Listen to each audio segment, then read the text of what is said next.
Back to almost session lows here for futures as we kick things off on a busy Wednesday with some negative numbers to look at this morning, thanks in part to a report from Microsoft after the close yesterday. Initial reaction, as we saw live on the show, was positive, very positive, 4+% at one point for Microsoft. Quickly reverses, though, as the call gets underway and they provide guidance on their cloud business specifically going forward that missed expectations. So downside. Not only after the market closed yesterday, but this morning as well. Dragging down big tech right across the board. Apple, Amazon, Google as well. I mean, a few other individual storylines to talk about with those three, but all of them to the downside. Tesla to the downside this morning as well, ahead of what is to come tonight after the close with, Tesla's on deck. So we'll get more earnings coming through this week. Boeing reports also downside today. It's setting up to be a bit of a negative day so far this morning. It's Wednesday, January 25th, 2023. TraderTV.live starts now.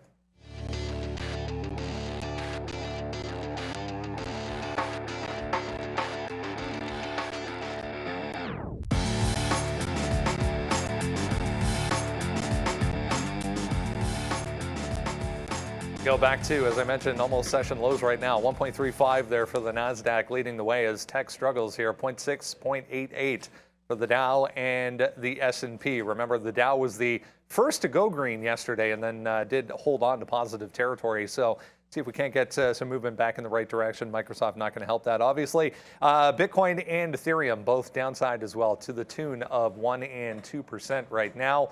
Going to be an interesting one here as we get a few minor data points coming through. Manufacturing sales for Canada. There's nothing in the way of market-moving economic data this morning, though. Sharif here, as always, going to be a big day, I think, for the market to try and hold up here after this guidance from Microsoft. Yeah, and a big earnings day too, Brendo. I mean, that's what I'm looking forward to. I'm looking forward to see what Tesla's going to do. They obviously had that big announcement yesterday with respect to the plant. I don't know. Are they softening the blow to what might be bad earnings, Brendo? I don't know. Tongue in cheek, of course, guys, but I'm definitely looking forward to this week. Yeah, $3 billion plus going into Nevada. Not one, but two new Tesla plants coming to Nevada. So they're getting right to it, I guess. But yeah, Tesla on deck, guys. Going to be a busy day here. Yeah, it's definitely be a busy day. We're beneath 4K on the ES. Yeah, it looks like it's a bit bearish right now. We're down 1% on the NASDAQ, almost 1% on the ES to start that day. Boeing, you know what? Boeing, they had a huge EPS miss, and that's going to be a big shocker, but their cash flow numbers were actually quite good. And we're talking this morning, they actually have a bunch of boatload of orders coming through. So I would call it mixed. However, market's reacting negatively. And so many names, a lot of names have been up so much that if it ain't perfect, it's not going to look good. Microsoft maybe hasn't bounced the way that some other names are, but it does not look great for them. I just be very cautious with pre-market trading in Boeing in particular. It's got a very, very wide range. I am looking to fade this off some of those highs, but I want that to be a little bit closer toward the open. We do get Tesla. That's obviously going to be a big deal. And the one that I was kind of hoping was going to be strong this morning, and this trades over in Amsterdam, ASML. ASML. Why do I not have it? It is Amsterdam, right? Should be. It is. Why am I not getting a quote? There it is. Yeah, I just came. I had to enter twice on it, but ASML, they reported. I thought it was actually a good quarter for the semiconductor equipment maker. They make like very, very specialized machines that go in all the high-end chips. So like they have a kind of like a little mini monopoly in what they do, but they're down 2% and on support. That doesn't bode well for the chips. I don't think Microsoft's number bodes well for Intel and the other computing names. So, yeah, it's not looking good. I'm looking for shorts on the chip names today. How often do we do this? Early, let's go, man. We were in here early. We had to film something. We got to wear our sweater here. And all of a sudden, like I said, man, the early bird gets the worm. I already have 21 fills here today. And it's like, I come in early, like, look at it, I'm 7:30. I'm already short Microsoft here.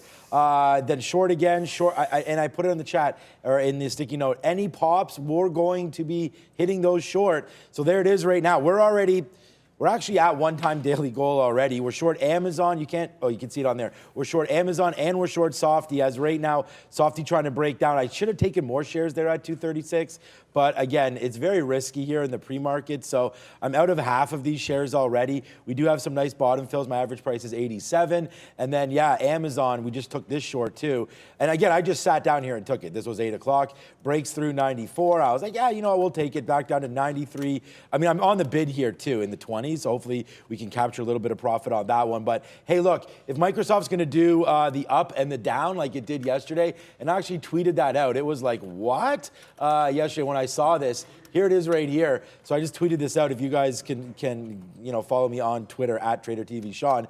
Here's Microsoft. We were watching it. It was really a jam. And then all of a sudden, right down there to the downside, we go from 252 all the way down to 237 right there yesterday as they talk about their conference calling guide a little lower. I don't know why these guys continue to guide. Thank you, over 17,000 views on that one. And that's Microsoft right there. And then the sticky note is out as well. So far so good. As we tweeted out about 35 minutes ago or more than that, that these were our positions. And there it is right now. There's another one. Let's go, man. We spin the money already early as we got some failed action in Amazon, and we just take 50 cents on Amazon. We're 70 cents in the money on Microsoft. Today, as usual, I'm hoping is going to be a good day. Yeah, busy start, lots to look at so far this morning. I was just checking my volume board that I look at in the pre-market here, all red. So it's coordinated based off what is happening on individual names, but all red right now. This is the overall note we were looking at this morning when we sat down. Yeah, going to be about the NASDAQ today, obviously, with Microsoft, Tesla to come. Some of these other names, Amazon, Google, Apple, all going to be over the next couple of weeks with earnings. Next week is going to be, oh boy, the Fed, we get Apple, we get a few other big names as well coming through with earnings. So a lot to look forward to in the coming days, but it's going to be important, as we said, for something a little constructive to come out of today, I think. Yeah, I mean, Microsoft leading the way. Obviously, the analysts were looking for something a lot better. I don't know. I think it's going to be the story of earnings, and it's going to be a mixed bag. Whether you have, you know, the story of Microsoft where they miss, or some other company like Netflix coming out and beating. So it's a stock pickers market. I think we'll see consolidation sideways maybe in the market, Brendo, as a result of that. Good news being offset with bad news. Right. Sean, you were talking a little bit about Amazon there. There's a Bernstein note this morning as well. We saw yesterday Bernstein with a whole bunch of negativity. Today they pick on Amazon. So jumping on the bandwagon to the downside as well, right across the board.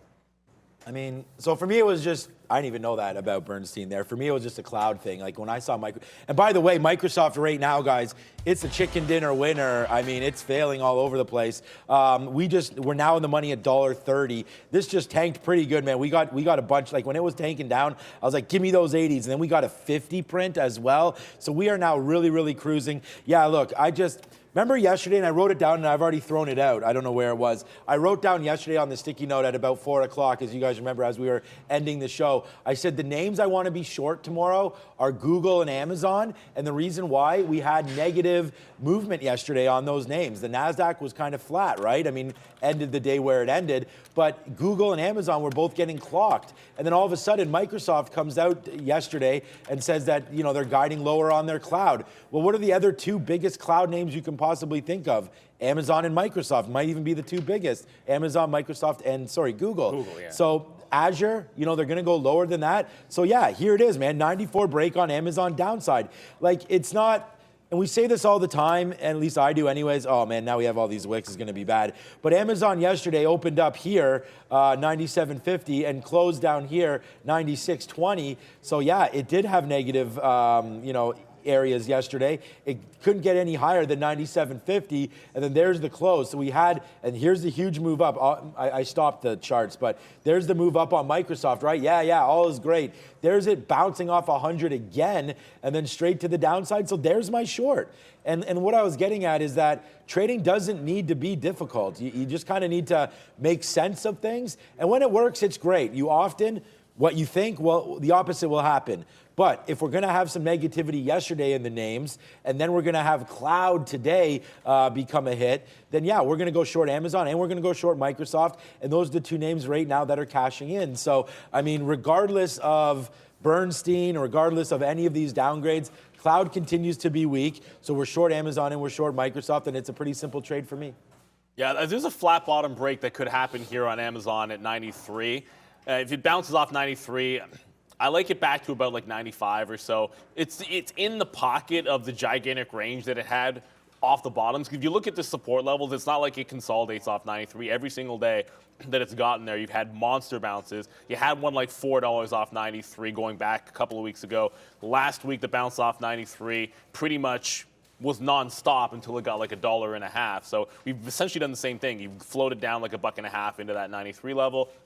If it can hold the open, maybe there's a bit of a pop to be faded. I want to go into just quickly because Shopify. You'll note that not everything is down right now. Shop is up 5% on some pricing changes that they've come through with. It's hard to. I want to see the actual details here because I'm a little skeptical as to why it would be this relatively strong. Just curious if it can hold up this 45 level. Shop was one of the stocks, I guess, yesterday that had the shenanigans on the NYSE. That's why you had that crazy wick. So the daily chart looks a little bit ridiculous. But if you go back, sort of ignore all the nonsense that happened at the open yesterday, that kind of skewed a lot of stocks. This 45 level was pretty big. And if it fails that at the open, I think it can join the party on a bit of a retracement. This is just one of those, it had been beaten up and it's had a good run. But I'm skeptical, whoops, went too far there. I'm skeptical how far this can actually go when you've doubled up from the bottoms here and you're facing a triple top at this 45 on the daily level. So this is going to be a very big level off of the open. I don't think there'll be any issues at the open today. I think that goes without saying. The NYSE acknowledging that they had widespread issues. And from what I read, some of those trades might be broken. So you should be contacting your broker if you got screwed over. We were just discussing some of these clean energy names, notably weak as well here in the pre-market. There's this note this morning on Sunrun. This group has been amazingly strong over the past couple of days here. Barclays with a downgrade on Sunrun and SunPower on prospects of slowing demand as well. So cutting to equal weight, price target 18 from 26. I just brought up FSLR. We've seen SEDG. All of the clean energy related semi names as well have been super strong over the past couple of days. FSLR had a first day down yesterday. This one not doing a lot of volume, but also down here in the pre-market. There it is. Sunrun down 4.5% on this note so far. So another group that we've seen kind of leading or trying to lead over the past couple of days getting hit a little. Yeah, it's interesting. Luca and I trading FSLR on the midday show, and we saw a lot of these other solar stocks making sympathy plays, but I blame a lot of the volatility on the ambiguity coming out of the Inflation Reduction Act, and now with the Republicans taking control of the House, that gets put into question. So we heard some other green energy companies complain about the ambiguity of that act and whether or not they stand to benefit from it. Yeah, so SPWR and Run, guys, Sunrun downside big time here. Yeah, look, it's interesting. We just talked about, I just mentioned a flat bottom, and it's kind of the same thing. It's not clean to $25 here on Sun. It's about $24.75, although this has really bad liquidity. I don't really look at this one very often in the pre-market. It's a 40-cent spread currently on Sunrun, which makes taking a break trade more or less useless. Like if you hit the bid, if it broke that 75.80 right now, you could be getting, let's say you get filled at 75, if the offer doesn't fall, you're out 45 cents on a $25 stock. Or even if it was half that, that's ridiculous. So I need this to be breaking at the open where there's going to be, I would expect, like your normal 1 or 2 cent spread, and then everything is normal trading. But yeah, they've been on an absolute tear, but this did not start just this gap down today. There's already been a pretty hefty set of pullbacks in Sunrun in particular. The daily is going to show you that you've already just rejected the 50 period. So, kind of a breakdown here has room to go another 10% to the downside. We've seen these run 10, 15, maybe even more than that percentage points on an individual day. So when it comes in, you got to start looking for those breaks, and that flat bottom break is there. I just wouldn't trade a $25 stock that has a 20-cent spread until the open.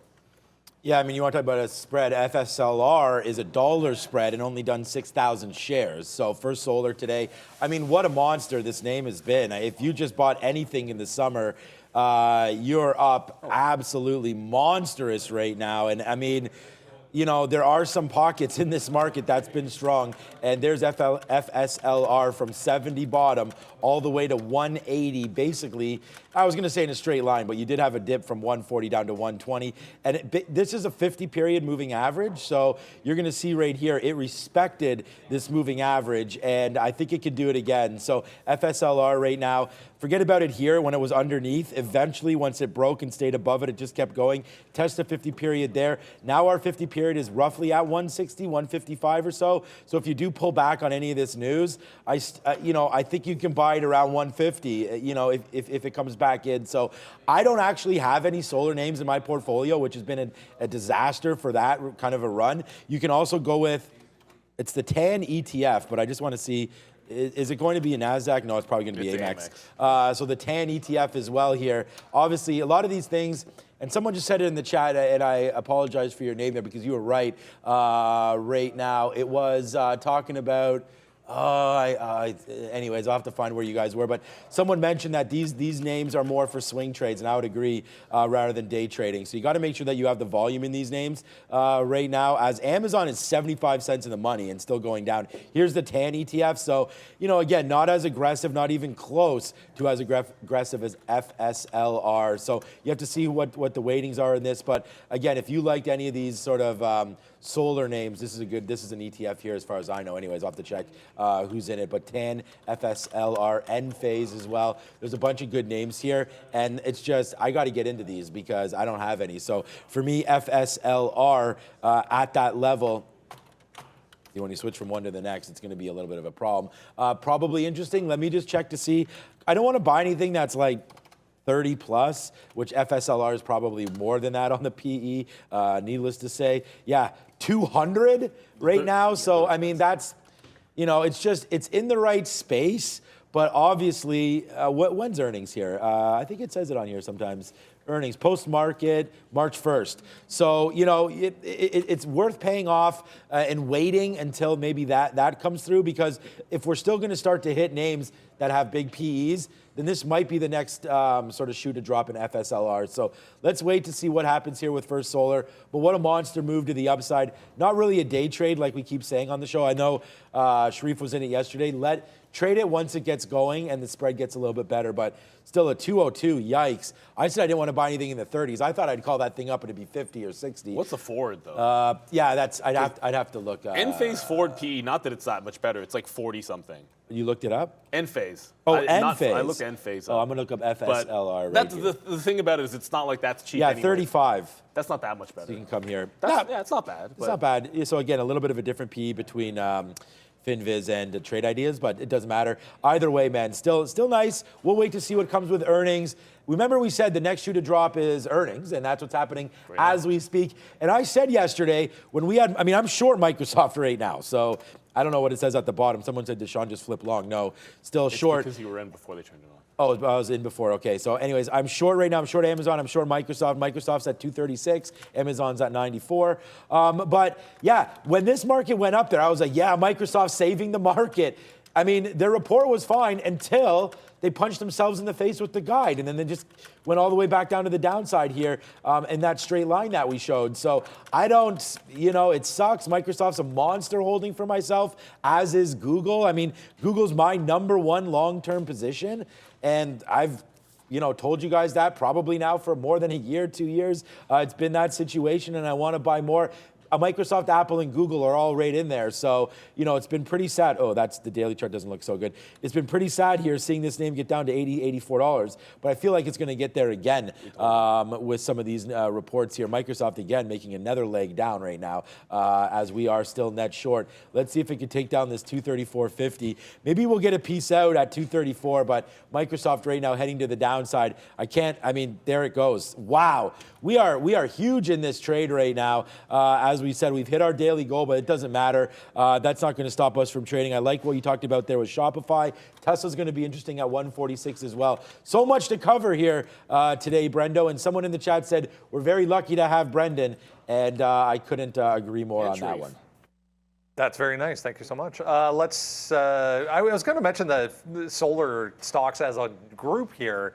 trading way above, the sun run as well was 90. Oh, yeah. PE we just looked at. And then you saw for the group, what was the number on the group? 30. That's the industry standard. So industry standard, guys, PE is 30.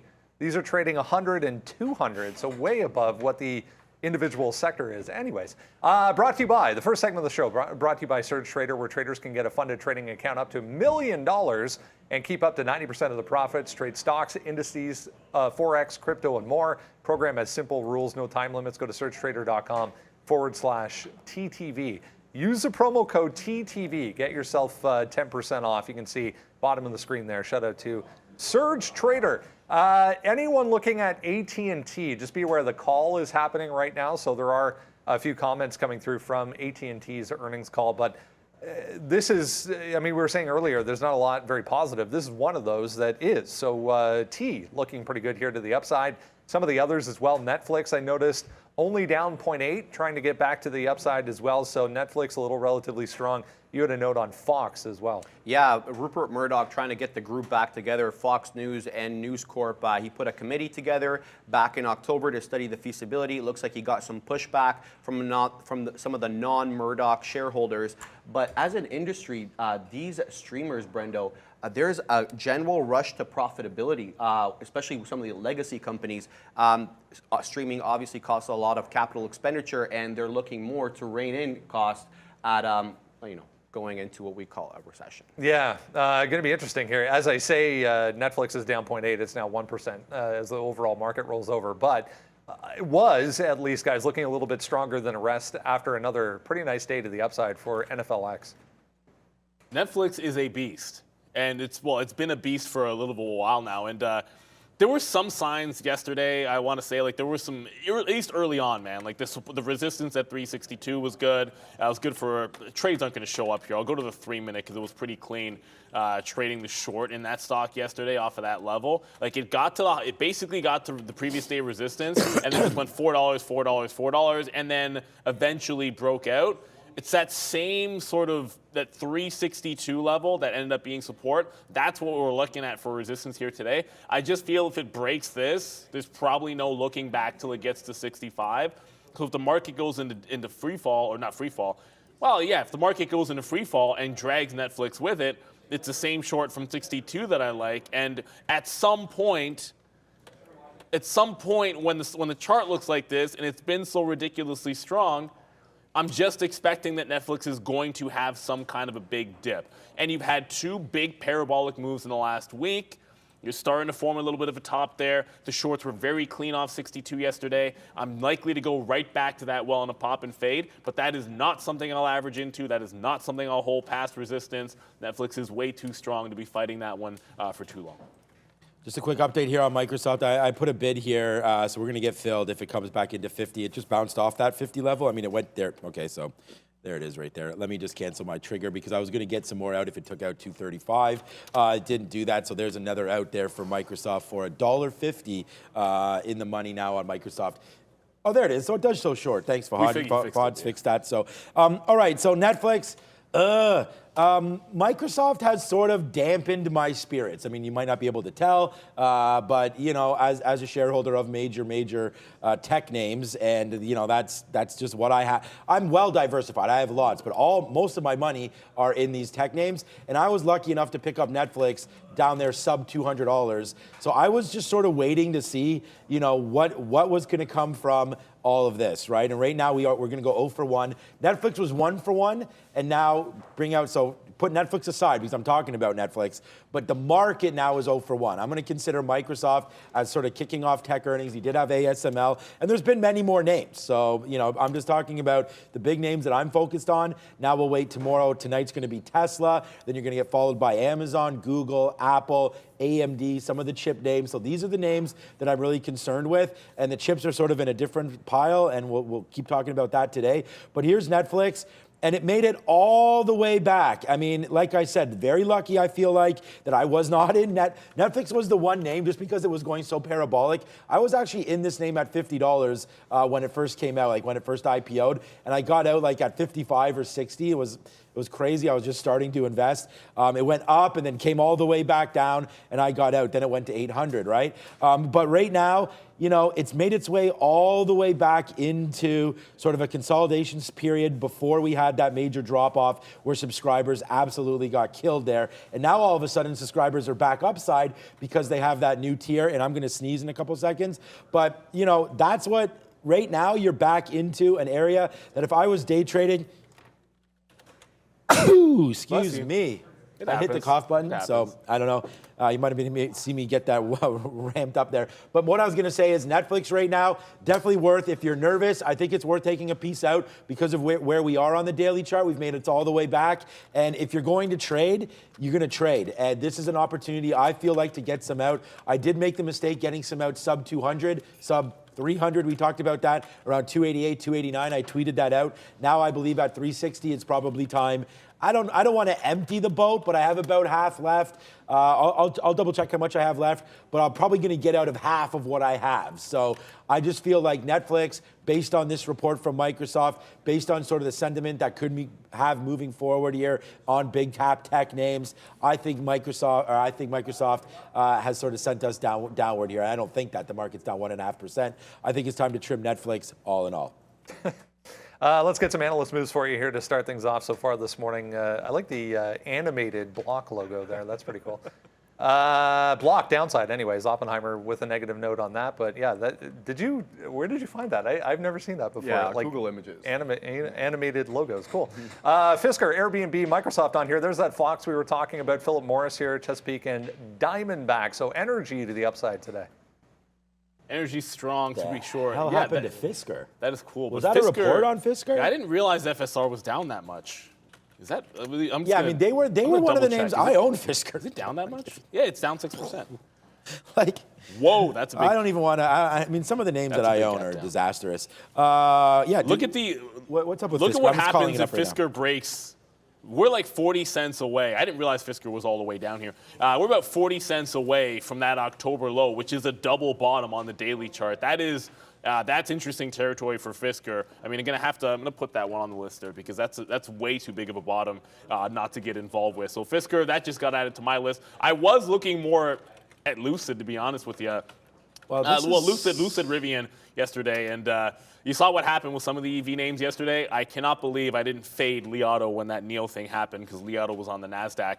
But we just got to, Lucid just got to $9, big level on the daily, wicked it, and now it's sort of, why is that still New York? Why? And now it's still rejecting that level. You're getting a breakdown off of 850. So rejects 9 essentially yesterday. Gaps 850. I want to short that 850 area on Lucid. I probably have to, you know what, I'm going to double check. I think I have to pay for shorts. Yeah, I got to pay for shorts here. I'm going to go ahead and do that. But that's crazy about Fisker. It's Lucid that I wanted because of that 5 rejection and then sort of breaking back here, looking to short the 850 level. But it's not going to be free to do so. So I'll have to go pay for these locates so I have them. But yeah, 640. That's a big level on Fisker. If that goes, trouble. Thank you so much, Henry B. Have I ever considered trading futures? You got to be, first of all, hit the subscribe button because, like, right now I'm reading, and thank you, Gesundheit. That's funny. I don't know. I hope you only picked it up through. Here? Can you guys hear me talk right now? Because if you can, then the cough button is not working. I think you can hear it on my, like it picks up on my mic. So there, I just hit the cough button. Hopefully you guys did not hear me talk. Oh, it does not work. Then why do we have it? I apologize. The next time I cover up my mic with it there. So.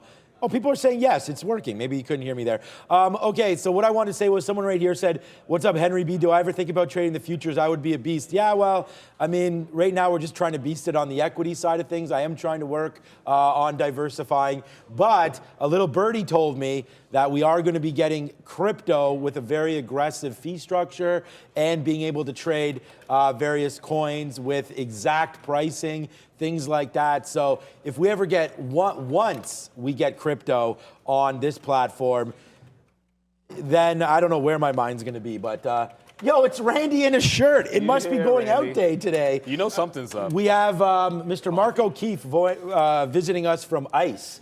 So the NYSE, he's going to be in the building today. Looking sharp, my guy. Haircut and everything? Holy shit! Nice trim. This is You a just big buzzed day, that, boy. though. Me and Neil in sweaters. This man's in a shirt right here. Yo. Whoa, It's watch cold out, out, bro. man. Yeah, I'll This is take soft, eh? You like that? Yo, what? That was a little too fancy right there. it. You could take the mug. Oh, whatever. Anyways, we're just Could've playing just around. taken my mug. All right, well, there he goes. Randy Why was he Bucking, ladies rubbing and gentlemen. I was your going to arm, ask him though? about Fisker and everything. was He's he gone. rubbing He your gone. All right. Thank you so much, Randy, for that there. But okay, yeah. Oh, what I wanted to get about Fisker was, remember that crazy trade that we had the other day on Rivian when it broke the bottom? Well, guess what? Hello, same thing. bottom 650 right now. So if you're going to play freakish? Fisker, there's only two choices, right? You either defend that 650 area by going long and getting out when it breaks, or you wait for it, don't defend at all. I mean, there's actually three options. I'll give you the third one.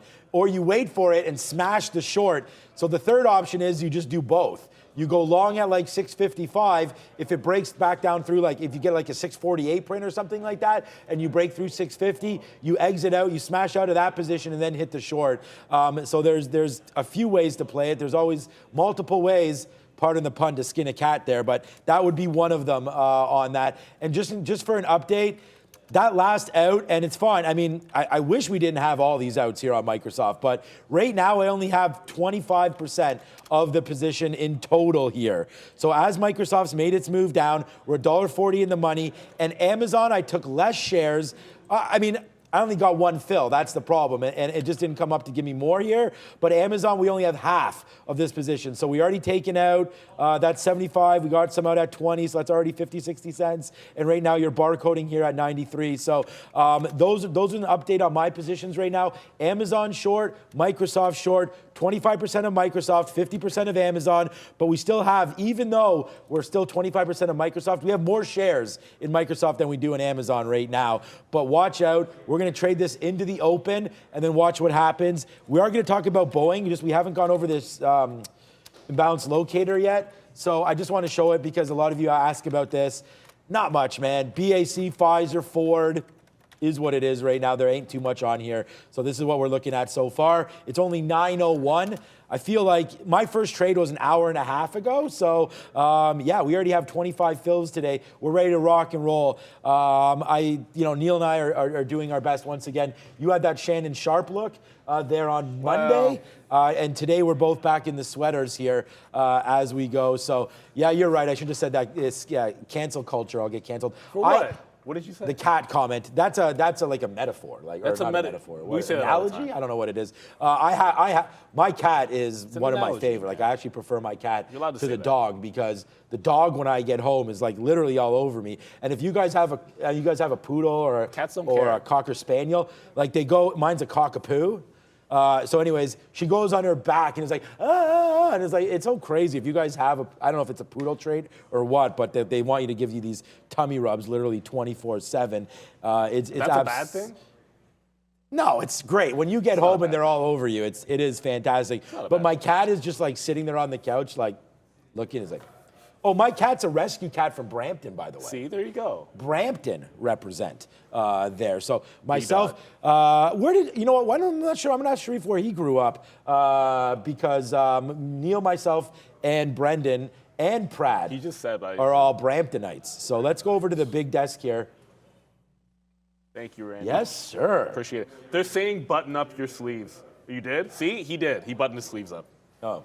See, Everyone in the chat was like, button those sleeves up. I'm like, what's going on here? Let the man dress how he wants. Yeah, we're going out tonight. Before we so. go back to Brendan, just quickly, Shop is cleared out that 40. Well, not really cleared out, but it's holding above that 45 level. I'm going to go for a dip in here to see if I can get those 45. It's a triple top on the daily. Like, if we're talking flat bottom breaks, there's got to be something worth a top end break today, bucking the market trend. But if it can't hold like 44 and a half, I would get out of Dodge. This market's been relatively weak because a rejection of 45 at the open could pertain to a pullback. But yeah, if you got this one to the long side, it's pretty strong. That pricing, I guess, change.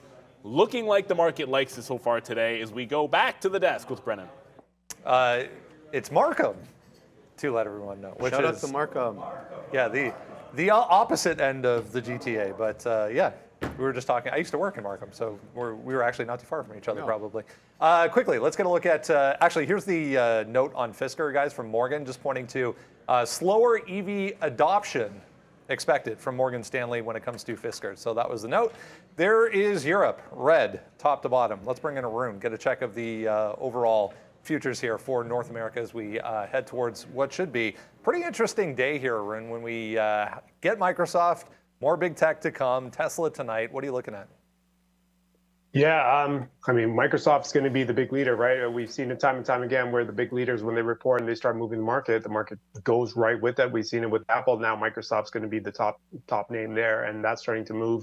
As Microsoft falls down, we're going to have to keep an eye on these bottom end levels. Now, on the way up, we created a nice little mid-level support level around 39.75. Now, if we lose that with Microsoft breaking down as well, this could be a nice little move all the way back down to where this rally started in the last couple of days, going back to Friday around 39.15, 39.20. So that's what I'm looking for, to see if we can actually get through these 80s and into the 75s, breaking through cleanly, setting up underneath. If we do, there's possibly 50 points to the downside. Flip side of that is we catch a bid here. Now, there is possibility that there's some buy side action that happens between where we are now. So anywhere from 90 going on down to 75 can open up a buy.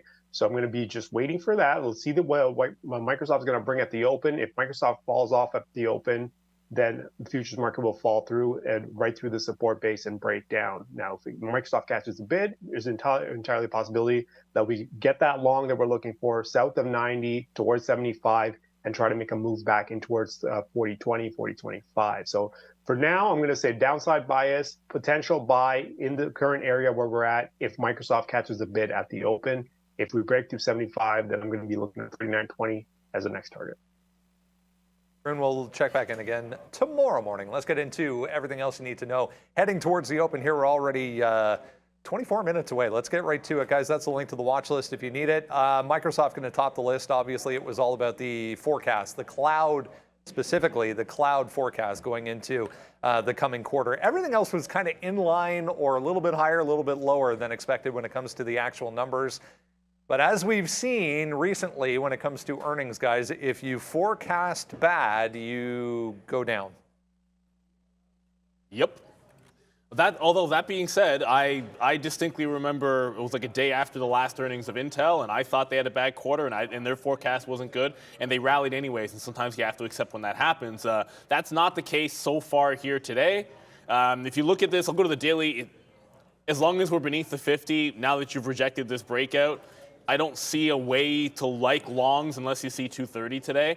I'm looking at that 238 level, which is sort of looking for retracement on there, and I do want to take several shots if there's any kind of a pop. If it never makes a pop, then I'd be looking at that 35. That's just a nice even round number, 40s, 35s, and then 30s. The other side of that, we're not going to talk about. We'll do the chips a little bit later, but I do feel that some of what Microsoft said about their actual computing and demand there is not going to be a good thing, specifically for a firm like Intel. So this is going to bleed into other aspects of the economy as well. And I think that's going to definitely be another weak point for the chips, even though we have chips along with a question mark there.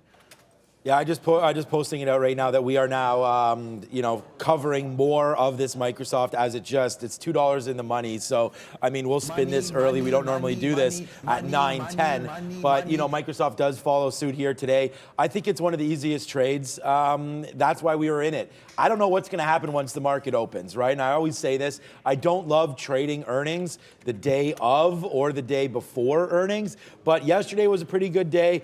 Maybe I need to change the rhetoric on the day before. It's more the day of earnings, because I don't know, I would assume, and that's why when I came in, my very first trade here on Microsoft is at 7:30 this morning, right? So it's just, they were so priced to beat, I feel like.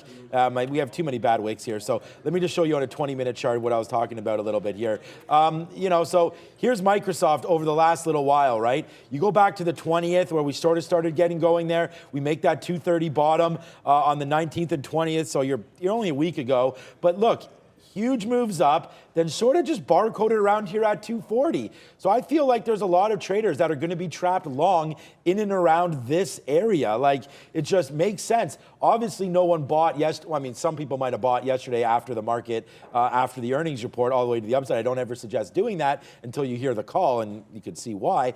But, you know, this area of 240, I feel like it was going to hold. And, I mean, there's going to be traders that are going to be long here, 242, 243, thinking that it was going to hold, hoping for that big beat. Then they come in today, and now, whether or not they've already taken them out in the pre-market or not, that's where I don't know. So right now we're down to, I have an odd fill because of the pre-market. I have 12% left now of this fill. So, you know, we're going to hold of all of these fills. So we're going to hold that and see if it does make a move down. But for me, Microsoft, they missed on the cloud. Everyone was all about Azure. Everything else was fine, but it's down 3%. So we're going to wait to see. I don't, like Neil mentioned there, he said 230. Like, I don't really have an area. That 231 looks pretty sweet. Obviously, if I thought it was going down there, I would probably be holding. But right now, I don't know which way this market wants to go with Softy. It's quite apparent that it's down, but are we down too much now? Down that 3.5%. You can see the NASDAQ starting to bounce upside a little bit here.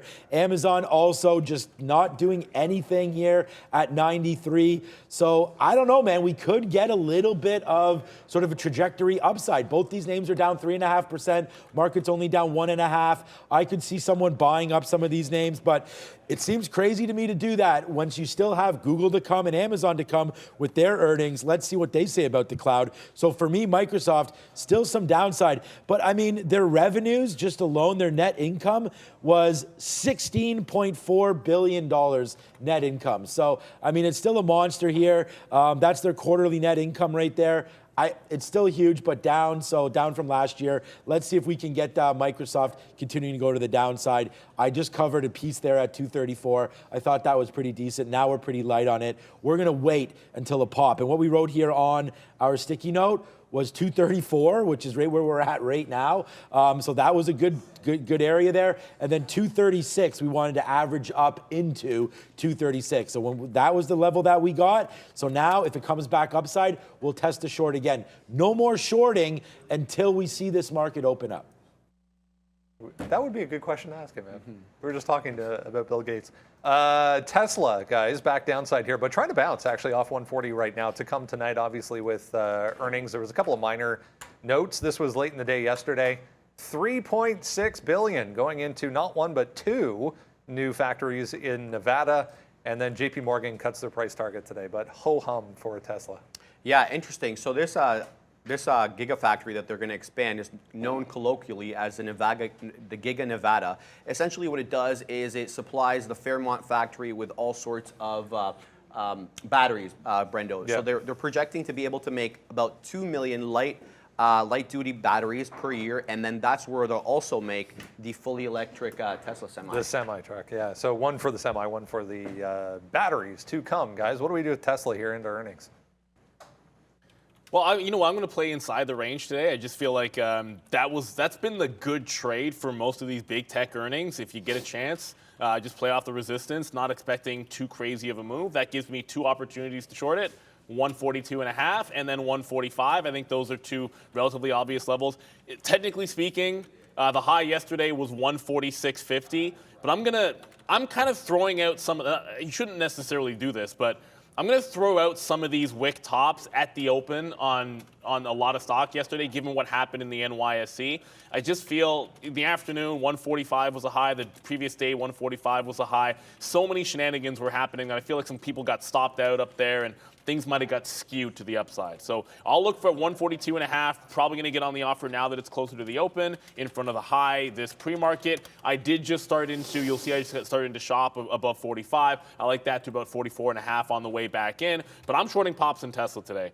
I just feel the entire EV name sector looks pretty weak. I like Lucid in front of 850. Those are the two I'm going to go for. Fisker, didn't really see that's a bit of a late entrant looking at that huge bottom on the daily chart, but Tesla and Lucid planned for shorting the pops.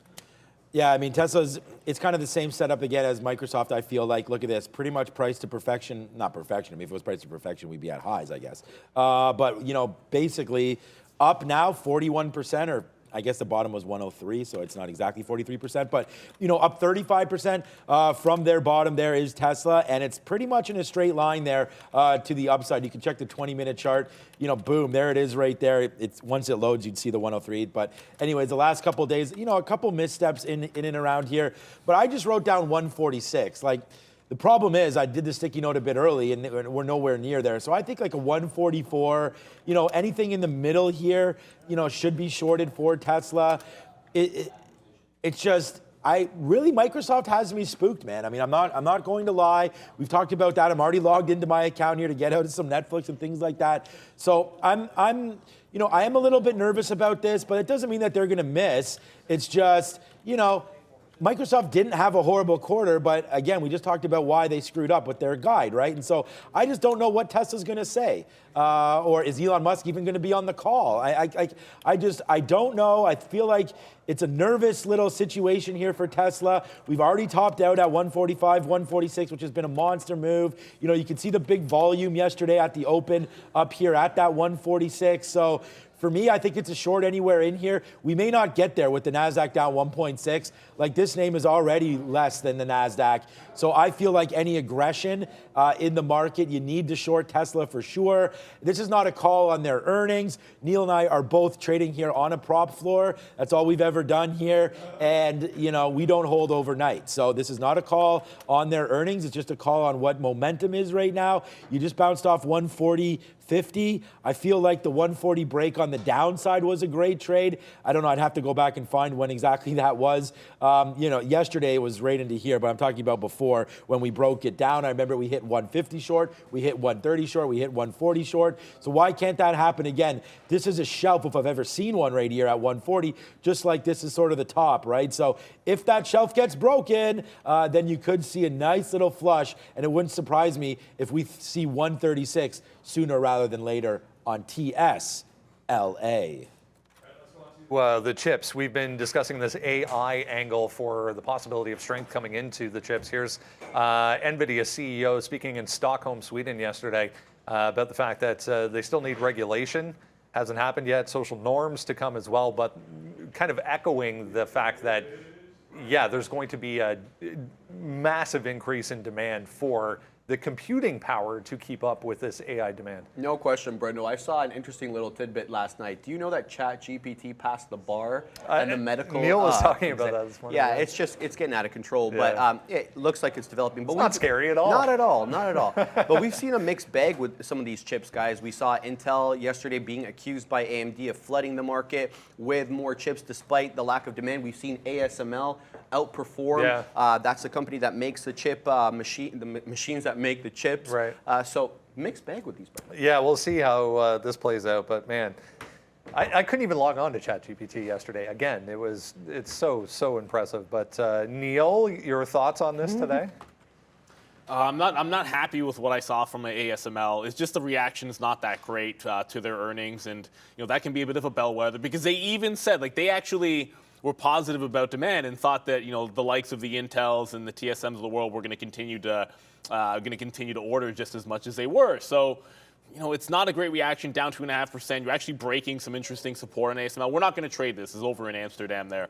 But it's just, they're a great company, by the way. Again, nothing negative to say about them as a company. I'm already offering Intel here.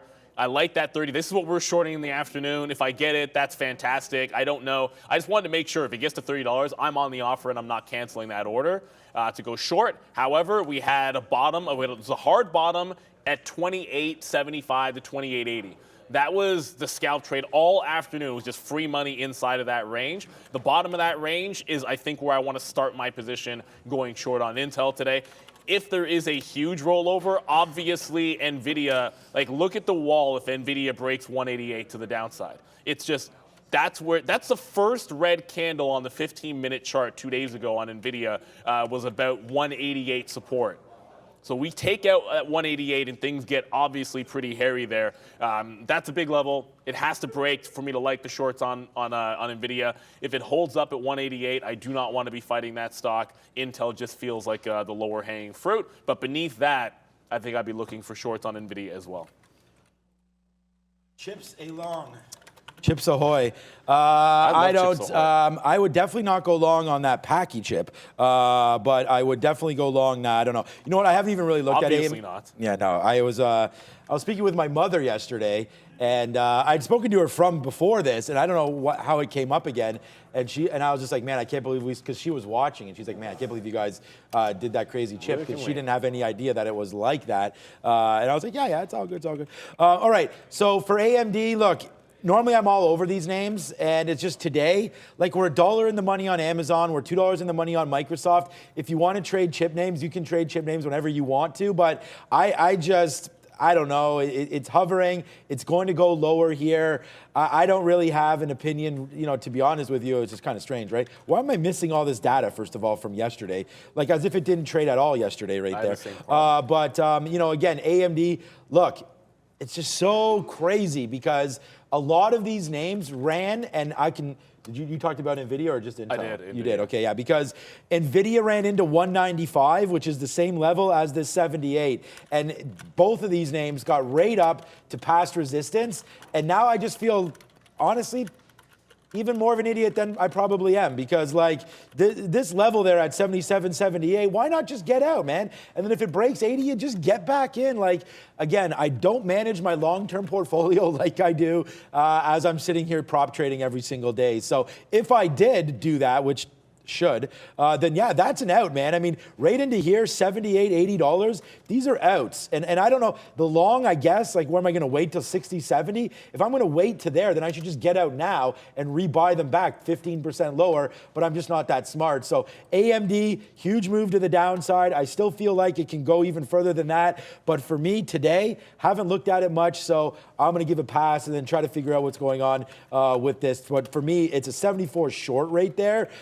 But again, missing some data. So we'll have to maybe use Trade Ideas charting to figure that out. But 74, 75 looks like a decent swing spot there if it gets up there to go short. But again, we're gonna stick with Google. I'm not even in Google yet. We're gonna stick with Google and Amazon and some of these names today, including Apple as well. I think could be a great trade. But the chip names, let's watch them because they tend to, follow the market even more aggressively. So if we continue to go down and we're already in some of these names, then let's flip over to the chips and continue that short sell. Pretty impressive move downside here for Boeing this morning coming out of the report. When it does come out, it's a loss, but they point all of your attention over here, please, as they post their first positive free cash flow since 2018. So that was it. And then just when we came on this morning, this popped up as well. The FAA proposing airworthiness directives for the 757s. So a bit of a pop to the upside on that for Boeing, but down overall after earnings. Yeah, they're blaming the supply chain here, Brendo. They didn't want to ramp up production for some of their airplanes until the supply chain stabilized. But they're looking good. Like you said, they have a $3 billion free cash flow. They're projecting another 3 to 5 for this year, and they're projecting more aircrafts being manufactured, taking the 737-800 MAX to about 50 per month by 2025, 2026. Just saw this one pop up again, guys. Block, I'll bring it up again, but just to remind everyone, there was a downgrade this morning on SQ as well. But Boeing, earnings, thoughts? I like 200 on Boeing. We'll see what happens if it gets there. That was a legitimate, but if you see these wicks, sometimes these wicks are nonsense, like yesterday at the open, but this is real. On the earnings drop, it got right to 201 and then bounced and actually recovered all the way to 207. So not all bad. Look, the cash flow, it's a good positive. It's a good sign for them overall. I do feel like it's gone a little bit too far. I don't want to say too far too fast, but it's gone a little bit too far. And it's shown you that it's had some trouble. We're talking about 215 yesterday being resistance, and it couldn't seem to get past that. And then, obviously, at the open was the only chance to get that trade, but that wasn't a real trade anyways. So I want to look for fades. If it gets up to 210, that seems like a reasonable area to maybe get a fade in there. 200 is probably where I would look to maybe defend that one. You can kind of see going all the way back to the beginning of the year, that was a nice little bottom that got put in on Boeing. Probably going to have to wait this one out to the open when things tighten up on that spread. But I'll be on that offer around that 210 level, just looking to fade that pop, not really expecting it. Like if it gets to 215, I feel like that's a separate decision up there. Yeah, look, I agree with all that. I mean, Boeing has been, and almost, it's in 2 weeks, like Boeing has I mean, it was just down here. I mean, not even, I mean, it's a little bit more than 2 weeks, obviously. But in 2 months, I guess, is more like what I'm going for here. October, November, you know, we are down here. If you're going to go all the way to the back, October 1st, you're down to 120. And then you just ripped all the way up. I mean, it's pretty much been a straight line to the upside here for Boeing. I mean, if you were to draw something, you're just like, you know, trying to make it, like, where would we even do it? Like right there? So yeah, right now, there's that 200, which needs to violate to get down to the downside. So here's a nice little line straight up to the upside right there. It's been an absolute monster, Boeing. If you're gonna like sort of zoom back out here, we got to get going, man. It's only 9:24. It's already 9:24, I should say. But there's 200. It's not super key. It doesn't look like it anyways, technically, but it still is a level. It's still right there. Let's watch out for 200. I don't think the report was so bad today, but still down 2.5%. It's kind of like just par for the market right now. Market's getting hit. So is Boeing. I won't be on this name, but again, another great name to trade. Stick with me just for a second here because we might as well see what these market on open imbalances are going to do. So here we are, man. We're already short. We're $2 in the money on Microsoft already and $1 in the money on Amazon. Let's see what happens here on the market on open imbalances. Is there even Boeing on here? I don't even see Boeing. This is what I'm talking about. Like, Boeing's on here normally every single day. That's a little weird. Now it's earnings day and it's not on here. This is the point. Neil, Shopify's on there. That's great. Just be careful when you're watching. Wow, I guess Microsoft just getting absolutely woodshedded right now, as now this is 250 in the money. Down goes Softy. Google, there's the sell for Google. I just saw it right there. There's Google with the sell, not affecting it. Tesla with the buy, kind of not doing much. I don't see Microsoft on here, or am I just blind? Zila, Cisco, there's your Shopify. But anyways, Microsoft must be there because now it is absolutely getting clocked down to 2. Man, we talked about now we're at 1.3 times daily goal, but wow, we'd be at 4 or 5 if we had just held that from the top here. We're already short 236. It's already 250 in the money here for Microsoft. So there it is, man. That move does send Microsoft, you know, down to the downside. Where do we get out? I don't have any bids, so we'll have to wait to see on that one. But let's go over Google. Let's go to Google here. Speaking of, 2.25% just made a low as well. It's sitting right at this 95 level, which is the gap level on the daily chart. So interesting. They respond further to yesterday's DOJ announcement and lawsuit, saying it's without merit, defend itself vigorously, yada, yada, yada. All the normal stuff. I mean, every few years, it seems like they have to write a check to someone to deal with these kind of issues. Maybe this is just another one. Second time in 3 years, Brendo. First under the Trump administration, now under the Biden. So this crosses party lines. But guys, their advertising business accounts for $54 billion. So that's not a joke to them. But they're being criticized for being on every part and every side of the advertising, the buying, the selling, and the ad network. Yet another earnings report coming next week on the 2nd for Google, guys. Well, I only want to go short Google, but that bounce off of 95. That's a real this is a real candle here, by the way. It really did get down here. So you might see, like, when you get a wick bottom, if any bid comes off a bottom like that, you can get like an appropriate or equal, I guess, snapback. And if there is a snapback in, you might. I was looking at 96 to 96.5. I'll probably stick with that. If we break out beneath 95, it's got a huge gap to be filled. But that's a wide range. Like I expect that we see the equivalent of this range in the first 5 minutes, just given the way the market opens have generally been. So I don't want to move too far away to chase this to the downside, but I am going to very slightly get a little bit tighter down to this 96. I'm anticipating you're going to get some kind of whipsaw action at the open to get into some of these trades. And look, if you fill the gap, I like 98 short. That's what we're doing in the afternoon. If we break out and I lose on the initial short, then I'm going to short it at 98 again because I have a hard time believing you get above yesterday's resistance after what happened to Microsoft. If that happens, so be it. All right. I mean, like I just said, man, you know, someone smarter than me probably would. Okay, Microsoft's rallying back a little bit here. Google, I mean, let's zoom this in just a little bit. It did the exact same dance. I zoom it in and then I do that. I did the exact same dance as them all. Went right back into a level that we should have noticed and gotten out. Either way, it's 103, 104, 100 top right there. And now you're just getting, you know, hit back down another 5% from that $100 down to 95 and change. I wrote down here that we'd have to short 97. So for me, although here's a nice little move back to the upside right now, as we only have 2 minutes to go, let's get ready on that bell. Maybe Rob will ring the bell today or something like that, or Mark or anybody. because Fahad is a one-man show over there right now. Well, yeah, if Randy's anybody can. If anybody wants to, even behind us, can get that as we have only a minute and a half.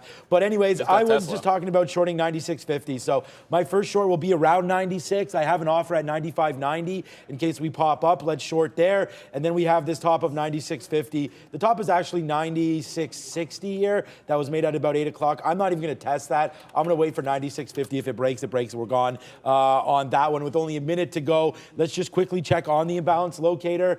Yeah, not much on there. Hellbiz, wow, that's been a nut stock recently, as a lot of you have made a lot of money on it. Watch out, it's now down 12%. Hellbiz right now after a monster morning yesterday when I think it got to 55 cents. That was huge for Hellbiz yesterday. Palantir was a great short for us yesterday. Now it's broken below. We were short yesterday at 740. That's absolutely fantastic. Thank you so much to Raylene Roberts right now.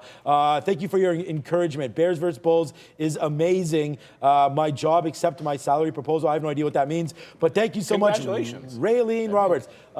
My job accepted. Yeah. Yes, congratulations. Congratulations. That's always in order. Always ask for what you want. I tell my daughter this all the time. If you are unwilling to ask me what you want, don't get timid about it. The worst somebody can tell you is no. Yeah. Always stand up for yourself and ask for what you want. I want lower Microsoft. That's good. Let's go.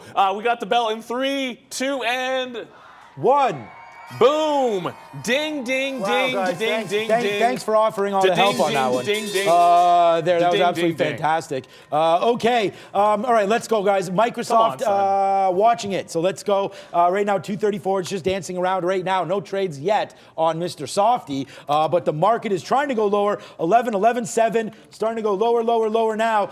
Goes Microsoft, but there it is, up to 235. I'm talking about the futures there. Microsoft bouncing, just touched 235. So we did get Tesla. What is going on? Here we go. My Tesla chart just ripping, went messed or up for a what's second. Tesla We got that Tesla in front of 142. It's starting to come back in a little bit if I can get some 141s. I remember what NVIDIA did yesterday was like rinse and repeat, dollar range all morning. Not all morning, but the majority of the morning. Why can't I get anything better than quarters? I'll just pay up a little bit to make sure I can get some of that out. And of course, always, and I'll tell you this real time, always cancel first order before you put the second. I just accidentally took the entire thing out for the buck. I'm going to get right back on the offer here if I can. Netflix just went crazy. Shop's going to the upside, but Netflix just went absolutely ham into the upside there. It's at that 263. Yep, you stand in front of Netflix, it'll run your stops. And this one is about to get run. I'm like a couple of pennies above here for my stop order. Shop 45.5 and then right back to 45. I'm holding that long till 44.5. All right, guys.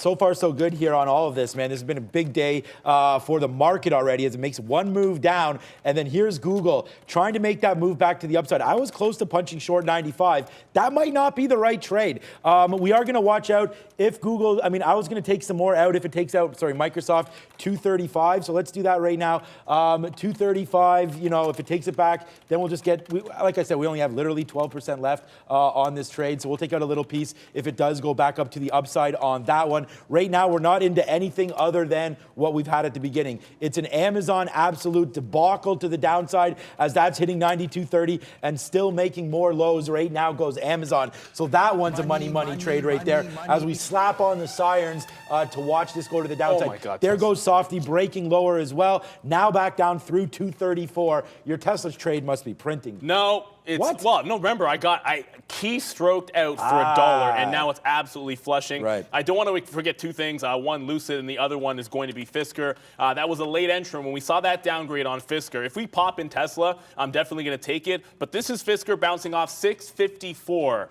So it's really close. I didn't put my stop order to break the low, so I'm going to go ahead and do that now. We had to pay for locates there. This is a 52-week low on Fisker, or maybe worse than that. So let's see if we can get my order locked and loaded. Netflix came back, so it decided it wanted to flush with the overall market as well. But that does mean that the one long we have in Shopify is starting. It got right up to the top. Wick the top, looking for that breakout on the daily. If it can't hold VWAP here, I got to get out of Shopify. I'm not flipping to a short. I'd probably want like a retest of 45, but that was too big of a level. I not had to, but I'm going to take a shot on the long on a triple top on the daily almost every single time. I'm going to look for that reload in Tesla if I can get it, but I might just have to go over to a Lucid or a Fisker to join the EV party to the downside because Lucid looks like it's giving you an entry right now. I'm debating this Meta trade right now. Microsoft is absolutely tanking. We're $3 in the money now on Microsoft. But look at Meta, man. It just bounced off 143 in a weak market. That seems a little strange to me there for Meta. So let's see, man. Maybe if it starts to blast upside right now, market down 2%, Meta only down 0.3. I'm going to try a 143 long. It's not going to be a lot of shares. It'll be like a half position. I just feel that, like, you know, maybe this is the trade there. Maybe it wants to go green. I don't know why with this market down so much, but that's something to look at. How about them apples right now? As there goes, I'm going to take another piece out of Microsoft right now. Pretty much have no choice. It is down. I mean, I have lots of choices. There's always a choice. We are now $3 in the money on Softy, but it's trying to bounce right now off this 233. So I don't know, man. We can still hold. All right. Yeah, about getting out. Now it's really tanking down. So there goes Meta. Meta breaks. Let's leave Softy for a minute. Meta just breaking to the high side. So there it is. Now we're long 143. We will always take a piece out at the quarters if we can, and then again near the half. So I'm just setting these orders up right now. What if we're wrong? What about these wicks? Let's get out the 40s or 50s on the downside if we're wrong. Our target is kind of 50 cents here anyways for the first couple pieces. So 142.50s makes sense to me to get out. So I just got Lucid. We got that short at 837. Gonna give it to like 850, maybe 855. Netflix is trying to pop back up here. It got to 360.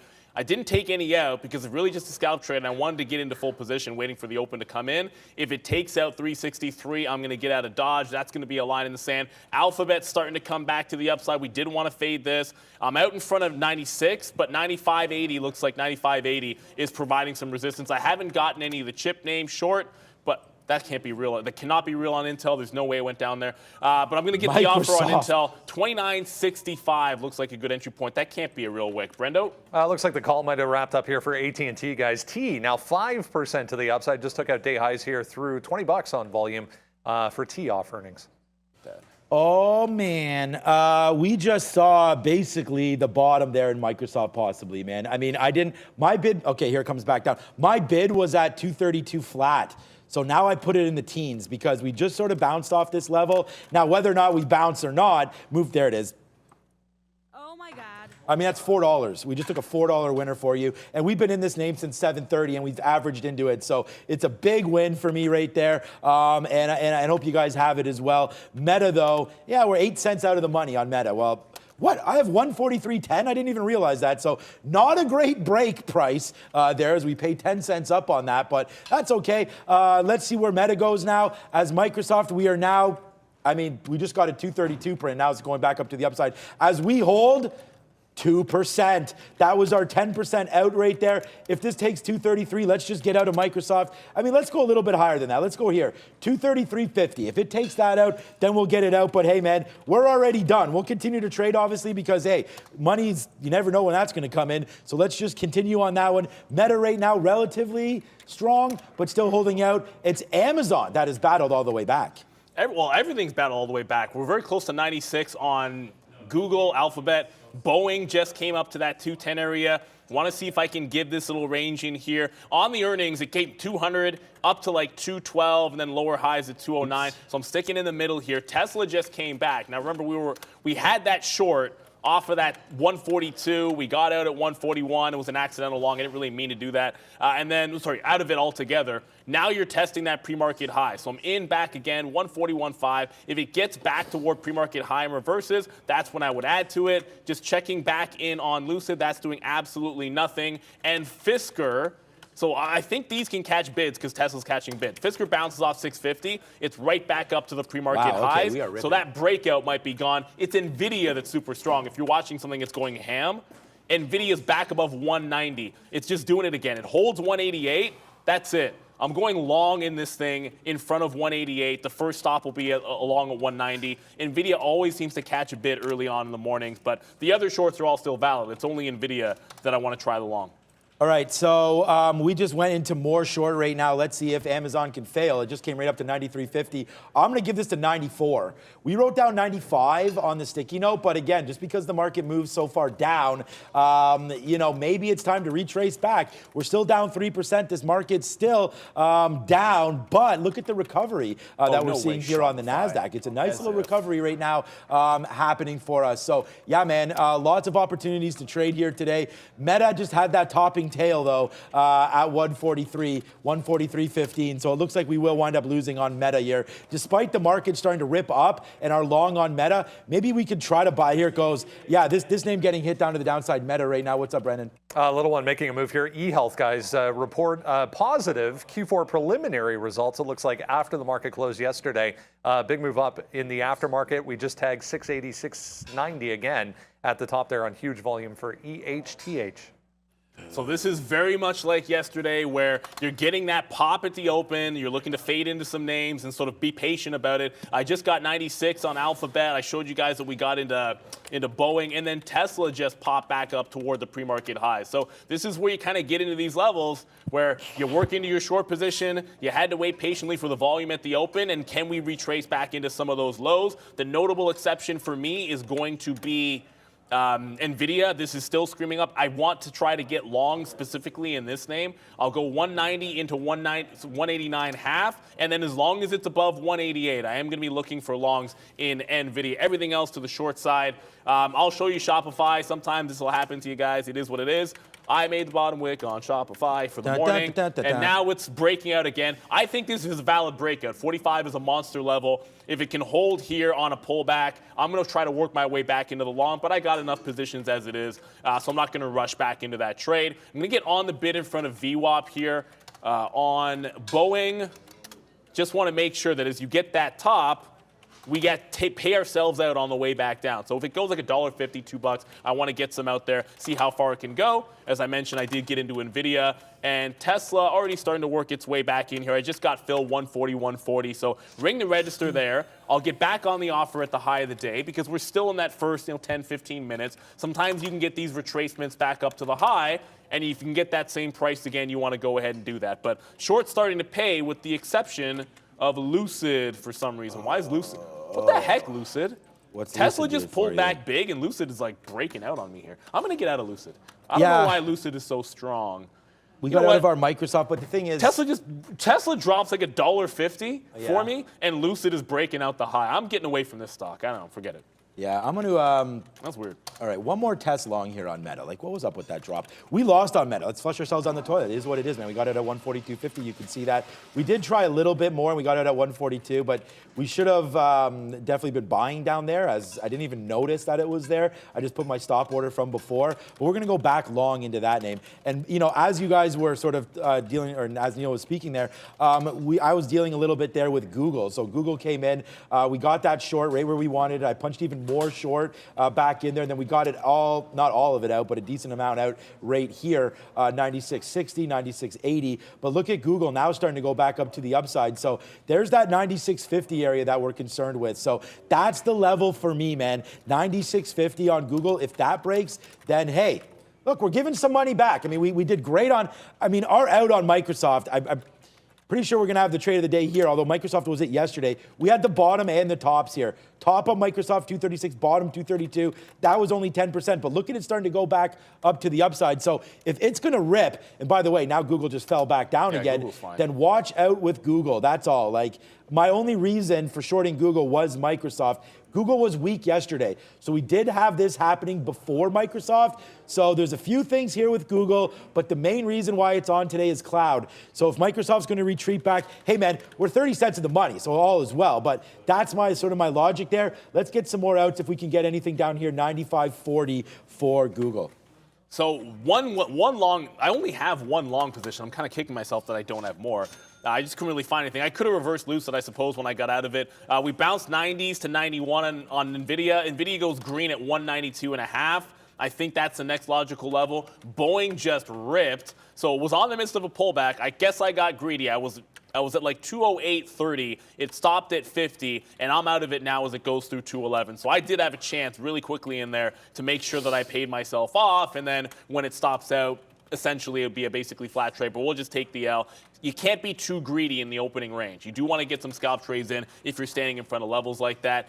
Lucid, I feel like it was a good decision to get out of it, just given how strong it is. It's still kind of going to the upside. We'll lose about 15 pennies there. You know, that was about 1-to-1 to the low of the day, so I don't mind the risk to reward. Just surprised how strong Lucid ends up being. Alphabet, which we waited for 96s on, I just said in Boeing, you know, make sure you pay yourself out inside of the range. So when it gets to 95.50 or so, yeah, I'm going to ring the register on that one, try and get some out. On the next pop, I'm definitely going to short this one some more. NVIDIA still seems pretty good. Shopify, oh, I hate you, Shopify. No, I don't really hate you. I was looking for another dip there, thinking it would give a dip like it did at the open. Now it's through 46. So I was saying to someone in the chat, they're like, yeah, the shorts are good beneath 45. I'm like, I would want to see that hold the open beneath that level. It did not. That's why I didn't really like the short until I saw it fail that level at the open. Clearly it did not. But I still got shaken out of the long anyways. Great long if you still have it. 8% now on Shopify.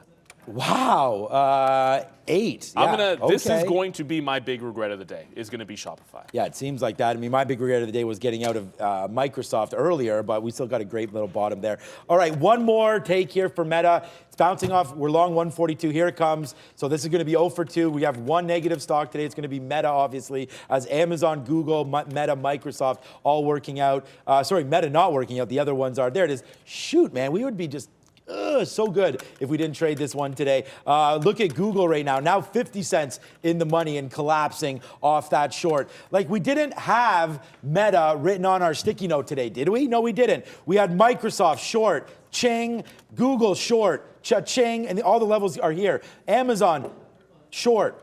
Tesla, I mean, everything is on here except for Meta, yet I go over there and lose on Meta. So, all right, Brenda, what you got, homie? A little one, INPX, guys, popped up right at the end of the day yesterday, if you remember, on heavy volume back to 190, 195. Trying to test those levels right now on a bounce here for volume on INPX.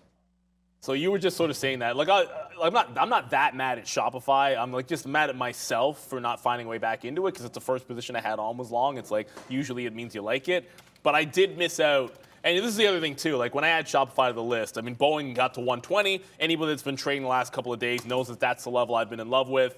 It reverses 120 $1. I'll get back on the offer just on the off chance that it gets back up there. So, you know, I missed it the first time through. It's going to happen to you. You just got to move on. Accept that you made a mistake with it and then move on to the next. I'll show you guys. This is 120. That's as obvious a level as it gets to short. Right, so if we get a second crack, we'll go for it. If it breaks the high, I do kind of like the reverse up there as well. I should make sure I say that to you guys. Tesla hit enter twice, and then we flip. Tesla's still inside. I thought we could have a bit of an inside day on Tesla. This is a 15-minute. I'm going to continue to try to short the pops. I have 142.26. Hey, that's awesome. I like the number 26 as well as 42. My birthday is the 26th. My favorite number is 42. So I got a lucky price short here on Tesla, although it might be rounding it up. Is that 146? No, 142.26. Oh, okay. But it's rounding up to 27. I have 142.26 half as a price. If we break the low at 140, I want to hold a net short if this gets broken. So I will get on the bid again, so I am scalping some of this out. But I always keep the bigger picture in mind. When in doubt, zoom out. If Tesla breaks this low, there's so much room to the downside that I want to be holding on to that trade. So I want it to go arrows down, which it seems like it wants to do. But I'm going to make sure that I am paying myself out and holding a core position. Same thing with Alphabet here. If we come anywhere near that 96 again, I do want to get more short here, but I do not want to be covering everything in front of 95. 95 breaks, and again, you could go gonzo. Thank you, Monty.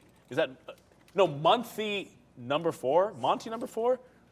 Any suggestions on reputable trading / mentoring programs for starters? Spent 15 years software looking for a good financial position to transition. I don't know I'm looking anybody to learn. that can do that. So I can't really think of anybody that talks about trading process on a daily basis teaches people for trading. free. Nah, unfortunately, we don't have any references. That's what we're about. For that. However, I will say this. We do have a secondary page. Our second channel, More Trader TV, has a wealth of educational information on there. And if there's anything that's missing, let us know, and we'll try to do a video for you on it. And we do it all for free. So that's the answer to your question. Thank you very much for the super chat. $19.99. I always like when people, creative numbers are always fun for me. Yeah. I like them. Monty, I mean, come on. You're asking the question on the best day trading show around. So, I mean, You know, so hopefully we can guide you a little bit. And hopefully this one can be a little bit awesome because we did get Meta back in at 142, you know. And now Meta's just ripping. We already took 50 cents on the first half of that, and now Meta's 75 cents in the money as we retrace all the way back up, you know. Jim Cramer called Meta a buy yesterday, which makes sense why it tanked so much. Shout out to Momo in the chat. I did see that tweet there. Well, it was based on the TikTok news, so I remember watching that yesterday. Look what we just did on Amazon. Money.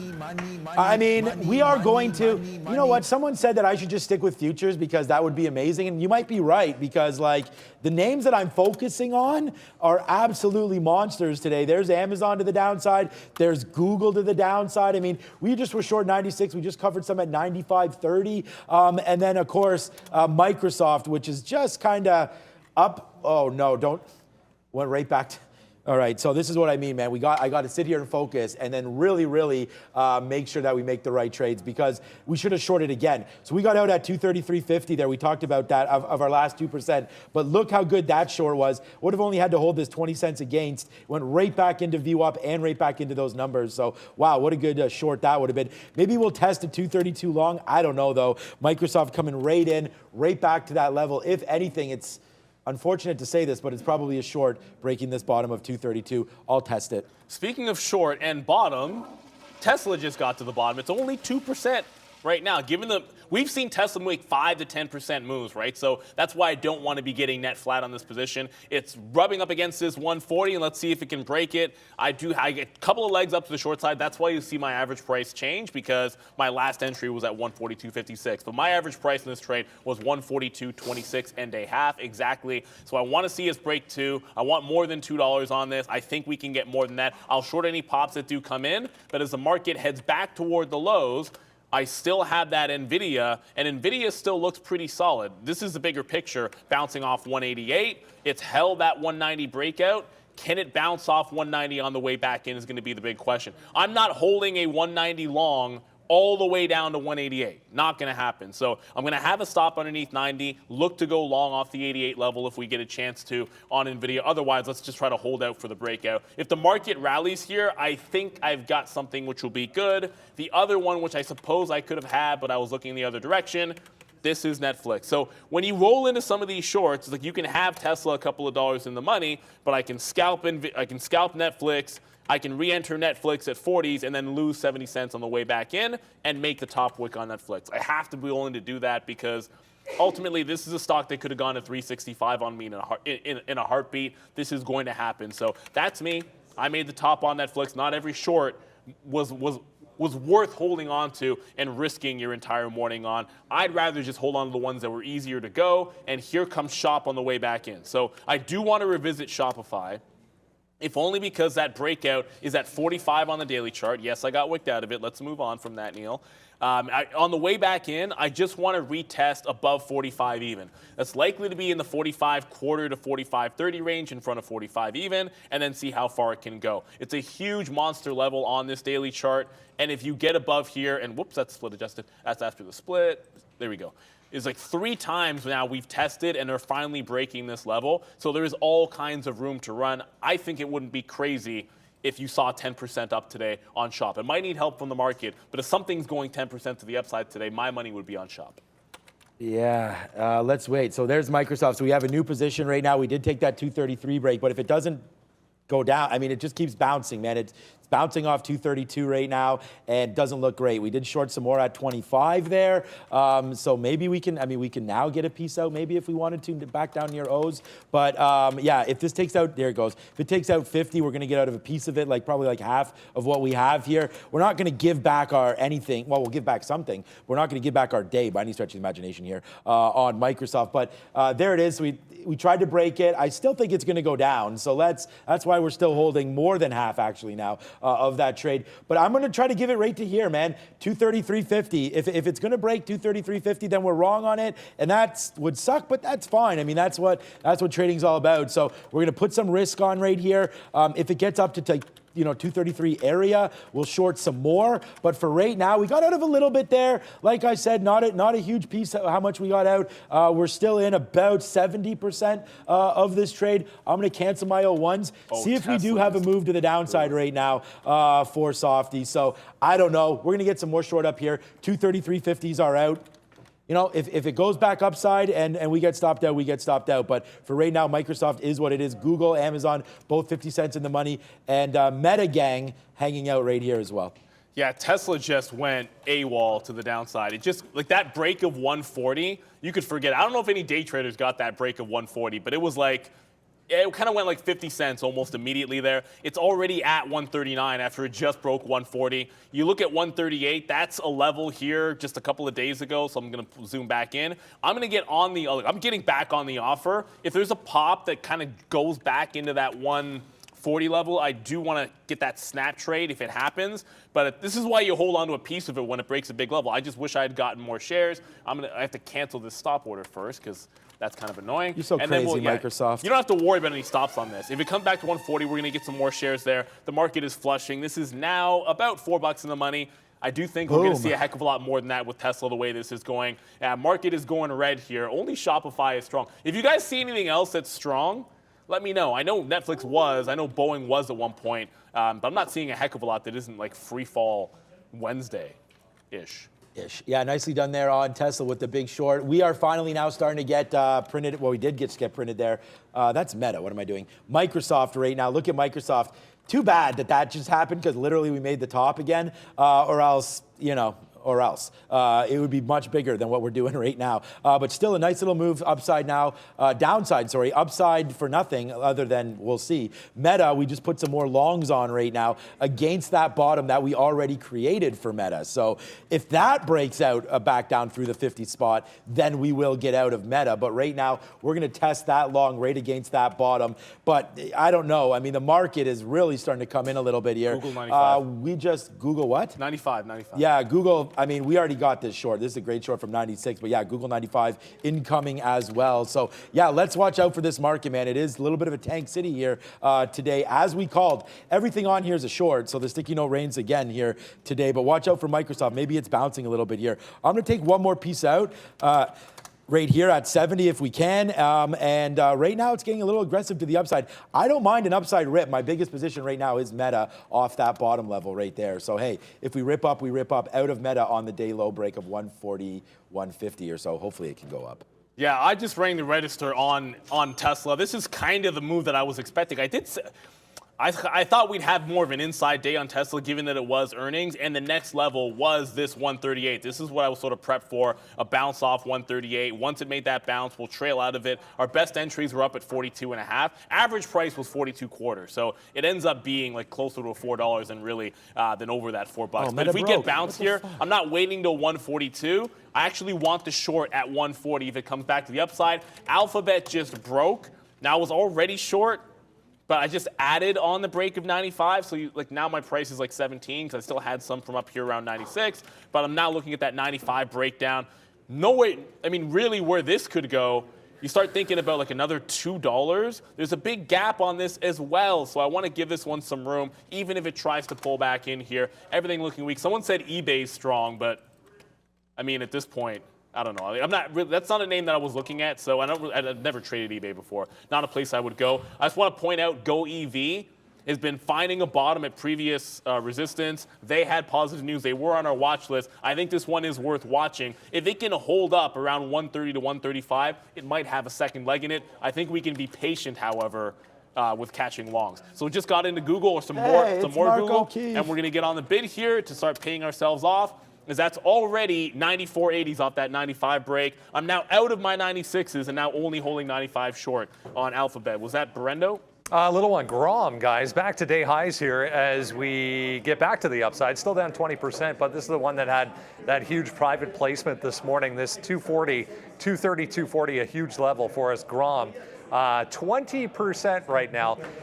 They vacated the premise here. Sean's trying to get back to his chair, but we have friends in the building today, guys. Yes, yes, Yeah, yes. that's why Randy's all dressed up today. Like Randy in a shirt with a collar. Yeah, we told you there was What's something going on going on here? with Randy today, of course, as he is all dressed up. Of course, we have Mark O'Keefe from ICE Data Services. Thank you so much for throwing down again. Mark O'Keefe in the building one more time here. And we want to thank everybody for all the data that we have, things like that coming through. It's been a really, really solid performance by ICE. So thank you so much for everything. You want to come over? Baby. All right, here he is. Here's Mark him a mic. O'Keefe. Just a quick hello to the crew here. Always good to check in. Where are you coming in from?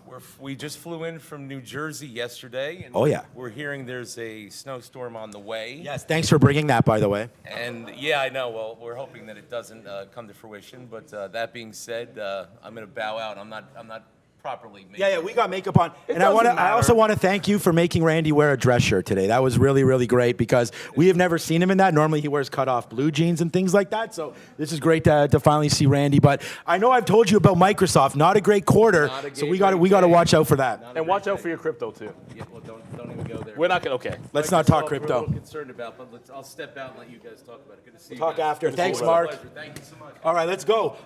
Right now, fix my mic. Yes, I will. There we go. I don't know if it's still working, but guess what's in the money right now? Bang! How about everything? We need Mark on the show more. We're at the highest spot we've been at all day right now. 50 cents in the money on Microsoft, 40 cents in the money on Meta, $1.14 in the money on Google, and Amazon, our biggest and baddest, $1.50. So we're ready to rock and roll here, man. We've got them all lined up and loaded, man. Neil's got Tesla. Well, you had Tesla. I'm out of Tesla, it's bouncing. Big trade on Tesla there. Big trade everywhere. Let's go. I think we got close to the bottom, that 138 on Tesla, but I'm not sure this is done. I want to get back into the short on a pop. I'm sitting here at 139, like 70, like mid 70s in there, just trying to catch any kind of a pop. Look at there. Softy. All we got left is going to be Alphabet, but that was a re-entry into that position. I don't want to ignore Fisker. I almost said First Solar. Fisker is on the way back to the downside. So this wick top, it actually bounced off that all-time or.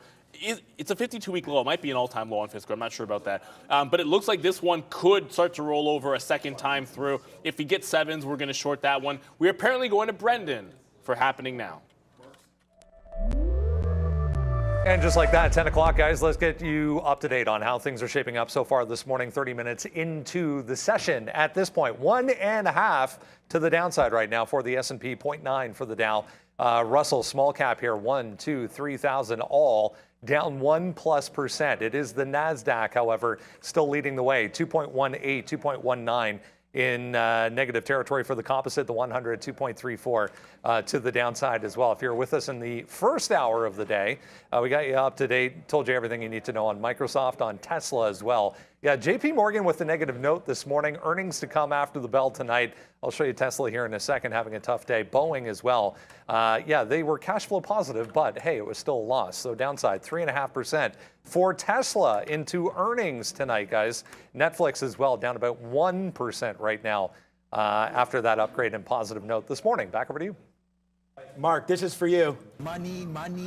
Let's spin the money train right now. As look at Microsoft down now. I know it's a sore spot because I'm Microsoft as well, but we are short Microsoft right now, and we are just cashing in on that one as Microsoft continues to go to the downside right now, bleeding now down. We just covered twice there at 231, so that's a good move to the downside. And look at Meta. We exact our revenge on Meta right now. We are long 141.50 right there. And we just need to get a piece out. It just ripped up there pretty good. We'll get out in the teens if we can and get a little bit of money back here on Meta. Go. Did we just get filled there? We're at 18. We just got missed. Hopefully Meta can get back up to the upside right now and put 70 cents in the pocket on a long. Neil, I'm wondering if the longs are starting to come in here. Well, I'm fading this pop. I got out of Tesla about 70 cents ago, and I'm looking for like another 60 to 70 cents to the upside that I can fade. Alphabet, I'm going to stick with Alphabet short. Once that broke 95, this almost has to retake 95, 96 to 95, 95 to 94, and then we'll see what happens from there because there's a huge gap to be filled. I think almost all the way to 93 on Alphabet here. We did go over to, I want to go back to one of the chip names. I'm still trying to get an offer on Intel. I think it's going to roll over. And once it breaks like this 2840 level, it could be gone for good. But I had to recap NVIDIA. While all that was going on, we had a good long in NVIDIA. We reloaded it off 190. You can see the tight, it's hard to see, but that's like a 10-cent stop out there because it's retesting the low of the day. So we said I would not hold a 190 to 188. We'd look for a long off the 188. It just missed me by about 15 cents or so. It got down to 188.35. I was kind of looking for 188.20s. I'm going to get back on that bid. NVIDIA, one of the few things that's actually holding the low of the day. If it goes, like everything else, I want to get out. I'm not sure it's a reverse. I do prefer Intel. If I have to pick a chip name short, I do prefer Intel today to said short side. But I'm going to try and get that long on NVIDIA. It was good off 90s. Let's see if we can get this 88 long. All right, there it is. We just got it out on Meta there. We took a 10 or an 8 fill there, 8 actually on Meta as it just came back up to the upside here. As we're just watching this bleed, great trade there on Google. I mean, we had the 95 mark, but we were already short, and it doesn't matter. It's no excuse. We should have had that as well. That's a good trade. What else you guys want to look at right now? Affirm. What's it down, 15%? Is, yeah, probably not being affirmed to the upside right now. Oh, no, I had an offer on this. $13 right now for AFRM. I would probably have to pay for shorts on this, not sure, but for right now, it's bouncing off that $13 mark there for Affirm. But you know, this is the daily chart. Let's zoom back out a little bit. Still well high on this name, but watch out. There it is right there, breaking this bottom of $12.95. Probably puts this into SSR. I don't mind this trade at all on the downside for Affirm, breaking through the bottom. I mean, there's a lot of names right now at bottoms, so it's kind of like pick your poison here as the NASDAQ down 2.4% and not well right now. It definitely looks pretty sick right here. We've covered a lot of our Microsoft. Meta, we're going to let that go. And Google, we've just talked about it. Amazon really is the best trade here for me today. We're short. I mean, we wrote this down at 95. I mean, we're short Amazon right here off the morning, early off the morning, right? There's that 94 trade. Then we got it again at 93.50. Now look where Amazon is. It is absolutely tank city down to 91. Another monster move here on Amazon. I don't know. Maybe a break back above 92 we'll get out, but Amazon, huge move to the downside here again. Maybe 91.80 even, we take it out. Let's go with 92. What's up, Brendo? Not a lot of volume on this, guys, but worth a note. FFIV back to the upside here. Gordon Haskett, apparently, rumors being circulated about some buyout interest in FFIV today. Oh, okay. Well, that's things are going to be looking for positive catalysts to find like little kernels of strength in the market. But I kind of feel like that could be something that you want to gravitate towards. Like the longs on a really, really bad day, sometimes it's like small caps or deal news. I just got in maybe early on Tesla. Like I know I was waiting for 140 and then it started finding resistance at 139.50. So I just rolled into a short in front of that level. If it does break, I'll probably stop it out and then look for that short back at the 140 level because that's where the big break was. So a retracement sometimes comes all the way to the break price. If I can get a scalp into the low of the day, the market just double tapped the low. So if you're trading a short at the bottom of the range, I would expect maybe you look for a bit of a double tap down there as well. So I'd want to pay myself out for that. Just to go back over to, it was a firm actually. It was a firm I wanted to talk about because I'll short the pop on a firm. I'm looking at 13.5. Oh my goodness, I had an offer at 14.20 on this early in the pre-market, but 14, 13.5, 13. I'm getting on the offer in front of 13.5. Probably give it to like 13.60, like 10 to 15 cents worth of risk on a firm. This is a name. I don't think we have to pay for locates because I'm pretty sure I didn't. So I'm just going to hop on the offer. I want to get this on the way back up. Take my shot with a firm. All right, just as an update there, we'll take a smooth dollar right now as we'll go bullish a little bit on Meta. We just took the smooth dollar right there. So off of this, it's a nice move to the upside. We're still actually not even positive on Meta because of all the missteps that we've had, but still, we could still get positive and that shouldn't be a problem, but we'll see here. Out of Microsoft, if it takes 230, 250, I'm not gonna wait for that. We've already, I mean, Microsoft is such a, for me, banger there. So we're really happy with the way that traded. We are going to get out of Google. I was thinking if it takes 80, we just wicked up to 80. So if it takes that, then we're going to get out and definitely miss the opportunity on that bottom flush. So we're still short 96. We'll take $1.20 clean on that if it does happen. We already talked about 92 as our out for Amazon. I'm wondering, do we just flip everything over right now and just jump on that long? One of the names that we want, if it goes upside, let me just check out Apple. We saw Apple was strong yesterday, and Apple today is still down 1.5%, but much better than the market. Where's my chart? Bad wick again on Apple. Okay. Yeah, it's starting to get back up. What about a 140.75? Like, that's 140.50. That's 140.75. Maybe if we take that, we go long. Meta still there. Oh, we got out of something. Microsoft. Microsoft broke above. So we'll end that trade right now with a nice little move, and we'll go bearish on it. But Microsoft, we down. Put that money in our pocket now and move on. Let's just watch Meta Moon, hopefully. Well, yeah, definitely. And I'm looking for the long I want is to get back into NVIDIA. I'm now bidding in front of 60s. I did get out of a Tesla at 51. It was a 35 short to 51. Maybe I didn't give it enough room, but I want the 140 if I can grab it. I don't want to have to pay up too much, but what I might do is just try to get in on this 80 level, maybe a little bit higher in NVIDIA, because I don't want to miss out. If we're going to make a retracement on the futures back to like 11.7 on the NASDAQ or something like that, then I think NVIDIA is a name that can get into VWAP here, or at least to like 180, like 189.5.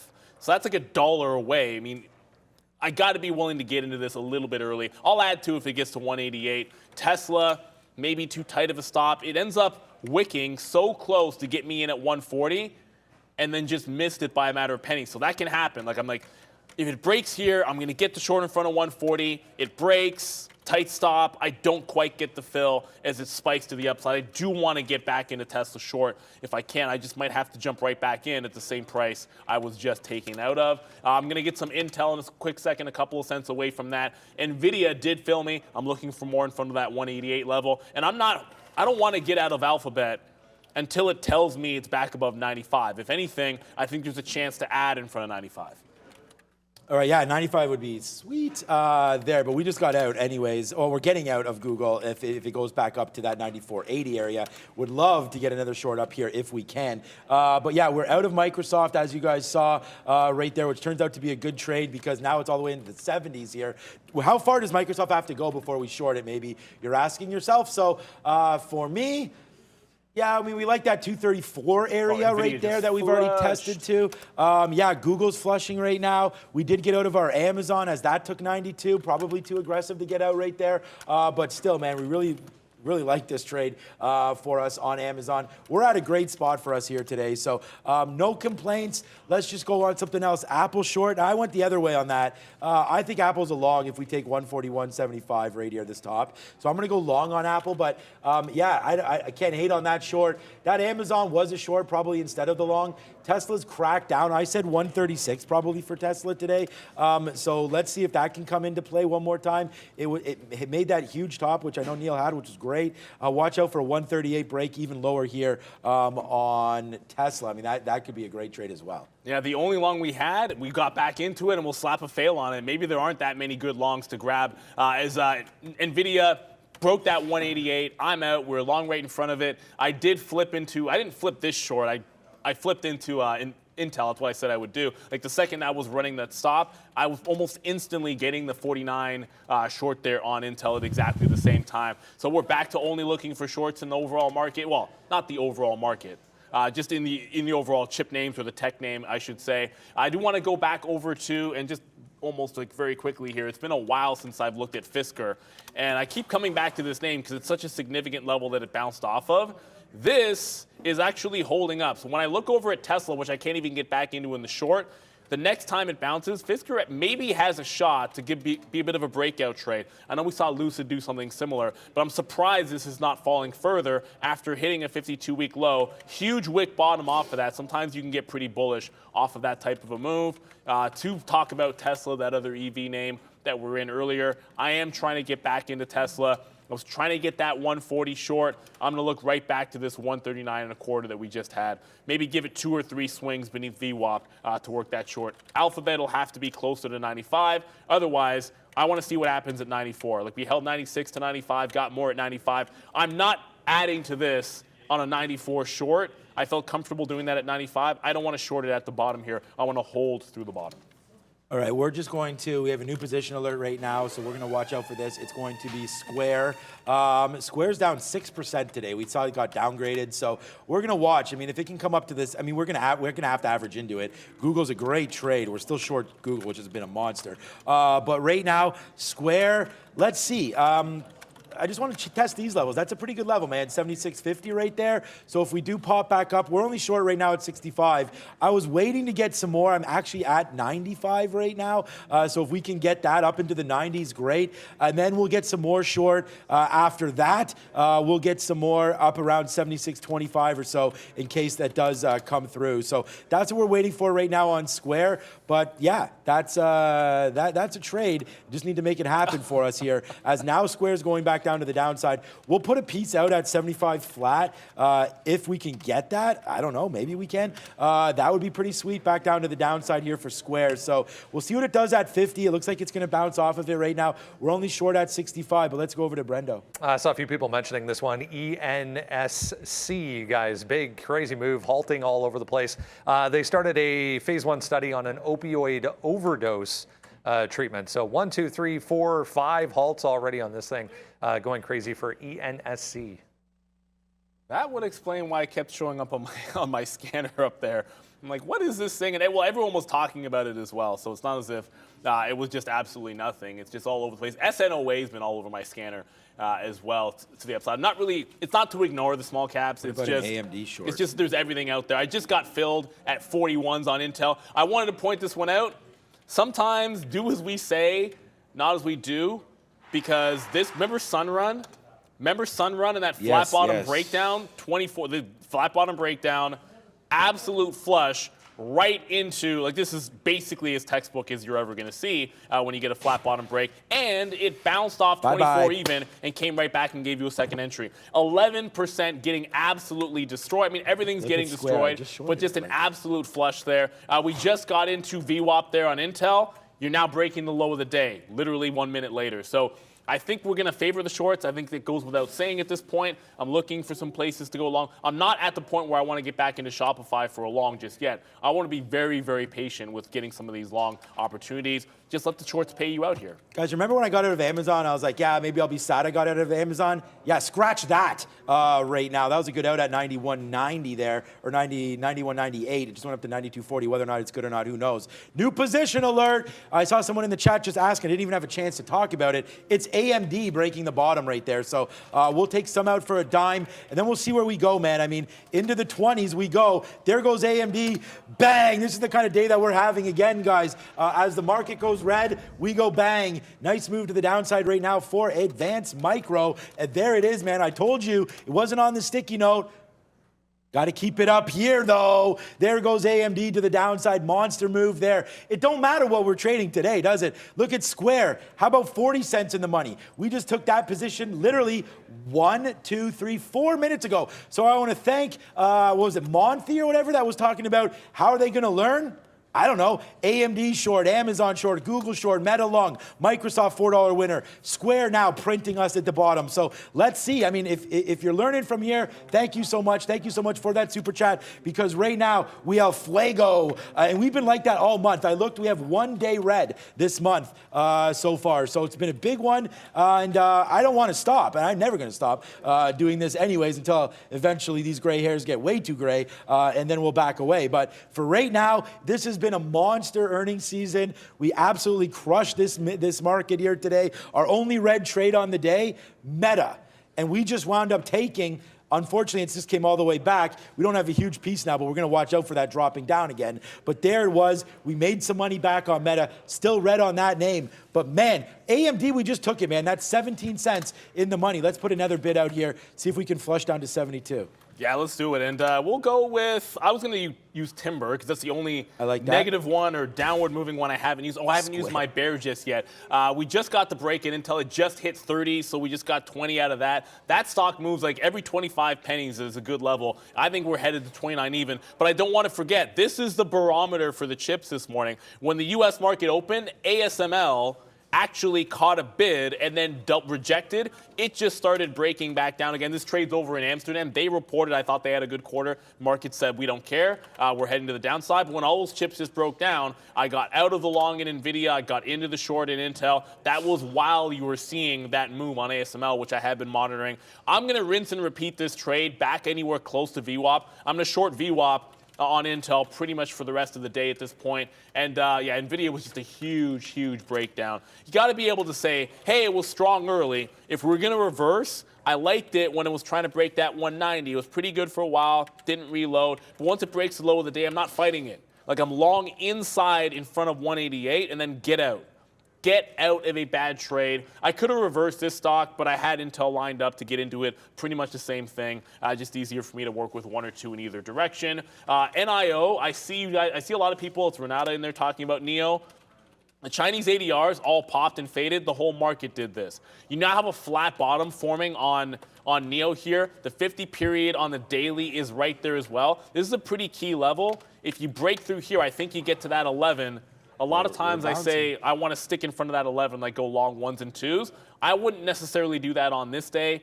I'd look to see if there's a few million shares on that bid and then maybe think about going long on NEO at $11 if we even get to 11. Yeah, I really like that 73. So there you go. Just as easy as it goes up, man, it goes down. Or sorry, the other way around. Easy as it goes down, it goes right back up. AMD starting to go back to, we just punched into Microsoft by accident right now. A stop order just triggered for me on Microsoft. So this is not necessarily the right trade for me, but it's back at a level right now. So we'll take, hey, look, man, sometimes it's good to be lucky to be good right there. As there goes Microsoft right back up to the upside. Let's just cash out, man. I mean, we don't mean to be in this trade, but we'll ring the register on it. That sucks. It's going to break up the trade of the day probably, because now it's going to look like, why did I do that? But there's the break of 233.50. That was to get out of the short that we had. So we do get punched into a couple shares long there. Let's just get them out now before it fades back out against us now. So there goes Microsoft. Neil, do you mind taking it over? I'm just going to manage this here. Yeah, I'm just actually, I just got popped into Tesla on this candle. It went $1 on my single 3-minute candle here. So I'm kind of leaning towards the same thing with you. Like, get something, the way you get a fill matters sometimes. And like the way that came in was a little bit violent. So I'm going to scalp out like 25 pennies and try and get a better price if it sustains above 139. It does make some sense if it can do that, but lower highs still. Like, it's not that I don't like the short, but I just got stopped out of a tight retracement there. All the best prices were up off the pre-market high of the day. Let's see if we can fade back in, but I want to be a little bit more calm about it. As Tesla made that bounce, I want to go back over to Fisker. I know I haven't made a trade on Fisker. I do feel like I almost want to. This is actually relatively strong at this point. If volume picks up, maybe like a Lucid makes more sense then, because no volume over here. I'm looking for an EV name to go long that's holding a higher low. I got stopped out initially on Lucid, probably the wrong decision, but then Tesla made up for it. I just like the Tesla short better. I think that was the right call because it broke the low. But if Tesla breaks back to VWAP, Lucid could break back above 850 and suddenly becomes an interesting long play. So maybe scratch Fisker off and maybe think about Lucid. If I get stopped out of Tesla at 140, then I want to go long on Lucid at 850. I just like the strength that it's trying to show me here. So I scalped some out, kind of got back in here. Now want to rinse and repeat some Tesla. Pay yourself out, get a little back in, see if it can head back into the low, get into scalp mode here, because if we're headed to VWAP, I'm probably taking a few swings at this. This level, then this level, we'll go short here on Tesla. Gonna hang on to Intel for dear life, and I'm okay with Google till it gets back to 95. These are the three shorts I want to be playing. Tesla for the EVs, then stick with one semi name and then one cloud name. Yeah, okay, good. Thanks, Neil. All right, so look, AMD, what we were talking about before we got punched into that is, first of all, I've got to like go over here and like figure out all these stop orders, because we don't necessarily want to be in all of these to make sure that that's that. So that's just a little bit of a, and again, you know, we'll make mistakes on the show and we'll tell you about them. And that was one there for me, as we did not mean to punch long there on Microsoft. So whenever that happens, you get out almost immediately. So that's, you know, because we didn't go short here. Like, so the idea is that if I was going to go short Microsoft, I wanted to have a stop out. The problem is I didn't calculate the stop out. I didn't cancel the stop out because I didn't have any shares. So obviously it throws me in there and then it breaks 250, so we just get out. So we take advantage of it, accidental. Hey, sometimes you make money by accident, and that was definitely one of those times. So there we go, we're out of that on Microsoft. And then as we were sort of breaking a little bit higher and I was getting all discombobulated, is that okay, Sharif, that word? Okay, good. That's yeah, that we wound up getting some out of AMD. So here we go. AMD back down to the downside. Let's put some more bids here at 20. We just got out of a piece of AMD, so really no skin off our back. But, you know, we would like to get a profitable spot here as we just put a bid at 27. There it is right there. So let's go. Bang that one out for AMD on the downside. We're still holding on Google. You're still in Google too, right? Google, yeah. Yeah, okay, good. So we've got Google. And by the way, our Square also cash money down there to the downside as well, as we just cashed in on Square. Someone said, was Square a trade ideas play? Wow. And Block. for me, block Square, whatever. It was. I'm trying to find out what I found it on, but I did find it on a scanner. It's gone now because it was 10 minutes ago. But yeah, Square was starting to break. It retraced back up. So I did find it there thanks to Michael Nas and his team over there at Trade Ideas. So, all right. Without any further ado, it's 10:22, and it's time to go over to the big guy at the big desk. It's Brendan with Happening Now. Hey guys, brought to you by Seeking Alpha, the world's largest investing community and your one-stop for all your investing needs. Subscribe today to unlock all premium features, including access to their exclusive quant rating system. You can now receive a 1-year subscription for 50% off. Shout out to Seeking Alpha, bringing you the small cap recap. GROM down big time this morning on that private placement they announced after the close yesterday. Quick trade, nothing too fancy, but just above that initial resistance, 240, up to this high from the pre-market, which was, if you zoom out a bit, yesterday's low as well on the long for GROM. FWBI, positive news this morning. 650 was this initial high, so waited for it to get back below 650 and then take the short just versus 650. So tight risk there. Still have most of this, so I'm going to hold that probably the rest of the day. SNOA, yeah, starting to get a little bit annoying here. 240, 250 was the high I was trying to work off of here, but testing it right now. We'll see if it fails back above that. But SNOA trying to get through 100% to the upside on the day, guys. Oh, thanks, Brendan. I just mentioned SNOA in the chat. I was going to go over it because look at my Trade Idea scanner. Look at the high of the day. This was one of my favorite scan. It's a high of the day Momo scanner, right? Momo from Momentum. It is entirely one stock. It's just only SNOA. Whenever I see that, like it's only one stock on that particular scanner, I'm like, oh, let's go over there. But Brendan just covered it for you guys. I'm working Tesla here off of this 139, like quarter to half area. So like scalping it, get the short, 25 to 30, get some out 139 even. If that breaks, get some out low of the day, then try to hold the trend. So I knew like when it got that first fill, I was like, okay, what's going on here? Let's back off a little bit, get some out, and then start working it more reasonably because you could easily see 140 on a retrace over here in Tesla. Just going to get my other charts back up there. And I want to go back over to Momo in the chat. I know, yeah, your name is Momo, and that's a Momo scanner. I can't do anything about that. So if you hear me say it, maybe I'm not talking to you and I'm talking about one of my scanners. And anybody that ever asks, like, there is that 20% off that we have, just Trader TV 20 if you want to sign up. It's literally the only affiliation we have. And for years, it's one of the only things that I think a lot of traders on the floor, when they look for a scanner, they happen to use Trade Ideas, so it made sense for us. My layout, anybody can get. Just ask Michael Noss or literally DM me if you want to use my layout and don't want to bother to make your own. Intel just got to 29.25. So that initial flush, those are the only outs I've taken on that 50 break. Since then, I thought we'd get back to VWAP on a pop and then maybe retrace and get me these 20s here. I might take one more fill here in front of the quarters just because I didn't last time. So I'm going to get out there in front of the quarters, in front of the 20s. I'm going to double check. I'm pretty sure this never happened on Intel, but I have to confirm with another source. That seems crazy that Intel broke 29 at the open. I don't think that really happened. If it did, then wow is all I have to say. But that's kind of the nonsense that happened yesterday's trade. I want to go back over to, if I can, Alphabet. This has been, I don't want to call it a sleeper, but I'm waiting to get some 95s in here. And maybe I'm just anchored to the even dollar so well because 96 was a clean short. 95 was then clean on the reentry, and it's bouncing off 94. So the next thing I want is a reload in front of 95, if anything. This has been a good one. It's weird. We said we'd look at the cloud today for a Google short. We said we'd look at the EVs. I've been working Tesla, and then obviously the chips as well. But there was Boeing.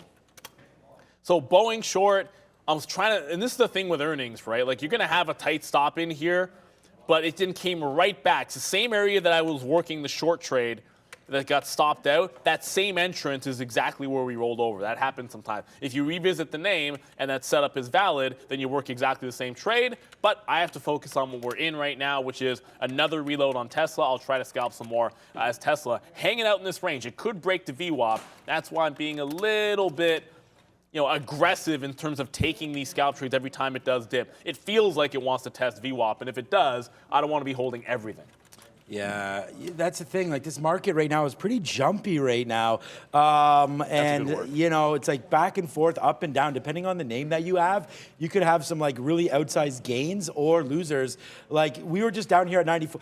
Where's my out for Google? I thought I had it, 95. Yeah, so we're still there. But Google right now is retracing back. I don't know if you just talked about Google or not, but I don't want to, beat a dead horse here. 94.70. I'm thinking where, that's it right there, by the way. That's what I'm looking at. That's really 94.80. All right, what is that, 70? All right, let's go short more at 70 and just get out at 80. This is going to be a real quick trade, man. If Google doesn't want to work, doesn't have to. So 94.70 or so, we'll get into the short, honestly. And if it breaks above 94.80, we're going to get out. So I think this should be a decent trade. I'm not going to give it to 95 right here. Maybe that's going to be a mistake. But like I just said, when you have these kind of upsized moves, you could break the other way. And it's just that's really right now what I'm nervous about. We're really in the money on a lot of things here, so there's not too much to worry. For AMD, if you guys are wondering, my out 73, but that means that we're gonna reload it. So I have 10% left because we got that nice fill there at 29, which was nothing. I'm nervous about AMD, to be honest with you, bouncing off of 72. But right now, just looking at that level, 72.80 or so, we'll get some more shares, then we'll get out if it breaks 73. But AMD right now, trying to retrace upside. When look at the names that are weak, like Google trying to push down right now, right? Amazon, is that at a reload level? Yes, it is. Amazon looking pretty good right now. Good thing we got out at 92, right? Saved ourselves a little bit of cash as you break back above 93 right now. So lots of opportunities here in this market. We just got to find the right names. I still like your Shopify. Are you in it still? You know what's interesting? Because, I should have revisited that one a quick second. Tesla just kind of got my attention with that big spike that it just had. I just scalped another leg out of Tesla. If it breaks 139, maybe I'll get something. I should just put this bid in literally in front of 139 because there's a bit of a refresher, and it's like, why are you on the north side if there's a refresher at 139? So I'm just gonna. We call it shaving in front. All that really means is you see a big order or a big level, and you put a couple. Well, I can't say what we really call it. And then you put your order in front of that big level. So instead of waiting for 139.85 or something, I'll just say, okay, I'll just try to take 139.02s because that's where the buyer is. I said I'd be patient looking for any re-entries into Shopify long. It just doesn't want to hold above VWAP at this point. There's enough of a downward trajectory. Yes, it's got a double bottom. Now I want it to make a higher low double bottom before I get into the long. If it makes a secondary push and goes to 10%, you got a whole day for that to happen. I rushed out of the trade early and made bottom wick. The last thing I want to do is rush back into the long and make the bottom wick again. This should have been my best long trade. And instead, I rushed into it, wasn't patient. If I'm patient with this long, I'm long here. Not the down candle, not that, I'm long here. Wait for it to bounce, long that same price on the way back up with a little more confidence. I want to get that kind of a trade there again if I can, but I got to watch out for Tesla. It's coming into that 140 area pretty quickly. This is why I wanted to be a little bit aggressive, enter 3 times, a little bit aggressive taking these fills to get out and then getting higher reloads because it's that 140 where I think is real decision time. I do not want to get wicked out of the short. That's why I'm scalping it aggressively when I get back in and then waiting for a better price each time on the way up. All right, I'm just getting my order ready here because, all right, that's good. Yeah, good, because I'm trying to clear all my orders out. So let's get ready for the crypto update right now and throw it over to Brendan, and then we'll discuss some of our exits and entries coming up here in the next half hour. Over to Brendo. Yeah, actually, you know what? We haven't talked too much about crypto. Let's get an update. Why not? Worth a note here, guys. I was just noticing the Bank of Canada with an interest rate decision this morning holding on interest rates. So 4.5 versus 4.5 there for BOC rate decision. So That's a bit of a news story as well. Crypto exchange Luno, meanwhile, cutting 35% of their staff, becoming the latest to jump on the job cuts in the crypto industry. So the same theory or the same storyline continuing as far as weakness is concerned. We did have a break to the downside on the 24-hour period for both of these. This is Ethereum.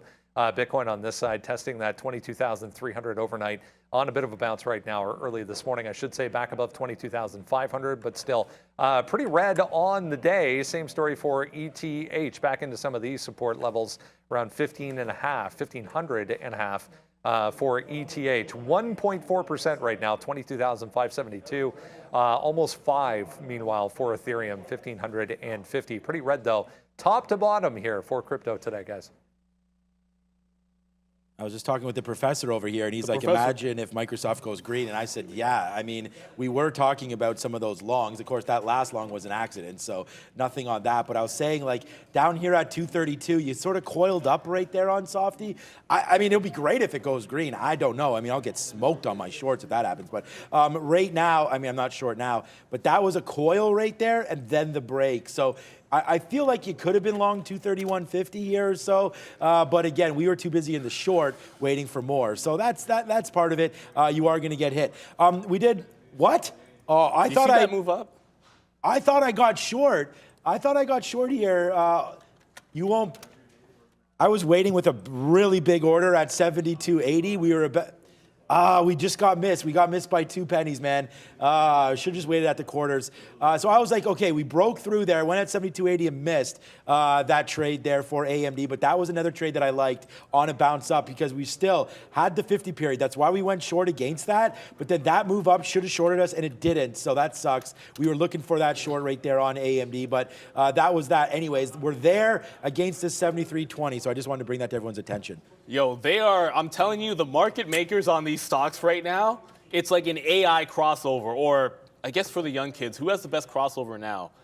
Bones Highland, if you see that guy's actually, that guy's he's got sick handles. But Allen Iverson, I mean, Jamal Crawford, he's retired now, but Allen Iverson is the best cross of all time. So I'm old, so I'm gonna stick with AI on that one. Because remember us saying Tesla was doing this thing where you could get the short, it gives you the scalp trade, but it's like, it's grinding up. It's about to do that 40 test, so get some out, get some out, get some out. Then this was the 40 test. Like, forget about these little 30, 40 cent moves. It then jammed $1.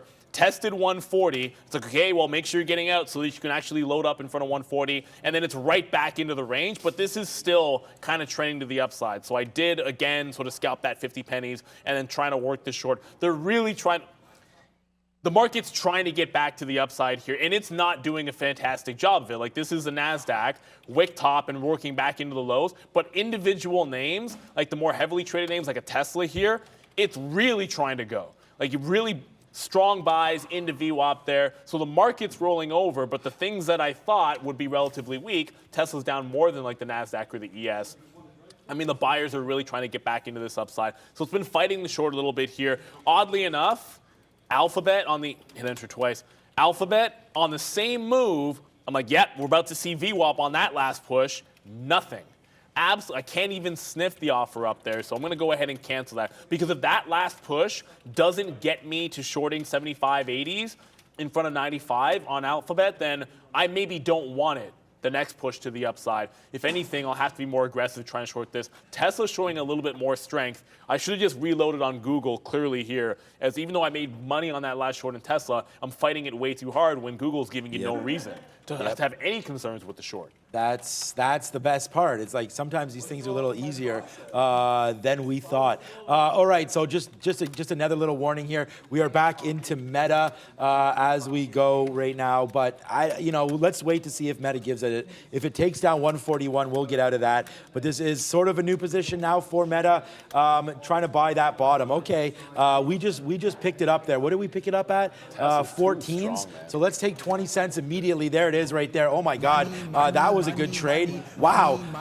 Therefore, Meta picking up that bottom and then hitting it right there. If Meta can get back to 141.70, that's another out. So we're going to put another piece right there right now and see if we can grab that. Right now, Meta on that. And then we just reloaded again here on Square. So Square came right back up, right into 76 again. So we actually missed that because we weren't here. But that was 76. We could have shorted it. We just took another short. I'll give you the price. 80s right now. So hopefully it falls back. I am bidding something in the 40s now. So right now, all is well, man, as we continue to hit this market pretty good here today. I hope you're enjoying yourself. I know we are. I think we put on a great show. So, hit the like, hit the subscribe, and let's keep this market going, man.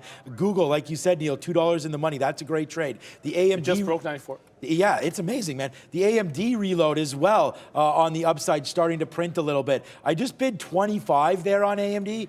Let's cancel that and put a 28. There it is. So we get that out a little bit right there. And now we'll wait for AMD to get a little bit higher up, and then we'll short it. But for right now, we're printing, baby. What did we just get out of? We just got out of something else there. Oh, we already had a 25 bid for AMD. Now we have a smaller piece, but AMD hopefully to the downside now. As goes Square, we need that. Maybe that's going to bounce at 50 again. Let's put a bid at 50. You know what? Someone just said no Apple trade. I haven't even looked at Apple here today. I did just get, at some point, it was challenging so hard up to the upside that I got wicked out of Tesla. It was so strong up there, and it finally rolls over. I'm going to try to get back into that short, but I did get out. Now I'm only into 2 shorts. Both are still okay. Apple, the focus for me was on the cloud names in big tech, and then the chips, and then the EVs. So, yeah, probably missed out on Apple through 140. Breaking out the low of the day. This just gives you more confidence to hold on to your shorts and maybe look for some places to add. I was trying to, I chuckle at this because I wanted to short a pop on a firm. What pop, right? This stock is just absolutely dying. It's now through 13 even. However, this just broke the 50 period at 1350. That's one of the reasons I was looking for a 1350 retrace, and it still got room to the recent bottom. Down around $12. So I will get back. I will try to short this maybe off of like 13 and a quarter here. I don't want to completely miss the move. And if this goes from a 2% or 2.5 day on the NASDAQ and 1.6 on the ES to like a 4% down day, well, a firm, I don't think it went SSR. A firm can go short sell restricted. Although there's probably a bunch of stocks that are SSR erroneously from yesterday, now that I just thought of that. So watch out for that. But I'm going to try and short the next pop on a firm. 13 quarter is going to be my stop, so I want to get short in front of it. This is, honestly, man, like now, like these algos are absolutely insane. Like I tried to buy Google or Microsoft down here against this 233, and it's like every bid that I put in, my bid would come, and then it would just go up 10 cents, like almost immediately. So there, we just got long. I mean, hopefully all my complaining, helped it out a little bit there. But yeah, that was like, what? I was like, can't get this thing long. Let's take a piece out right now if we can. We're just 40 cents in the money. We just put this trade on. We were trying to get long against that 233. So if we can go 1-to-1 right now, we'll do that on a third of this trade. What am I at? I'm at 98, right? So that's why, what a surprise. Doesn't want to go that high, stopping at 96. Not that our orders, it's not like we're trading hundreds of thousands or thousands of shares. It doesn't need to run us over, but still, when it sees real orders, man, it stops. There it is right there. We're going to go again right now off that nice reload there for Microsoft to the long side. We're going to give this back to 233 and change. If it breaks that, then we're gone. Basically 233 flat, break it, we're gone. But there's, yes, sir. Wow, nice move on Microsoft. We're long at 60s as it breaks above the O's on the other side. Yeah, man, today, great day. It's going to be a lot of fun here. Sharif is here. Luca, I think, is here. Yeah, he's over there. So it's going to be fun. A lot of stuff trading today. Square, AMD, Google, Meta, Microsoft over here with Tesla, Shopify. Everything. Like, we've got them all. I don't know if you've done any small caps, though, have you? Not today. Not today. So it's not today. It's not small cap recap, but it's Brendan over at the desk. Hey guys, yeah, Sector Watch brought to you by Stock Odds. Get the top 10 and highest probability stock ideas from the S&P 500 delivered straight to your inbox every morning. Try the top 10 odds daily from Stock Odds. Check out the link. 10% off from Stock Odds, guys, from us to you. Typical for a earnings type of day. A lot of individual outliers, huge movers, in fact. I just saw this one, NDAQ, NASDAQ itself, down 8% today after earnings missed expectations. MKTX, 5.5% to the upside, offsetting that. So financials overall pretty flat, back and forth, a little bit red, but pretty flat for the financial group. We talked about the News Corp and Fox angle this morning. That deal not going to happen, so 7% for NWSA and NWS. Just different class of shares there. Goog, right below that, GOOG, down 3.5% this morning. Continuation move after that DOJ announcement yesterday. All about the tech group today, though. It is software that is leading right now. Microsoft, tough to see there, but 3.3%. CDay, Pacey, ADP, some of the other smaller names in this group. Bigger move, 6%, in fact, for CDay off earnings as well. Industrials are red. Healthcare red as well. Material stocks up in the corner there, also red. We just had the oil inventory, smaller than expected build on crude oil inventories last week. That caused a bit of a move higher for oil itself, but energy names still in the red today so far. Guys, back to you. Exactly. Thank you very much there, Brendo. I can take that back if you want. A little bit of strength, like you said, but man, did those like Sunrun, that got destroyed. I think you see a lot of those solar names pulling back pretty heavily today. We did miss out on some things. I was able to get another fill here on Intel. Just going to update. We're kind of at that point in the day where you're holding on to, if you got something working in the money, like off a good level, then maybe you patiently wait for a refill on it and just sort of work out of it. If I see anything new that I like, I definitely will get over to it. I'm not seeing too much there. This is maybe a good time to get to that SNOA. It just attempted a breakout at 250. That's my 15-minute. On the daily, I thought on a 250 break, this was probably going to challenge the $3 level, just given how strong that was. A double top. You had the pre-market high there. I was like, okay, 250 breakout, pull up here, consolidate 50, go long, and then hold into the break, and you got room to 3. So that was my thought process looking at that 250 level. Now that it's back at VWAP, I'm thinking I want to see it trade back into that range before I consider a long. That is a wick top failed break through that 250 level, meaning I'd be leaning short underneath the 250. So I'm not obviously going to go long at a price that I'd be leaning to the short. I don't want to give up on this one to go because the market's so weak. I find a lot of times when you get a small cap that's showing strength, sometimes you call it like the hot one that day. Not the chip challenge, but like the hot stock that day. It can be the thing that goes because everything else is so negative. But I needed a back above 250 where I can get a long, risking 10 to 15 cents, holding through the high of the day. So for now, I'm going to have to sit this one out. I do think that there's an opportunity maybe looming in Shopify here. That's the other one. So remember where I got wicked out? That's me. It's not the bottom wick anymore, but effectively that's the bottom wick. And then it went like $1.50. It just put a wick at that same bottom, 44.5. Got down to 44.20. Wick bottom, same place it stopped out. I said I'd be patient with it. And now the time for patience is a little bit over. I'm going to try and get long in this consolidation. I know where I'm wrong. I'm wrong to here. That's about 44.35. The thing about this level, I get it. This could be like a colossal short at some point today. But it's just 1, 2, now 3 times you're trying to break out from here. And I believe there's just a lot of room.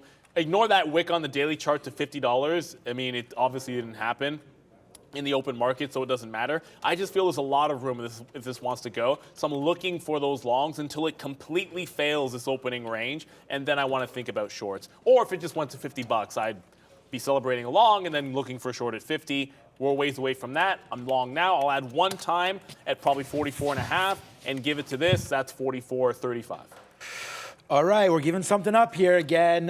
First of all, new position right now, Amazon right into VWAP right now. So, sorry, into the 200 period. We're well past VWAP. This is a little scary of a trade because we are now well above VWAP and the 50 period, but we are running into this. So I'm not going to give it too much love back through 93. So if we break through look where we're short, man. These are the kind of trades that I want to put on. Like, we're short here, and it sucks because we're short and it's going up, but we got a good price. We're short at 91. If it takes out 10s, we'll be out of this one, as unfortunately Amazon's really gotten its wings right now and starting to go back upside. So, yeah, this trade, needless to say, starting to get me a little bit worried. If we pull back a little bit, we'll get, yeah, there it goes. If this wants to go really strong, we're not going to sit in this one, man. Like, Amazon, when it gets going, like, to say that, that? 92 to 93 in a blink of an eye. That's 1, 2, 3, 4, 5, 6, 8 minutes, almost as if there's news or something here on Amazon. There probably is. Brendan, if he has it, he'll give it to us. But honestly, the market's upside, and look how strong Amazon is. So just be careful with this trade. I'm getting out here in a couple pennies. There it is. We're out. So just as easy as we're in, we're out there. Sucks because it's an L for sure. But there goes Amazon, man. Breaking higher. We didn't expect that, but it's gone, and it's well upside right now. AMZN, see you later. Microsoft, good trade. We'll hold that one as well. I guess we just got to go long Amazon. Google, let's get out of Google now.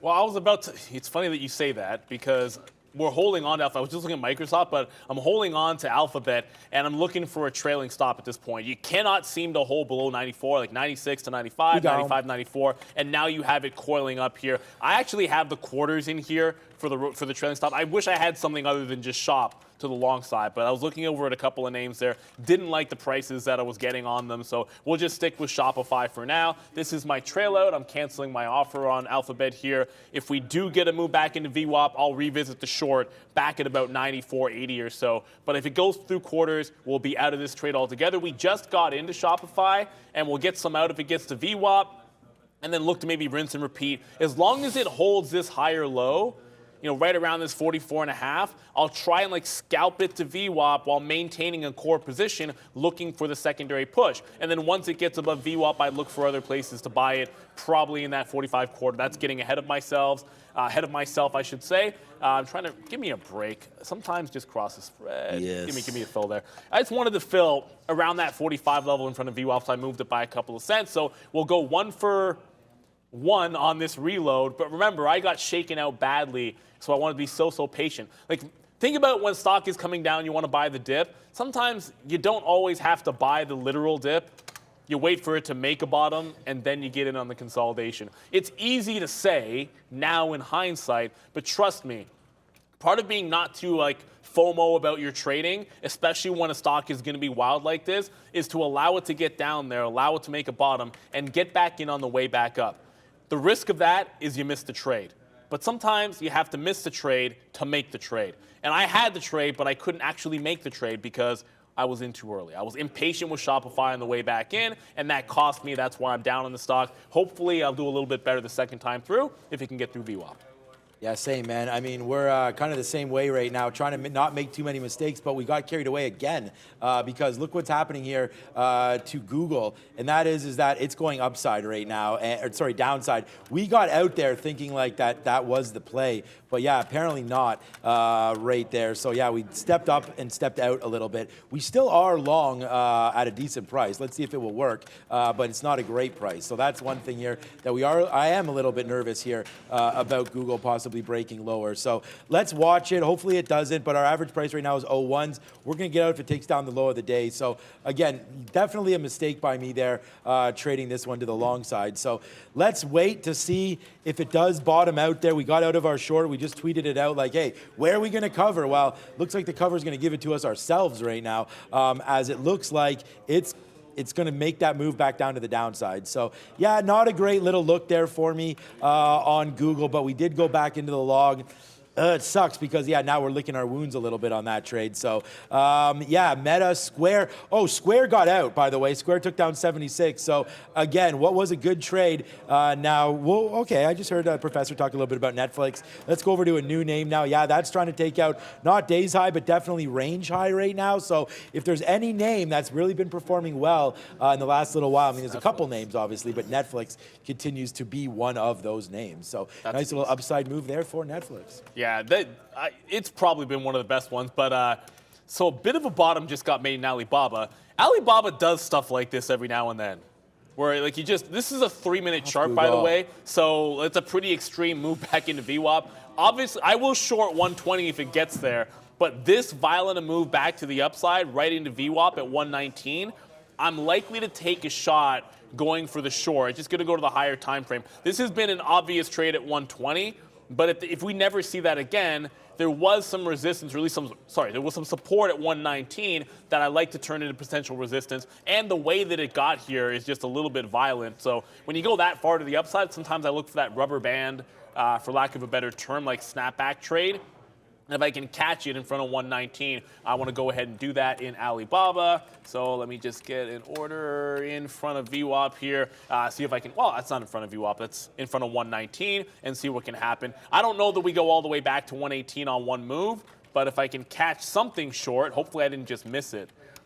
The problem is I don't know that if I saw this like 50 cents ago, I might have already been short. I might have just missed this trade, but all of a sudden BABA just spiked on my scanner, maybe a little bit too late there. If I've missed the trade and it pulls back to 118 and then comes back in, I'm not shorting at that same price. I need to get it in the next couple of minutes to get the trade down into 118. Otherwise, it might not be worth it at all. I did put the trail on Alphabet. It's still, if it breaks the low and doesn't get to 93.50, I'm probably going to tighten up the trailing stop. Like the tighter this move gets, the tighter my stop is going to be on the trail of Alphabet. Just an update there. I might have missed Alibaba. That's going to suck. That's a good opportunity. Like if you, I missed it. You have to be so fast to a move, like, because look at how violent that is. And it's not a ton of volume either. Like look at the volume. It's hard for you guys to see it. It's not a huge volume spike to make that huge rally, but you need to get it in here. Like you want to be in position here to give it to the high, not chasing the short or. It is what it is. Like it's a good setup. Next time you see it, you can take advantage of something like that. But you got to be really quick to a move like that. Yeah, we also shorted AMD right here against 60. Let's see if we can get back into the 40s. There it comes right now. So, okay. Hopefully it can come back in, and we will take advantage of this move down as we are now short 55. It's not a huge short, but if we put a bid right now at 46, so we'll see if we can take a dime, and then we'll go a little bit lower on this trade, hopefully for AMD. We're also long Google, short AMD, long Microsoft. All right, Brendo, it's all on you over there at the big screen with Money Talks.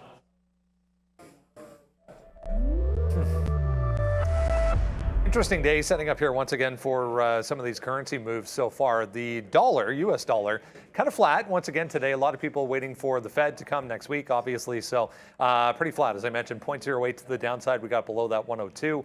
Back to 101.80, as I mentioned. Canadian dollar under pressure here, 0.32. 4.5 now on the interest rate from the Bank of Canada, up 1/4 point, but they signaled it's time to pause. So the first central bank to talk in that nature. So the initial move was higher for the CAD this morning, but now downside on daily time frame here. We're back inside the range. So under pressure a little bit there, 0.3, 74.5 for the CAD. Everything else a little bit higher on the day, but no other real notable moves on the day outside of crypto downside in a big way, as we saw earlier. 3.5 there for Ethereum, 1.4, 1.5, depending on when you look. For Bitcoin, guys, back to you. All right, I'm just getting up here because we got a nice little move backside right now.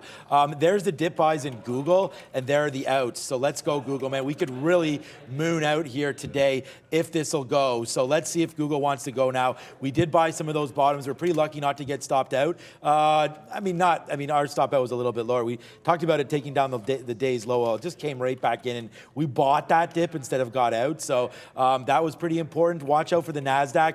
I just want to see if it can hold fort above the 50 period. We've tried before, so try again right now, hopefully, on that. And there it is again, another reload. Let's go. Holy shit, right now, as Microsoft continues to go to the upside right now. We just reloaded this bad boy. So that's going to be a good trade for us, as we just reloaded it down there. It's coming up to 27s. That's good enough for me. Let's put an offer. There it is. We get that piece out right there at 21s. Nice little reload again. So Microsoft going to be the #1 name here, net-wise, on the show for me. Look what it's done, man. We went short early, Bank City. Now we're long, Bank City again. So let's see what's going on right now. Where does Santa Claus keep his money, Neil? Well, in the snowbank. Oh, okay. I don't know. You know what's hilarious? Actually, it's funny that you say that, because my wife and daughter for Christmas got me a dad joke Star Wars book, Star Wars dad joke book. So, I love dad jokes because, quite frankly, I make dad jokes and I'm not even doing it intentionally. It's just how bad my jokes are at times. So I like that one. But there's one that my wife always tells me. It's like, where does General Washington keep his armies? Where does General Washington keep his armies? I don't know. In his sleeveys. And my wife tells that joke. I'm not making this up, and whatever. She's not watching right now. She tells that joke probably once every single month, and for some reason my daughter still laughs at it. And I have no idea why, because once you've heard it once, it's okay. You hear it twice, and it's like the corniest thing I've ever heard of. However, the market's trying to catch a bit of a bid here, so let's roll. Maybe that'll rally the market. I have no idea. We just got the VWAP on Shop. If this gets to the high of the day, I'll be pretty happy, but mostly because I was more patient with this trade. I should have been patient the first time. I feel like I was patient this time. If it makes a pop into 46, I do want to get something out. Whoops, I do want to get something out. That's what happens when you don't put a decimal. You guys just saw that live. Well, I want to get some out in front of 46. I literally just accidentally put an offer at 4,600, and it threw it out there.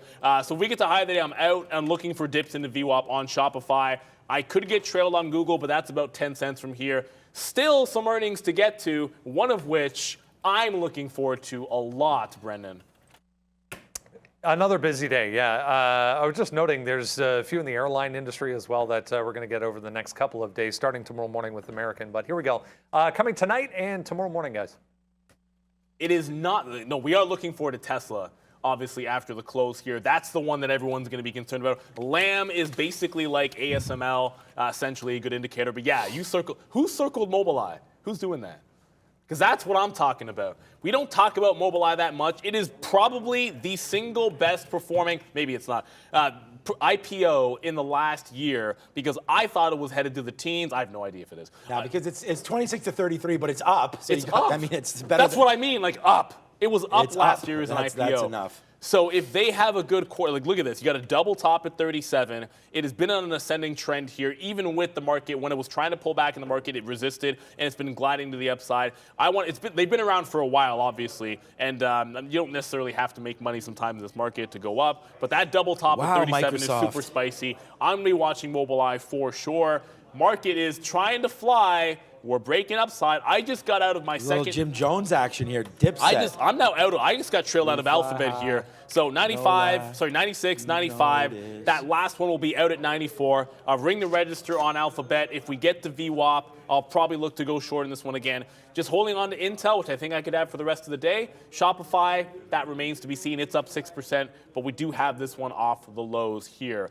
2 minutes to go here. It's been a fun show. Been a fun show, yeah. I mean, we just said this has some dipset action because it's balling right now. Microsoft, some huge moves. What's up to Jim Jones? 235 right there for this. We just put this trade on 4 minutes ago at 233.50. It's in the money, $1.40 right now on Microsoft. So we always talk about this. Like I said, I was reading that one good trade. It's like you just got to trade names that are in play. That's why we have the sticky note. We have our watches. Make sure you join all of that every single day there. Trade that's getting not away from me because we really haven't got our shares yet, but we're waiting for an 89 here on AMD as we approach 73. So let's wait to see. I'm trying to be as specific as I can. We're trying to put on some shares here short in front of 73 for AMD. If it breaks it, it breaks it. I mean, we are just really, this Google trade, man, I mean, to have held it all would have been so sweet. Actually, too sweet, if you guys know about some old school WCW right there. But right now, we're going to check out the upside here. Look, see what I'm saying? I just talk about it, and the thing just drops 8 cents immediately as I put my offers in. Like, there's no, honestly, like, I'm not a conspiracy theorist by any stretch of the imagination, really. You know what it is. But it's just, we put it, see, and then now, so I just got filled at 12, and my other offer's at 16. So we called it up at 18. I didn't get out at 18. I put a 16, didn't get that. Put a 12, didn't get that. Then it relieves some pressure as the algos stop because I've stopped putting in orders. And then now all of a sudden, we do get that 12 on a little bit of a bump back. So yeah, man, that's what it is. And it's always a fun time here in the market. So hey, look, man, Sweater Gang going over to Handsome Gang in about a minute as the midday show is getting ready to rock and roll. What a great show again. It's fun. I mean, hopefully you guys are part of Sticky Note Nation. Get our watch list every single day, man. Neil Brennan tweeting things out. Make sure you follow us all. Yeah, I don't know. Microsoft's still trying to blast upside here. We're going to stay long as we're above the 50 period, and we're going to watch out for that short coming in AMD, hopefully. Just quickly, we're going to send it over to the other guys here, but two things from the chat. By the way, if you want to be in this chat to ask questions and talk to us, you have to be a subscriber. So take a second and hit the subscribe so you can. But Michael, I love your optimism. optimism. I think Tesla has a shot at 165. When? You got to give a time frame on that because we're like $24 away. That's tomorrow earnings. I know, but That's what he means. 24. Well, assuming that's what he means, but he didn't specify. And then there was a question about Meta. Is it time to get back into Meta? I was like, I haven't traded Meta. Ask Sean. it's my only so negative stock. Dave's probably going to ask you about it in the chat. I just wanna mention Dave? that. I haven't What's up, traded Dave? it, so he asked me in the chat about Meta. I'm like, I haven't looked at it today. So let's go to the midday, guys. We'll talk some. We'll be back at 2 o'clock. Don't I know talk we'll be Meta, don't talking talk some Meta. We'll be talking some shop there. But the boys got him right now. Let's go get him. Sharif and Scalp Guru. Demon. Demon. A He's guru. the demon. Maybe in the future. And in the not too distant future, guys. I'm Sharif, that's Luca. This is the Midday Show. What a move this morning. Microsoft kind of taking the market down, Luca, but there's been a lot of trades to be had. Yeah, today definitely an exciting day. You know, Microsoft, Amazon, AT&T, SONA, Google got those all on board. Definitely can't complain on my side of things. And I just want to say, shout out to the OGs, looking fresh in the sweaters. Yeah, they're always complimenting us. They're looking real good. Neil, I like looking that extra shirt, fresh. man. I don't know if they're going somewhere special after, nice but figure over yeah, there, right? you know. Yeah, feel free to throw more parties and let me and Sharif know anytime. Anyways, guys, hopefully you guys are enjoying the show, having a good time, staying profitable. I'll share a couple of my morning trades with you guys. AT&T, absolute banger, running into that 20 level, basically loading the boat below 20. Don't know where this volume spike came from, but I'm pretty happy that it came through. Pop, little bit of a pullback, flying right through 20. I almost want to say the first covers were, what am I thinking? Covering 2003, like, this thing went to 2050, so that was pretty pathetic on my part. But it's all good, man. Scaled out all the way, and basically holding the last piece right now for the dream, which essentially doesn't make any sense because it's AT&T. So, I don't know, but the dream is definitely not going to turn into a nightmare, that's for sure. So, the first VWAP bounce was good. I did miss the reload, unfortunately. Not really a big deal, though. We'll see if we get some kind of 20 action around here. I mean, my average is good. I'm in at 1988 average on the last piece. So, you know what? Yeah, let me actually just get a little bit in here right now. I'm willing to scale into this if we go down to 20. I just feel like 20 could hold, and I'm playing off of 1980. I mean, if we really sell off, we sell off, and then, go from there. Amazon was good. I'm sure, Sean was all over these kind of Amazon, Google trades, Microsoft trades. I basically had scalp short through 92 level, kind of covering on the way down, and then sort of flipping long around 10 o'clock for the move back up. What was this cover? Some of my covers today, just absolutely terrible. Bottom cover, then this thing, flies, and look at us back at 94 right now. So, I initially said, yeah, hold it, and then, didn't hold it. So, I hit the fill on that one. But, still locking in the money, so I guess can't complain. I mean, hindsight bias, you're always, like, this is what I saw. And I was like, oh, that was a good little kind of scalp trade.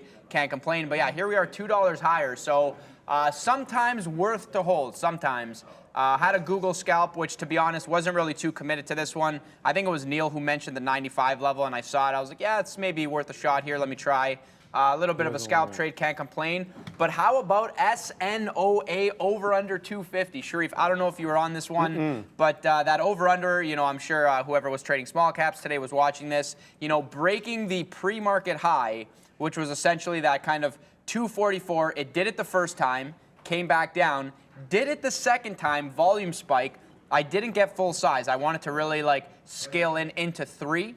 You never really know how high these things are going to go, right? They break the level, they pop. Do they drop right away? Do they go up 30 cents and then drop? Do they go up 40 cents and then drop? It's always it's kind of an art trying to figure that out. But for essentially didn't get full size on that and probably covered this all way too early. But can't complain. Wouldn't be surprised to see this thing below 2.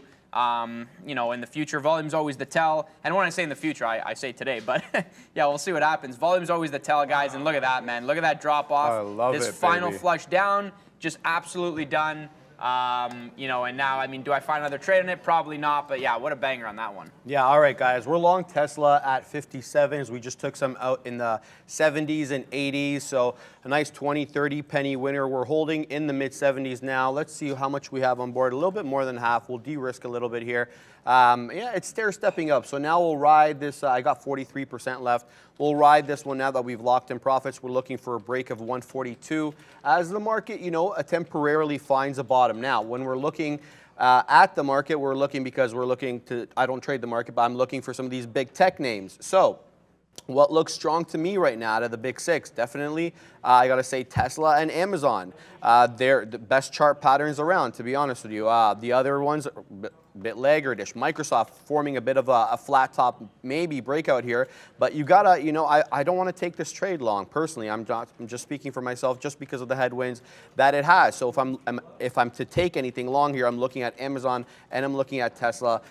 So those are my prerogatives at the moment. But I don't know how much I really believe in this market bounce. We got some bad news today, the markets, it's going to be headline driven. We know that it's going on for a while now, headline driven with respect to earnings, with respect to other like market news items like CPI, et cetera, and interest rates. So I'm looking for a continuation. I'm long. I'm holding my Tesla position here at basically a break even part for the remaining part that I have. So we'll see how that one does. Let's talk about some of my other trades that I had today. I had a nice little trade on Boeing. So I took this one. I know it had a bad news headline, but I was like, you know what?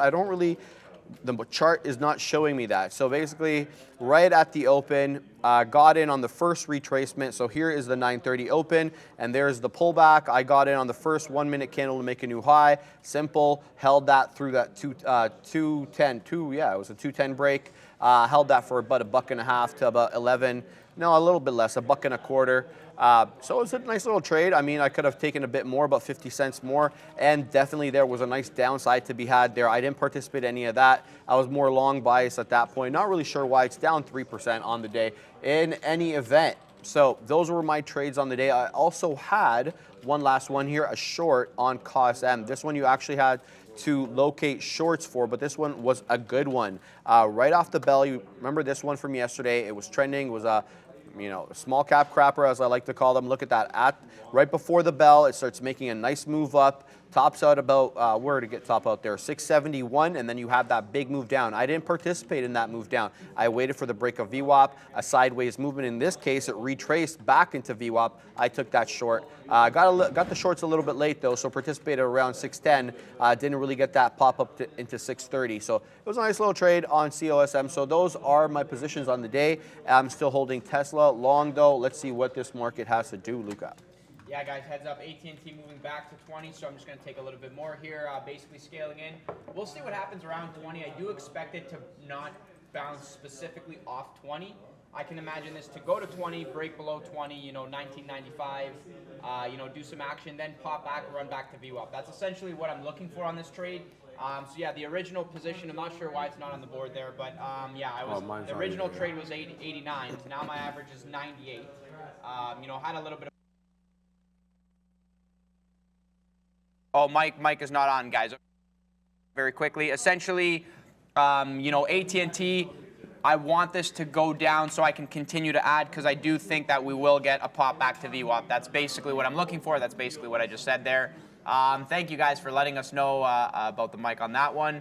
But yeah, we will find some new trades on this one. I'm not sure. I mean, so, everybody knows Microsoft coming through, kind of coming out with earnings, had the up move yesterday, and then reversing the whole move and opening down today because, they did not mention the guidance part in the earnings report. They waited to mention that on the call. So kind of funny how they do that. And then, obviously talking about it on the morning show, but essentially, Microsoft leading into kind of Google and Amazon. Amazon being weak from yesterday, right? Everybody remembers Amazon was weak yesterday, closer to, what was it, 97, 99.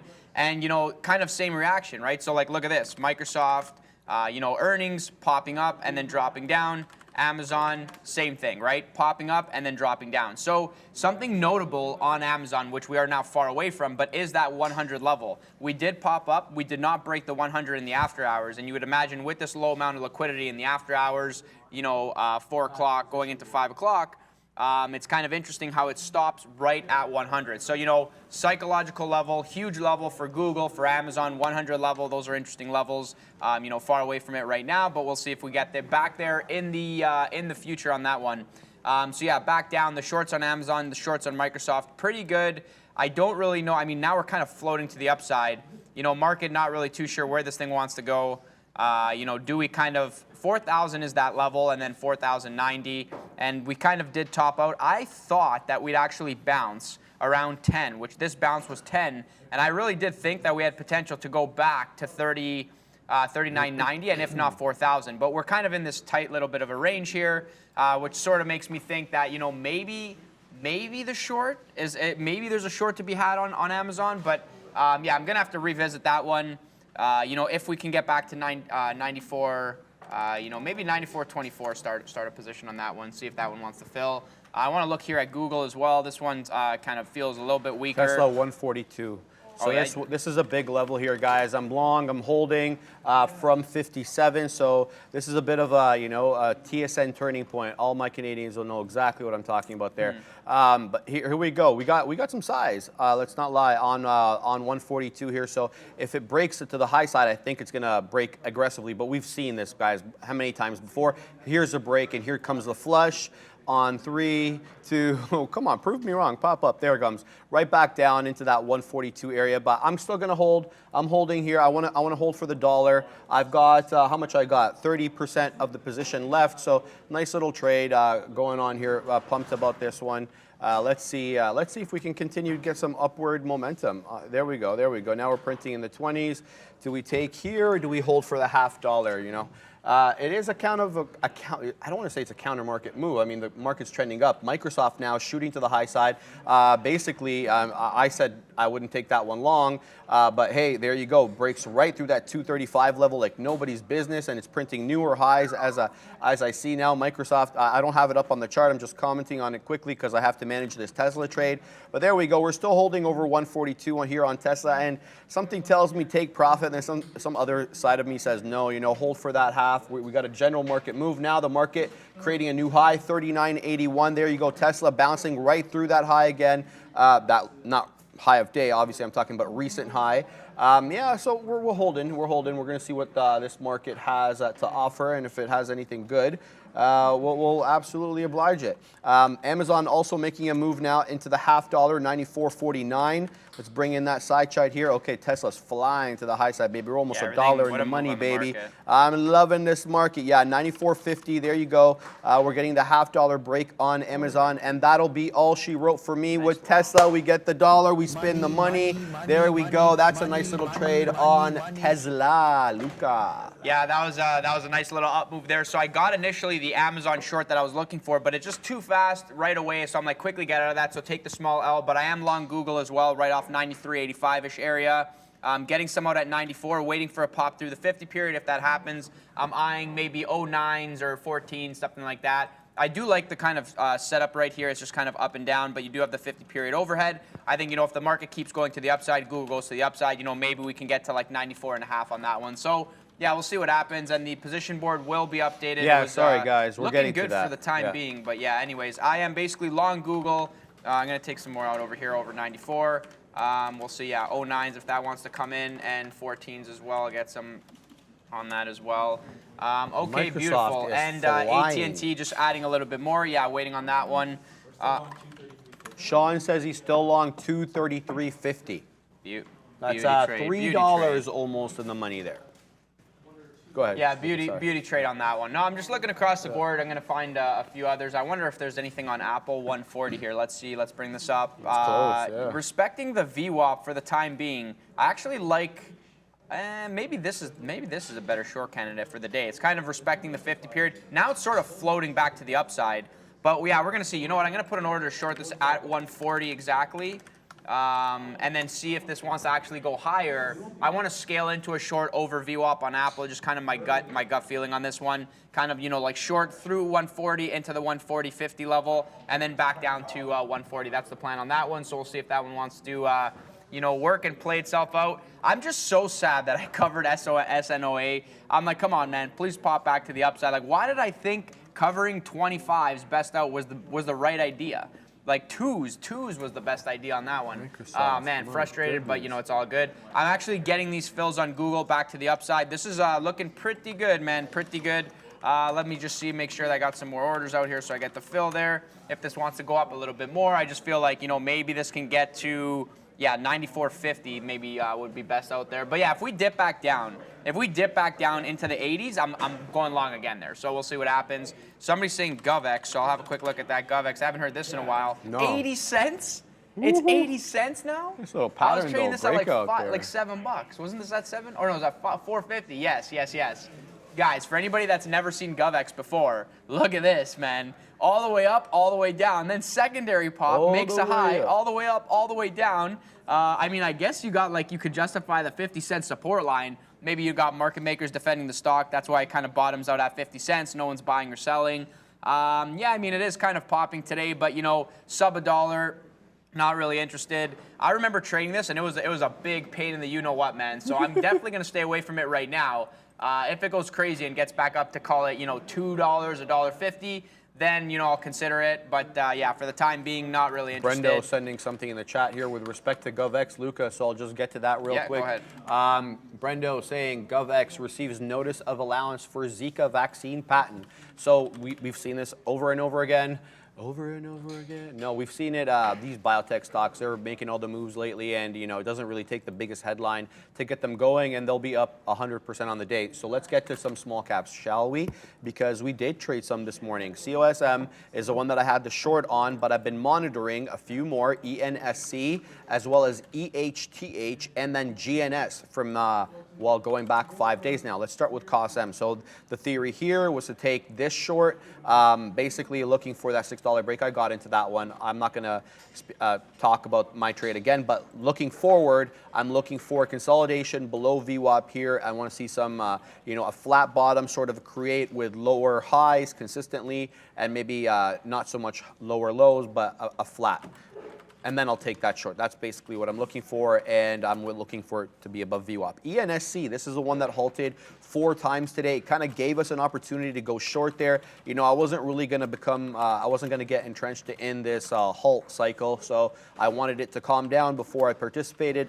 And basically, when it started doing what I thought it was going to do, it then reclaimed VWAP. So this is relatively strong at the moment, and it's above VWAP at the moment, up 75%. So I don't want this one short, but should it give me the opportunity again below, I want to say 115 or so, then I may look at it. But it's going to have to consolidate sideways again and show me that it wants to stay below VWAP. EHTH, this one, I just want to mention it real quick because a lot of people don't know what this one is.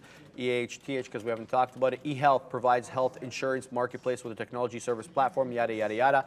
And it is moving on, it gave better than above guidance going forward for its Q4. So moving on that news, it's up almost 33%. It made a 748 high. I participated in a long here. I kind of paper handed it though because I was looking for the higher high. Ended up getting the higher high at 728. I took the 7 break and I ended up getting out at 17 or something like that. So this one's still positive. It's above VWAP. Maybe we can find a VWAP bounce here into $7.10, 708, whatever that ish area, and then we can ride it maybe for a nice test of that 748 high that we made earlier. So that one's on my radar. And then GNS, lastly, is a continuation play from a few days ago. Let's have a look at the daily candle. So yesterday was our first red day in a few days, but it was a kind of an inside day, not creating a lower low and not creating a higher high. It's kind of engulfed by the candle to its left. So far, we're kind of in that same position today. So let's see if we ended up making a lower low. We'll have to break that 392 level from yesterday for that to happen. So for all intents and purposes, we're looking for a $4. All right, I'm hearing movement from my right here with respect to Softy. It is flying to the high side. We were just talking about that. Sean was telling you during the morning show that I was positing maybe it might go green. 237 was where we're going. We're now only down 2% on the day. Someone's hitting the buy button. Who's hitting that buy button, Luca? Yeah, what is Google? Look at this move, man. This is insane. Okay, I am... that was a fast move. Okay, let me just get that out. That was actually a sick move. I was looking for a bit of below 94. And I just missed it. I look away, I look back, and I'm like, wait a minute, what? What is this 30, 40 cent move to the upside? Man, this market is something else there. This market's something else. So I'm now short Apple, and I do want this to go higher, so I hope that it does. Let's see if it wants to give me a little bit of a higher fills here. Definitely going to scale into this one. I am short Palantir as well. Just kind of, people in the chat saying Palantir. I just quickly look at it. I'm kind of playing off this high of day. It is a scalp trade for myself. Kind of willing to scale into it a little bit, but obviously the range is very muted. If it falls back down even 5 cents, I'm going to just take the win on that one. So we'll see what happens there. Yeah, AT&T is curling back to the upside, so I'm going to make sure orders are scaled to get back into VWAP. This one, I kind of want to add a little bit more here. So yeah, let me just add a little bit more on that one. And see where it wants to go. Okay, getting the fills now on Apple, so definitely watching this one. That was a nice pop to the upside on the market, man. That was kind of a little bit of a V-shaped recovery, I guess you could argue. Now let's see how this reacts at 39.90. Do we break, go to the upside, go to 4,000?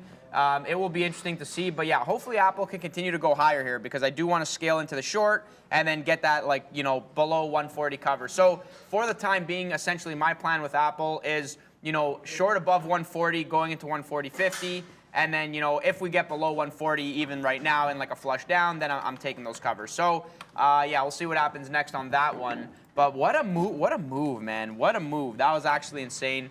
We're gonna go to Brendo now at the big desk for social sentiment. Hey guys, an update here for you on what's being discussed on social media. Pretty red day right across the markets, pretty red day right across this board as well.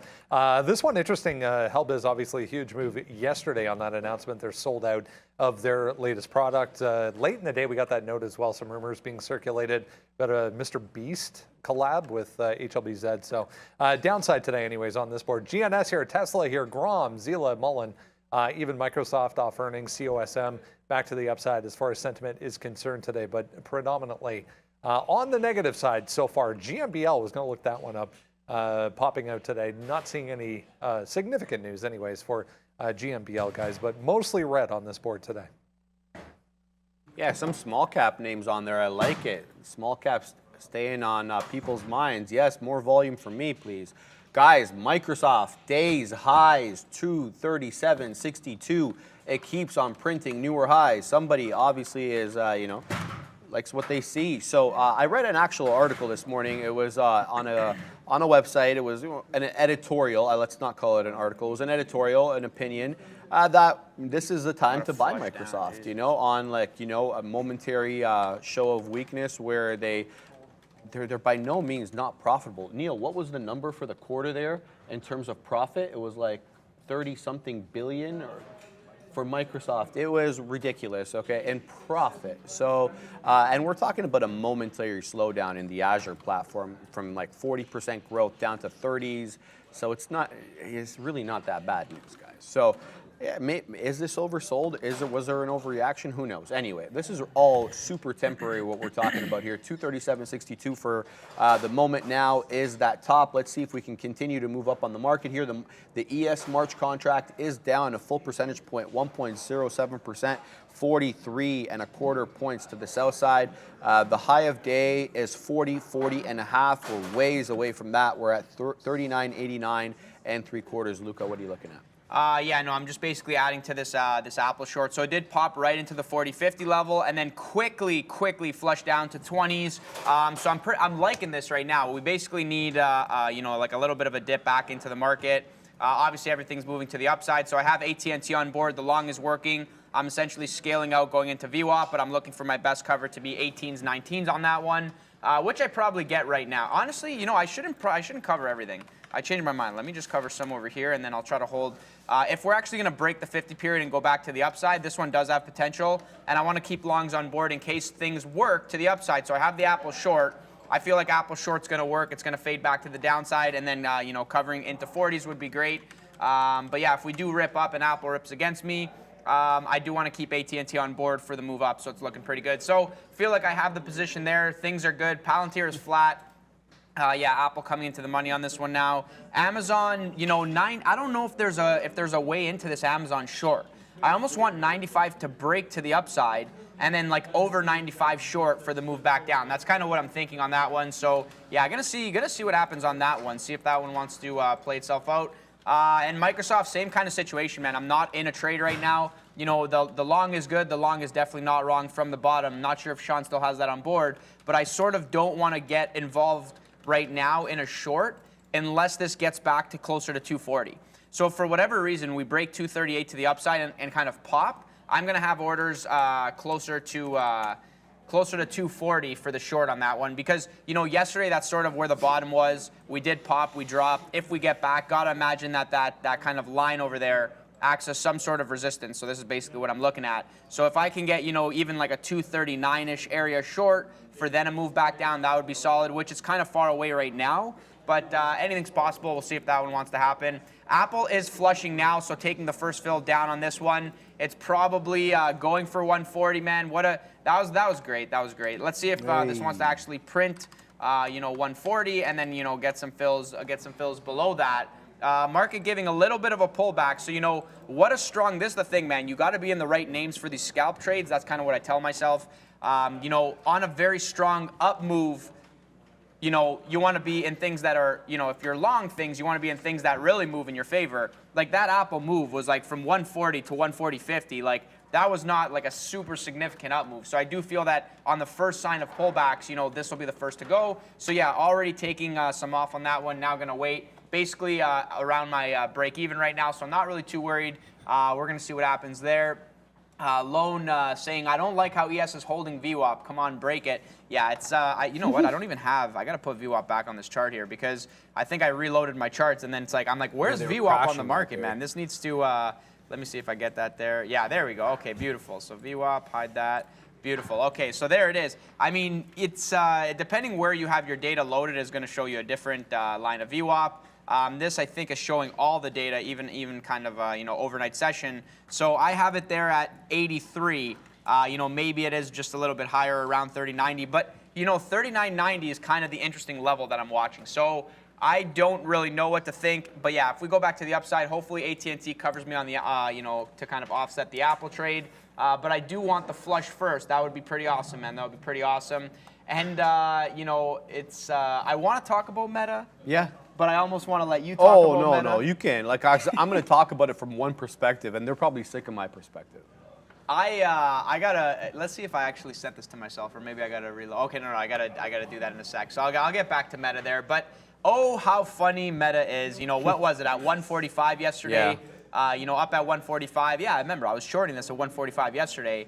And, today, all the way down, almost getting towards that 140 level. So, I mean, was it, actually, I don't know where I'm going to go with that one, so I'll revisit that one.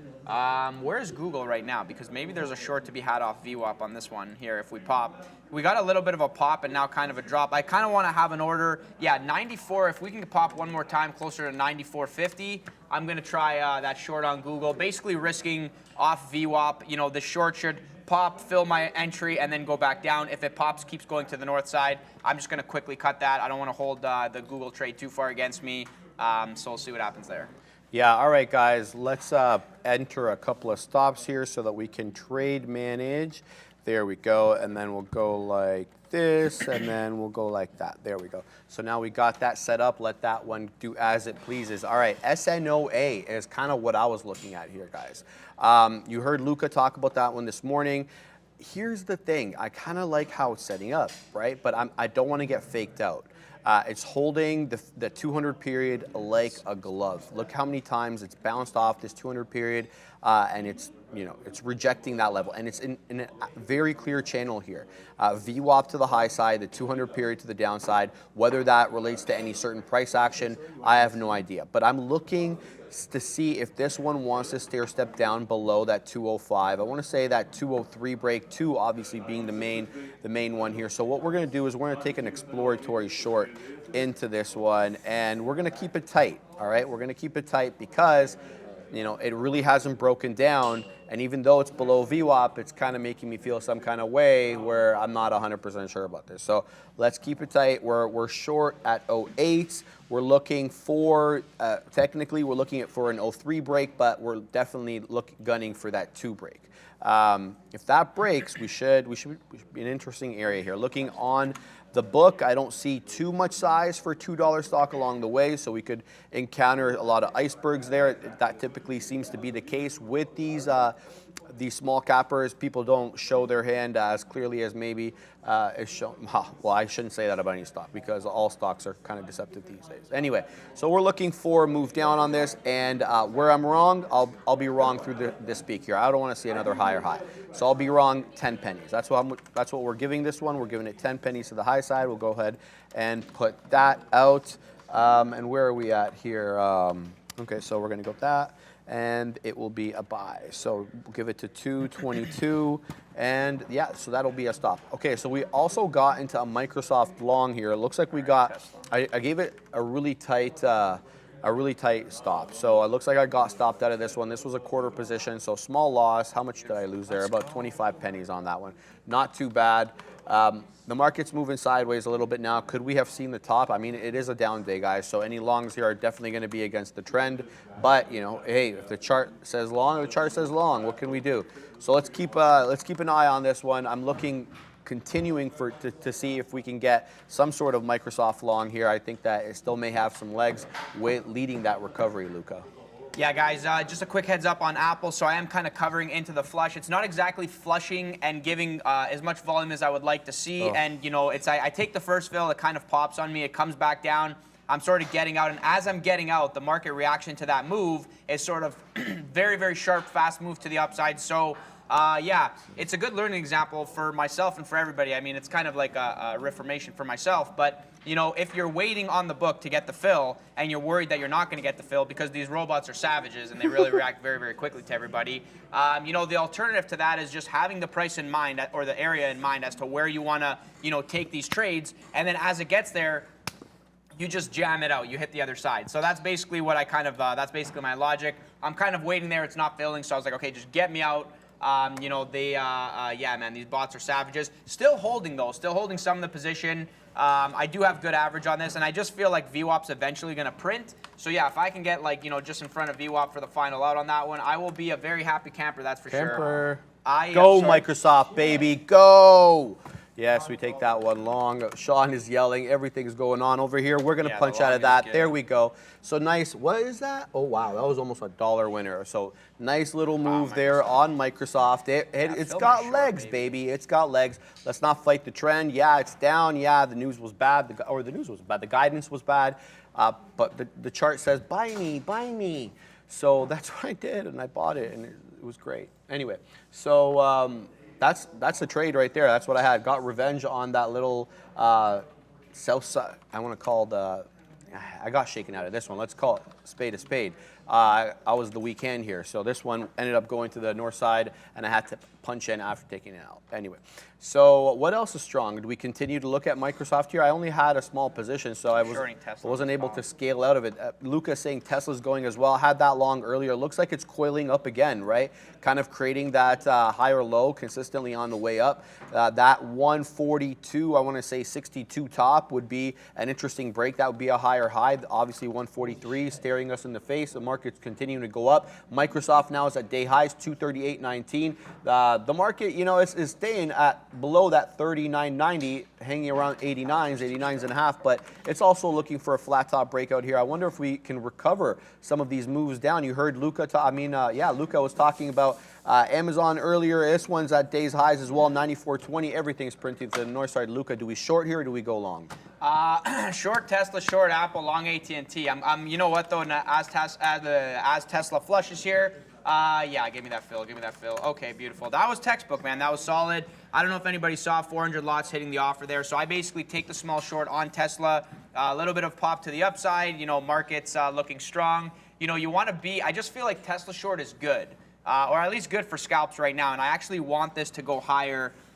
You know, it's kind of funny because there's kind of two types of approaches to trading sometimes. You want to take trades and see them in the money right away.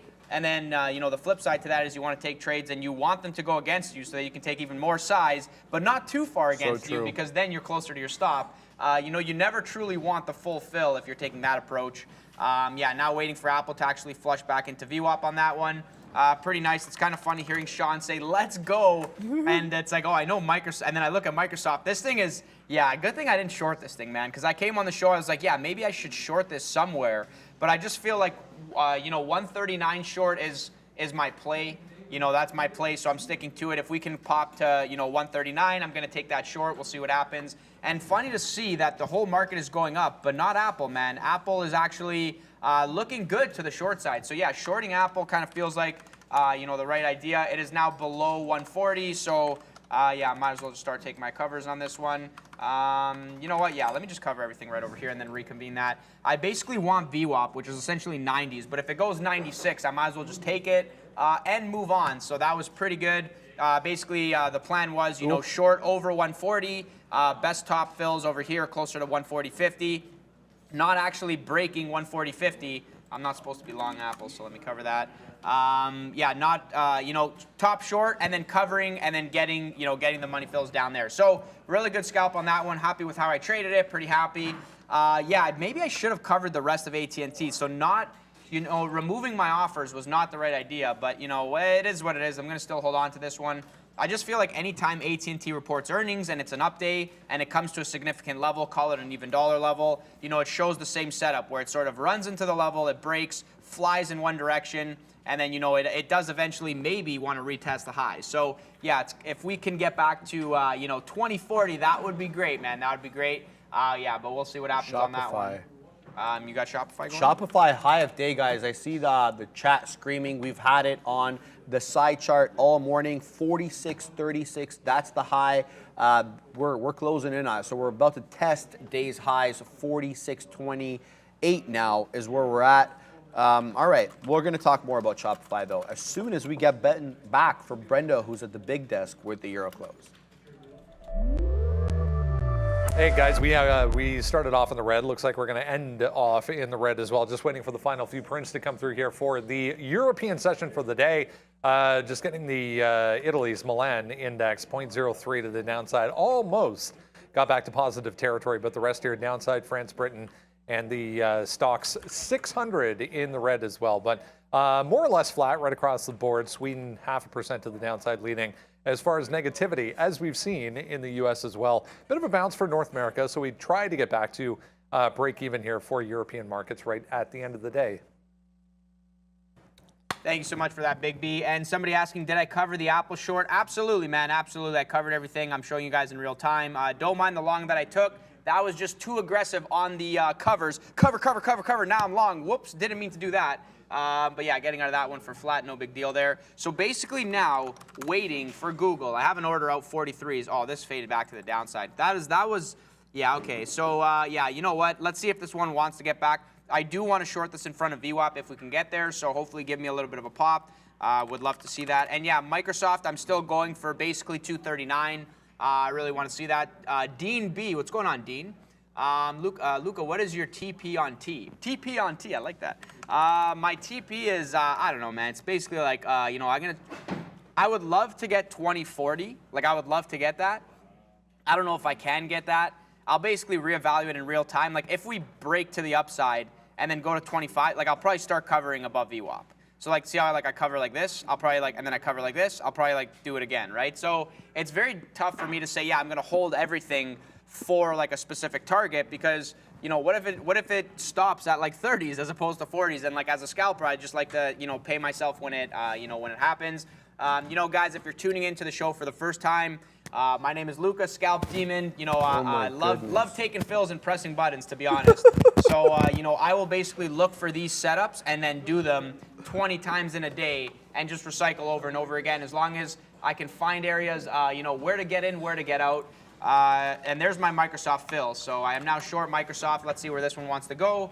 Probably get a very, very sharp squeeze to the north side. It's already basically out of the money, 10 cents. But I want to scale into this. Yeah, this is.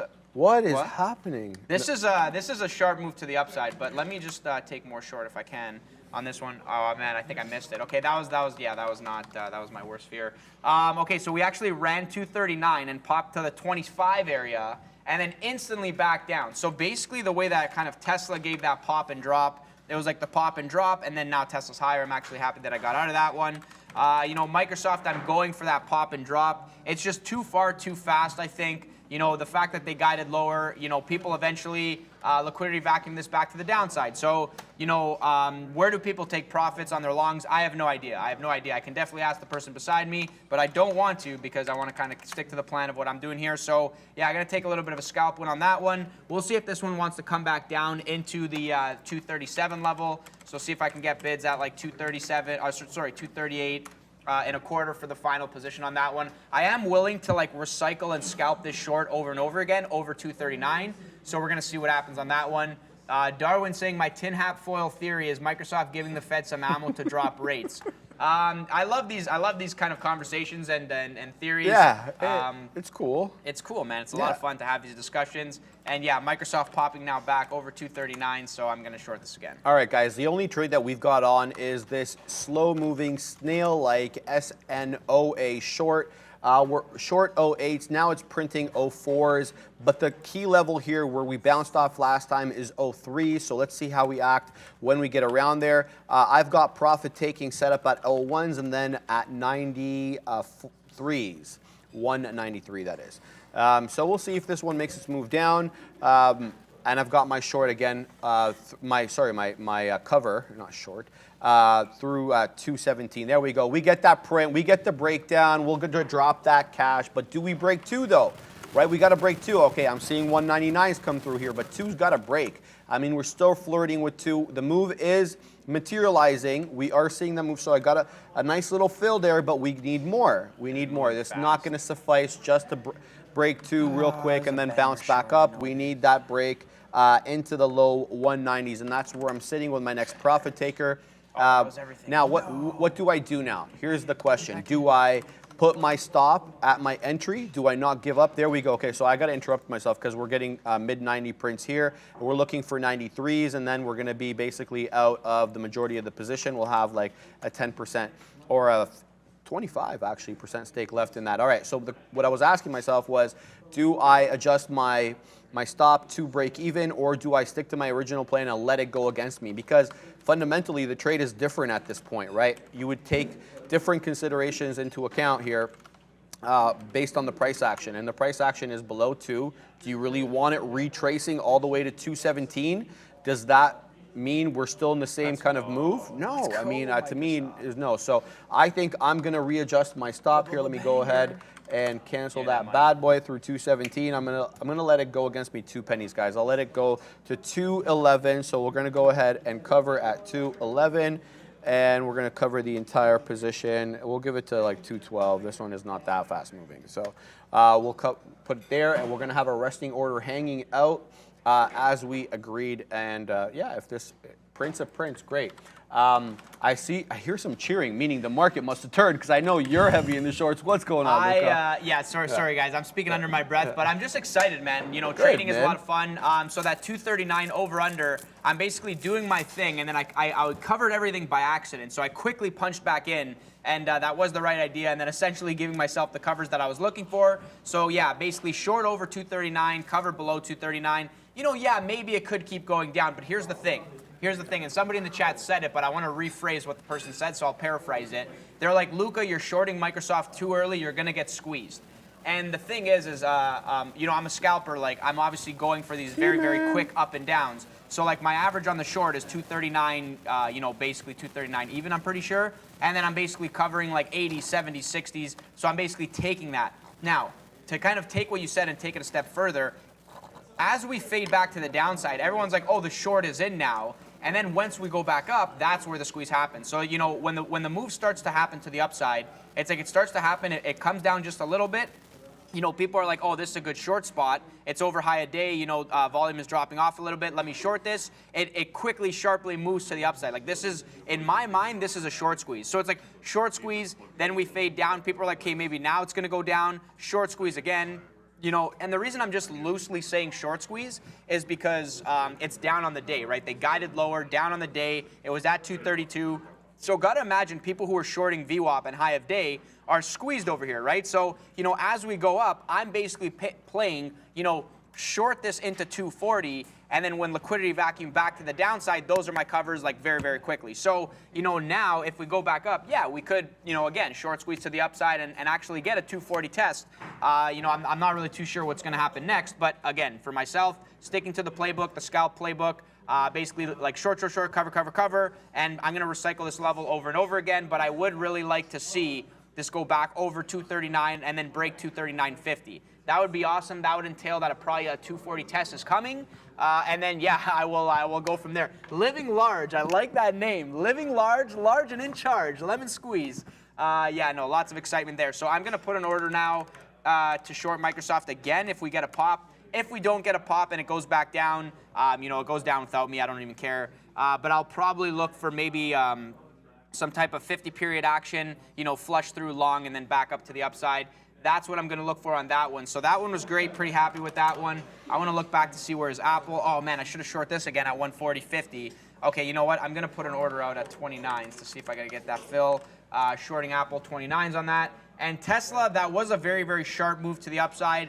Looking back, it's, I like the idea, and I said I wanted to recycle the level, but that was a nice volume spike and very, very strong. So maybe the right idea is to stay away from Tesla for the time being. So, yeah, I will stay away from Tesla for now. And we'll revisit that one in the future. I know somebody's saying GovX is going nuts. Yeah, that had news yeah, this morning. Is. Do I take a break of 1 on this thing? Maybe. Okay. You know what? Yeah. Let me. I'm gonna regret this. But Sharif, I'm going long if we break 1. I like it, bro. I just pulled it up on my chart here. I see a lot of green candles. I see a lot of upward momentum. Let's get to it. I'm going to start looking at GovX, but it bears noting right now that Shopify is having a hell of a day.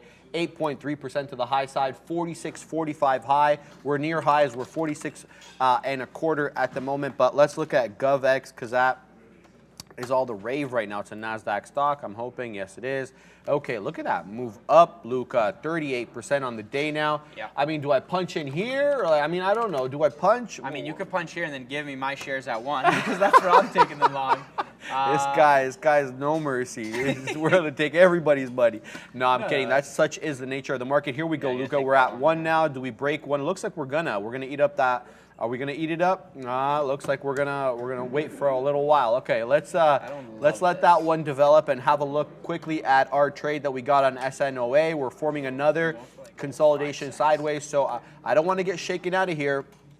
Again, my stop is going to be right a little bit above my break-even point. So let's see what this one does. Microsoft, I'm hearing from the side, is moving. Yes, it is. 239.47. It just printed a new day's highs. This one is strong, as you know what. Now down 1.25, 1.25% to the down day. Back to GovX now. We're going fast and furious here, guys, because everything's moving at the same time. We're rejecting off that 1 for now, but I don't know if that's going to be the case for a long time. It looks like we're getting a lot of momentum on the bids here, starting to stack up. 97s we're seeing. Yeah, I don't see too much reflected in the book personally. I'm not the best tape reader, obviously, out there, but it looks to me as if, it's kind of sporadic a little bit. Maybe I'm not seeing all the gateways. But here comes 1 again. 1 breaks. We're going to the high side. Do we flush, though? Do we get that aggressive flush? This is a bit more thickly traded. It's not one of these, I'm going for 7 cents. I don't want to say, okay, Luca's going for 7 cents. I want to check real quick what the float is on this bad boy. We'll do that in a second. GOVX, Luca. As you check that, just guys, very quickly. So I had that order out to short Microsoft towards high day. Got the fill, instantly flushed back in the money. 26 million. Basically covered some just below 239. Now we're popping again, so I'm going to try to recycle this level over and over again, playing off the 140 level. What was the float on GovX? 26 million. 26 million. Okay, so Small. yeah, I am in an interesting scenario where I'm punching the highs here, and I'm buying high and I'm selling higher. It's not always about buy low, sell high. Sometimes you buy high and you sell higher. That's the plan here. So yeah, if I can get 7 cents, I'm going for 107. Get me out on that. I will take the small little win there. So so it's kind of funny. Somebody's like, Luca's a wild man. Did that flush? Oh, that didn't fill me. Damn it. Okay, what was the high there? Oh man, 6 Oh, come on. 7. Maybe I just, seven. You know what? Maybe I just kind of take. I don't know why you're selling yourself short, Luca. I'm going for 11s, baby. Where you I'm going for 11s. You're going for 11s? I'm going for 11s. Let's squeeze, baby. We're up 51% on the day now. Give me the, yeah, I'm greedy. You know what? But if it breaks against me, it's not going to be a big deal for me. I'm out. You're out. Okay. I'm taking the small little win. It's funny. Luca's a wild man. Someone's like, Luca, this guy's crazy. Then it starts to go up, and then Luca is a genius. And then if it goes back down, Luca's a moron. What's this guy doing? Yeah, no, kind of funny there. Yeah, so Microsoft back to the upside. Let me just add some back let's go, to baby. this one here. See if I get that fill. Tens. Apple, I am short on this as well. Let me add a little bit more to the Apple trade. And Google getting that fill. So let's see how this reacts around. Is it 11? 11. Oh my God. 11s. Okay, and I'm out. Nice trade. Spin the money. There we go. We get 11s, baby. Okay, so that's nice little move up there on GOVX. Pops up. I think it got to 12s, Luca. You did. Yeah, it got to 11s and a half, I think. Go ahead. Sorry. No. I'm okay with it. I lock in the win. I lock in the small little win. Man. The small little win, guys. Look at this chart. In, out, take my money and move on. That buys me a nice espresso on that one. Hey. Yeah, with inflation, hopefully. Okay, so Microsoft is going closer to the 240 level. Let's see if I can get more short here. Closer to 240. I just think that we probably run to 240, and then if we do break 240 to the upside, no problem. I will continue to scale into that. But yeah, if we like flush back down very quickly, I'll consider the cover. So we'll see if that wants to flush. I like that. Google in the money now, fading back to the downside. Let me just take some off, pay myself as it continues to flush to the downside here. And continue the scalp game over here. Apple up a little bit more, so I'm going to short a little bit more of Apple up here. And AT&T is slow, so that one is on the back burner for now. Not really too worried. We'll see where that one goes. I do want to see Amazon as well. Is this at an area now? Pumping. Because, yeah, market is pumping. Amazon maybe runs for that 95. We're coming on 4,000, baby. Take a long here on Amazon for a 95 test. Yeah, okay. Well, they all look good, all except Meta, to be honest with you. Google, Meta looking like to be the laggards of the day. Microsoft through 140 like nobody's business. 140, 240, 240.16, high of day now. It's continuing to print. Now we're only down 0.8% on the day. Yes, 0.8% on the day. So we're down $2 on the day. If we, I think yesterday's close, yes, is that 242 almost to the dot. 242.09, I believe. Wow, my Microsoft. I mean, I took this one long. I feel like I absolutely paper-handed that trade. Now that it's continued to go to the high side, we were happy with $1. What did we get there? Yeah, we got a bit of, $1. Oh, wow, look at this continued move up. Oh my, I'm at a loss for words. 39.99 now is the high of day. 4,000 just broke. 4,001 and a quarter. Okay, we just broke 4,000 to the high side. Microsoft's really taking off. So is Apple. 140.69. I think we just got to 75s. 141.09 is the high of day on that one. So closing in on high of days. Tesla is at high of day. Amazon is at high of day. Google and Meta, the laggards. Yeah, guys, I'm basically scaling into this short on Microsoft as per plan. I took the L on Apple very quickly because it was just too fast of an up move. I did not expect that to happen. I didn't want to have a stop and play because it's just wasn't a part of the plan. So yeah, taking the L on Apple, no big deal. Basically willing to scale into this Microsoft short, but I'm going to watch it very closely here. My average just below 240, so we'll see what happens on that one. The Amazon long, I added to that one as well, looking for a run into 95. See if I can get some out at 95 if it wants to test. And then just above that, if this long keeps going. So it's kind of weird because I'm long Amazon, but I'm short Google and short Microsoft. But I'm basically going for the scalp plays. So we'll see where this one wants to go. And somebody in the chat was saying, I saw the 111 wick 8 seconds before it was mentioned on the show. I would say refresh your. I think the leg is about 8 seconds. When I was a viewer of the show, it was almost exactly 8 seconds. Okay, yeah. Just refresh, and obviously with technology, there's a little bit of delays and stuff. Trade your own book. Trade your own book. Make sure you're doing things that make sense to you. Anybody who's watching me right now for the first time is probably like, what is this guy doing? Like, what is going on here? And then it's like, then I'm out of the trade before you even see the trade. So yeah, just make sure you're doing things that make the most sense to you. Yeah. So I'm thinking now we flush back down.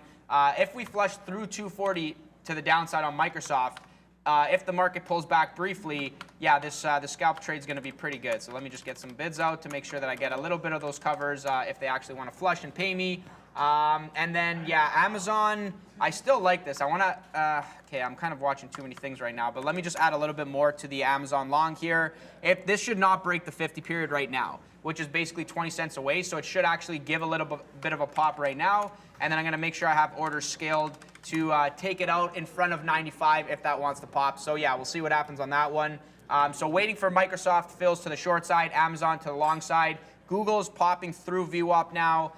Good thing I covered some of that over there. This wasn't a part of the plan, so I think I'm lighter on this position. I might as well just take the L and revisit it. All right, member super chat here, Mark Knight. Wow, 5 months already. It's been an honor and a privilege to trade alongside you guys every single day. The energy is infectious. Thank you. No, we really appreciate having you. Thanks for tuning in every day and being part of the community. And thank you for the kind words. And make sure to engage because this community grows as you guys engage with it. Like, subscribe, and share with your friends, guys. We can only grow if you guys, kind of let everybody know what's going on over here. If you guys like the show, like it if you like it. Hit the like button. All right, Microsoft Like now it if back you at like 240. Why am I saying 20? 240.64. It's at high of days now. We're going to break again. We made new recent highs on the ES there at that 404 level.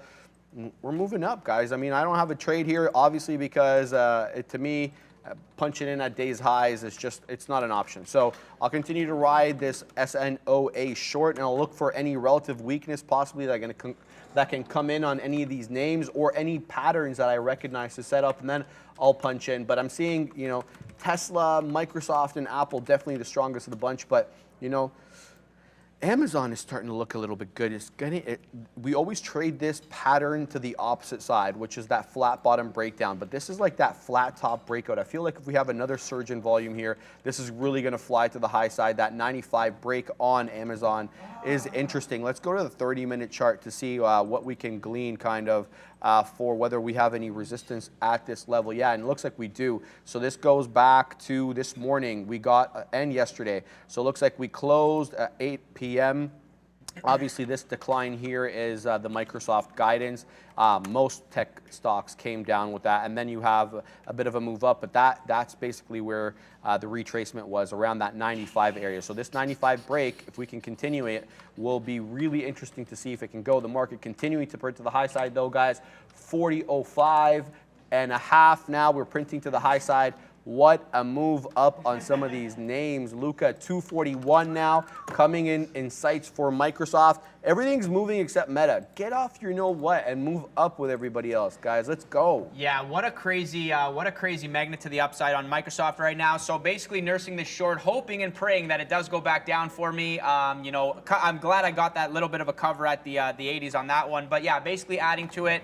We'll see where this one goes. Does it want to break 241 and continue to scream to the north side? Like, no, eventually it goes down eventually. I'm just making sure the position board is correct. Yeah, okay, I don't know why that's doing that. But yeah, okay, so I'm pretty good on that one, guys. And I also getting the fills up top on Amazon. Nice move, so nice little long, nice little move into 95, basically taking majority out at the level. That's the plan, and now I'm holding some. I think my order was like what's the high on this move? Is that like 7s? Okay, yeah, so 9s was not the right idea. Okay, that was supposed to be the out, so let me just get out of the rest of that one. So nice little win on Amazon scalp, pretty happy with that one. Waiting for the Microsoft flush to the downside. What's AT&T doing here? This thing is so slow. Every time it gets the VWAP, it rejects 1 time, 2 times, 3 times. I did add a little bit down over there. Still kind of nursing this. I'm going to hold on to it because it's not that it's not working. Some ideas do take a little bit longer. It's kind of like the plan was like scale into it, watch it around 20. It probably breaks and then pops back. I was just hoping that it was going to, keep kind of going to the upside. Now it's sort of flat. So, this one, I'm in the money, so I might as well hold it. But yeah, more concerned with Microsoft at the moment. Who was in the chat that said, no, Luca, we've been watching you for a long time now, and we still don't understand what you're doing. Hey, man, listen, it doesn't have to make sense. It just has to make dollars. I think it was Grant. Yeah, it was Grant. What's going on, Grant? Hopefully you're enjoying the show and having a great day. And, yeah, man, hit the like button if you do. I like what Sharif said there. If you like the video, like the video, Yeah. man. We're over here doing the most, scalping, taking tons of fills over here. I have quite a few fills over here. That's a lot of fills. We'll see where we end the show, guys.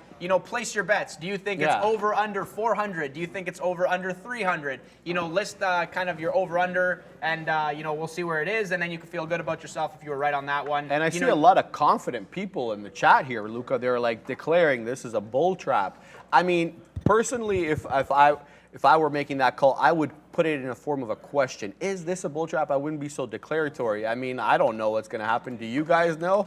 Yeah, that's basically what I see there. 240.95 now. We reject off that 241 top, at least for the time being, on Microsoft. A little bit of a slowdown here in some of the ascent up. Yeah, let's get to happening now, though. Apparently, Brendo's ready for us at the big desk.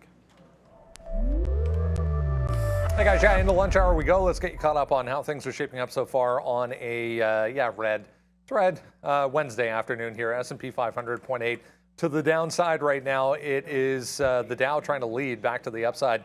We saw this yesterday, if you remember, a ton of relative strength. We actually got green by the end of the session for the Dow. 0.6 right now for the Dow. Russell 1, 2, 3,000 all negative as well. It's the 2,000 faring the best. NASDAQ Composite and the 100 1.08. 1.16. It's all about tech. It's been that way all day long. If you were with us early this morning, we told you everything you need to know about Microsoft, Tesla, and also Boeing out with earnings. Yeah, they generated more than $3 billion in free cash flow. First time cash flow positive since 2018 for Boeing. Actually just popping up right now, back to the upside off 206. Still negative on the day though, guys. Thank you so much for that, Big B, guys. Getting a little bit out here at the moving average on Microsoft to the downside, giving a little bit of a pop. I do feel like as soon as this prints below 240, we're going back to the 50 period. So this could be a banger short that I have on my hands here. So I don't want to let it go too early, but I do feel like, I should be covering like 240 and then kind of watch that level. So yeah, we're going to see what happens on that one and go from there. I know people in the chat are talking GovX, maybe this should have or saying somebody was like, got out of covered it. GovX. It's, yeah, guys, I don't want to talk about GovX anymore. Let me just quickly, wait, guys, look away. Hold on one sec. Let me remove the fills. Yeah, GovX is a great, great up move here. Maybe this is a little bit of a top, You're hilarious, ripping to the upside, doing the volume, and then reversing, but holding. What happens next, time will tell. Yeah, and is my mic? Oh, no, that's good. Luca equals Kramer. Luca trading like he's at the dog track. I love this, man. Keep him coming. Luca scalping like a mad Indian. Yeah, it's a lot of fun, man. A lot of fun. Oh boy. Okay, so Microsoft fading now here. Let me take a little bit more of this win. I'm gonna take this as it continues to pay me. Let's see if 240s want to print over there. Now maybe turning into a nice winner. So yeah, I'm gonna take the scalp trade. But I'm going to try to hold, and let me just put the fills back before I forget. I'm going to try to hold some for, obviously, 240 break, like I mentioned. I just feel like, this was like too far, too fast. We easily could reverse and go way, way back to the 50 period, which is called 238.5. So, a lot of it is going to have to resolve itself, but, we'll see. Yeah, I'll just randomly scale my orders and then see if that wants to go back down. So yeah, now average, let's see if that's correct. Yeah, 248.60-ish area. That is basically where I'm short at. Taking some fills, but holding the majority of this position for the move down. That will be solid. Yeah, again, guys, when you're scaling into trades, it's obviously painful. Things are going against you. They keep going against you. But just stick to the plan, man. If the plan is, I think this is the area to short, because yesterday this is where the general lowish area was, 240, 241.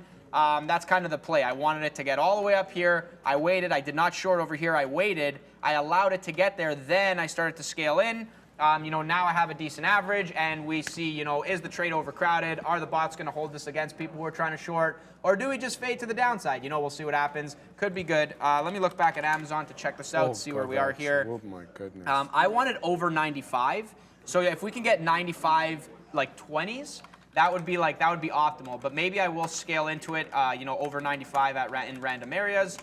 Thanks for the heads up for somebody saying, yeah, Luca, Amazon short. I mean, I was long. This was a long going into 95, so it was a nice little scalp trade. But now I'm going for over 95 short for the move back down. So we'll see where that one wants to go. Guys, if you're in the chat, if you have any questions, feel free to ask anytime. You know, we'll get to it eventually. You know, if we miss it, feel free to tag Sharif and he'll bring it up. Absolutely. You know, obviously from 11 to 12, 12:30ish, markets are still moving, man. Still lots of opportunities. So yeah, locked in on a lot of numbers here. All right, so let's talk a little bit about this position board. So I'm short SNOA. It's not reflecting on the position board. It may now. I'll take a fill soon, but I don't want to take a preemptive fill because I don't have that much size to begin with. Sorry, bro. So I'm talking to Bradley there, who is insisting that I take a fill, but we'll let that one go, guys. But know that I'm short SNOA at 208. We're holding below 2 for the little while. We've made a bottom here that we haven't been able to break at 96s, I want to say. 96 kind of has been that bottom for a while. But we're waiting to take profits here at 93s. Mohammed Al-Baraj says ALTI fast. All right, let me have a look at. So this is halted. ALTI is up 43%. It's done 70,000 shares today. So although, yeah, the percentage looks fantastic, it's only done 2,300 shares in the last 5 minutes. This one is going to have to be a lot more liquid if I'm going to get into it. I'm not sure, Mohammed, if you know what kind of risk management techniques you're looking at, but scalability and liquidity are usually issues with these stocks. So tread carefully, okay? Abhishek Desai says Qualcomm, QCOM, or MU short. Okay, so some chip names here. Let's have a look at what the chips have been doing today. Let's bring in the trusty watch list and pull that down. There we go. Where is my chips? Okay, so MU. We'll talk about MU first, $60 stock. It's up 20% since the open, but down 0.7% on the day. That's kind of the theme here with some of these semiconductor microchip names. They're red on the day, but you know, since the open, they've kind of made that move up, especially with this huge retracement we just had on the ES, reclaiming 4,000. Below 4,000 now, though. And QCOM as well, looking, you know, same thing, kind of hanging around VWAP, but more of an inside day, a $2 range. For a name for $130 is not all that much, though, guys. Down 1.03% on the day. So not sure how to approach either of these two. You know, they're more of like an inside trading range sort of stocks. Not really what I'm looking for. I'm looking for more these high flyers like Tesla and Microsoft that are moving today.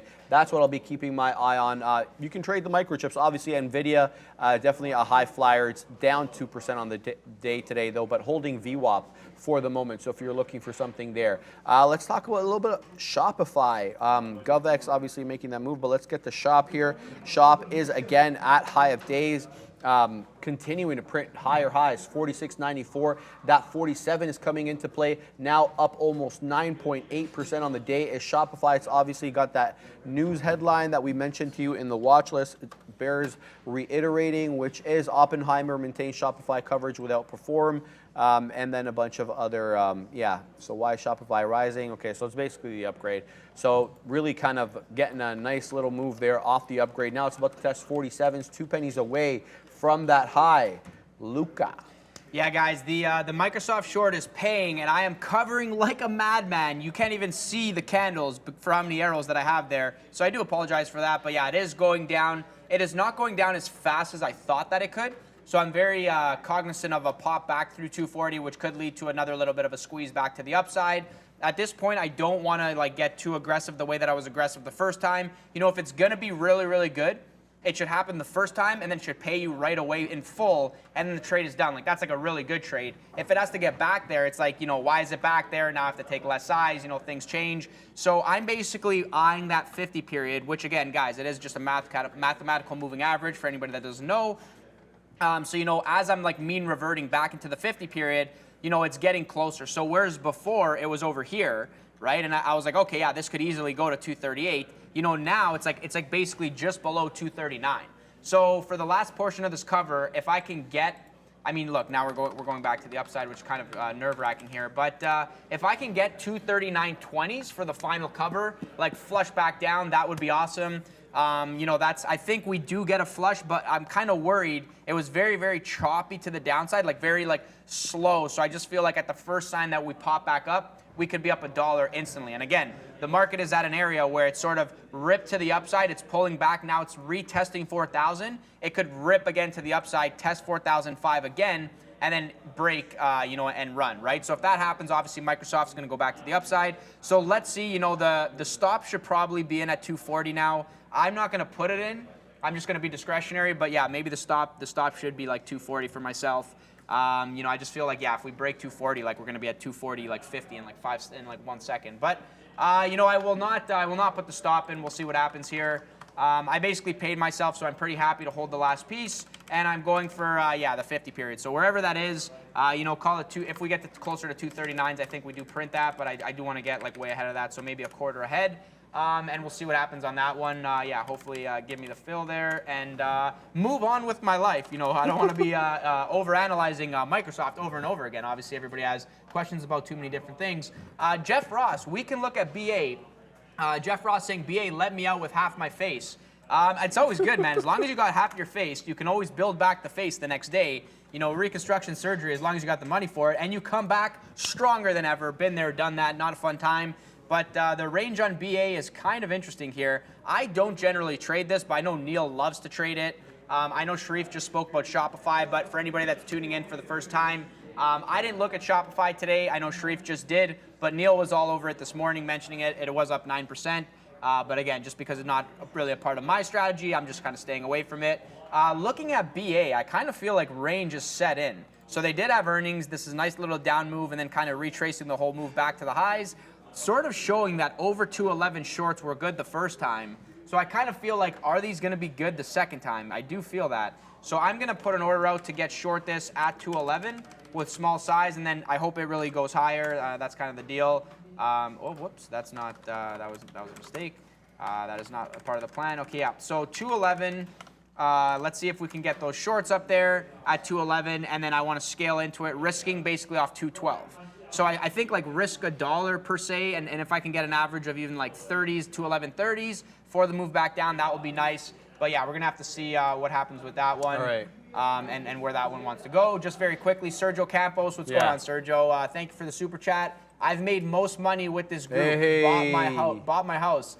Congratulations, man. I'm not sure if you're in Canada, but yeah, in Toronto, real estate is extra expensive. So that is a huge accomplishment. Congratulations. Love to see it, man. It makes me happy for sure. But I think Sharif's got something here that's going to the moon without me. Oh, my God. GovX is really going, Luca. Now up 75% on the day. I feel like I absolutely paper-handed this trade. I was like dusting my shoulders off, getting out at 11s.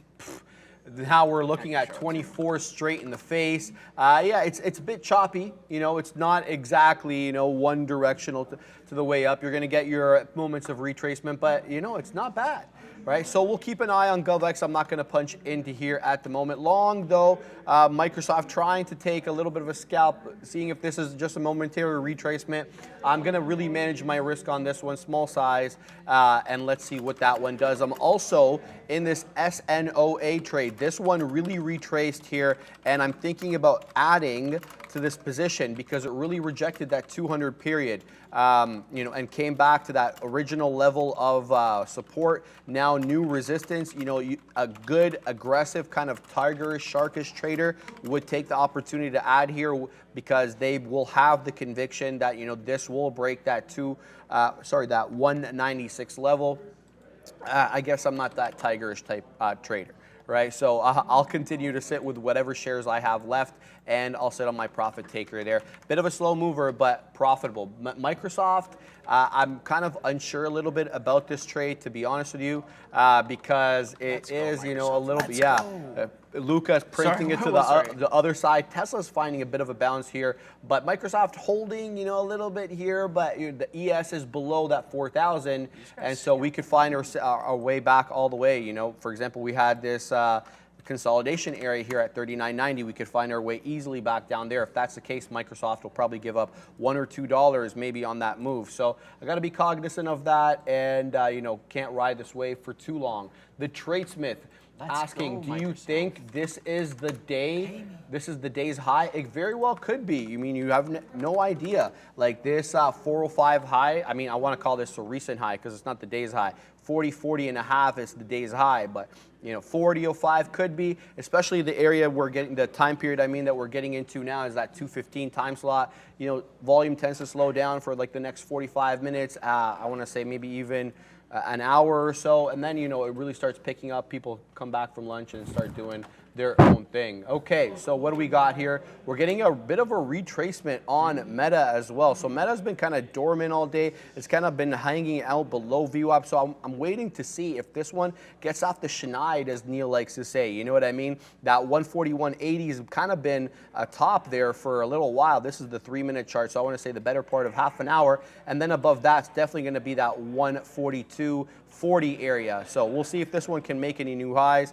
Yeah, there we go. So basically we're seeing some sideways action here a bit on the market, to be expected as that big retracement move, loses out steam, at least for the moment. We'll continue to watch that. But the other move that's continuing to go and continuing to print new day's highs now, $1.25 on GovX. This one's heading to the high side, Luca.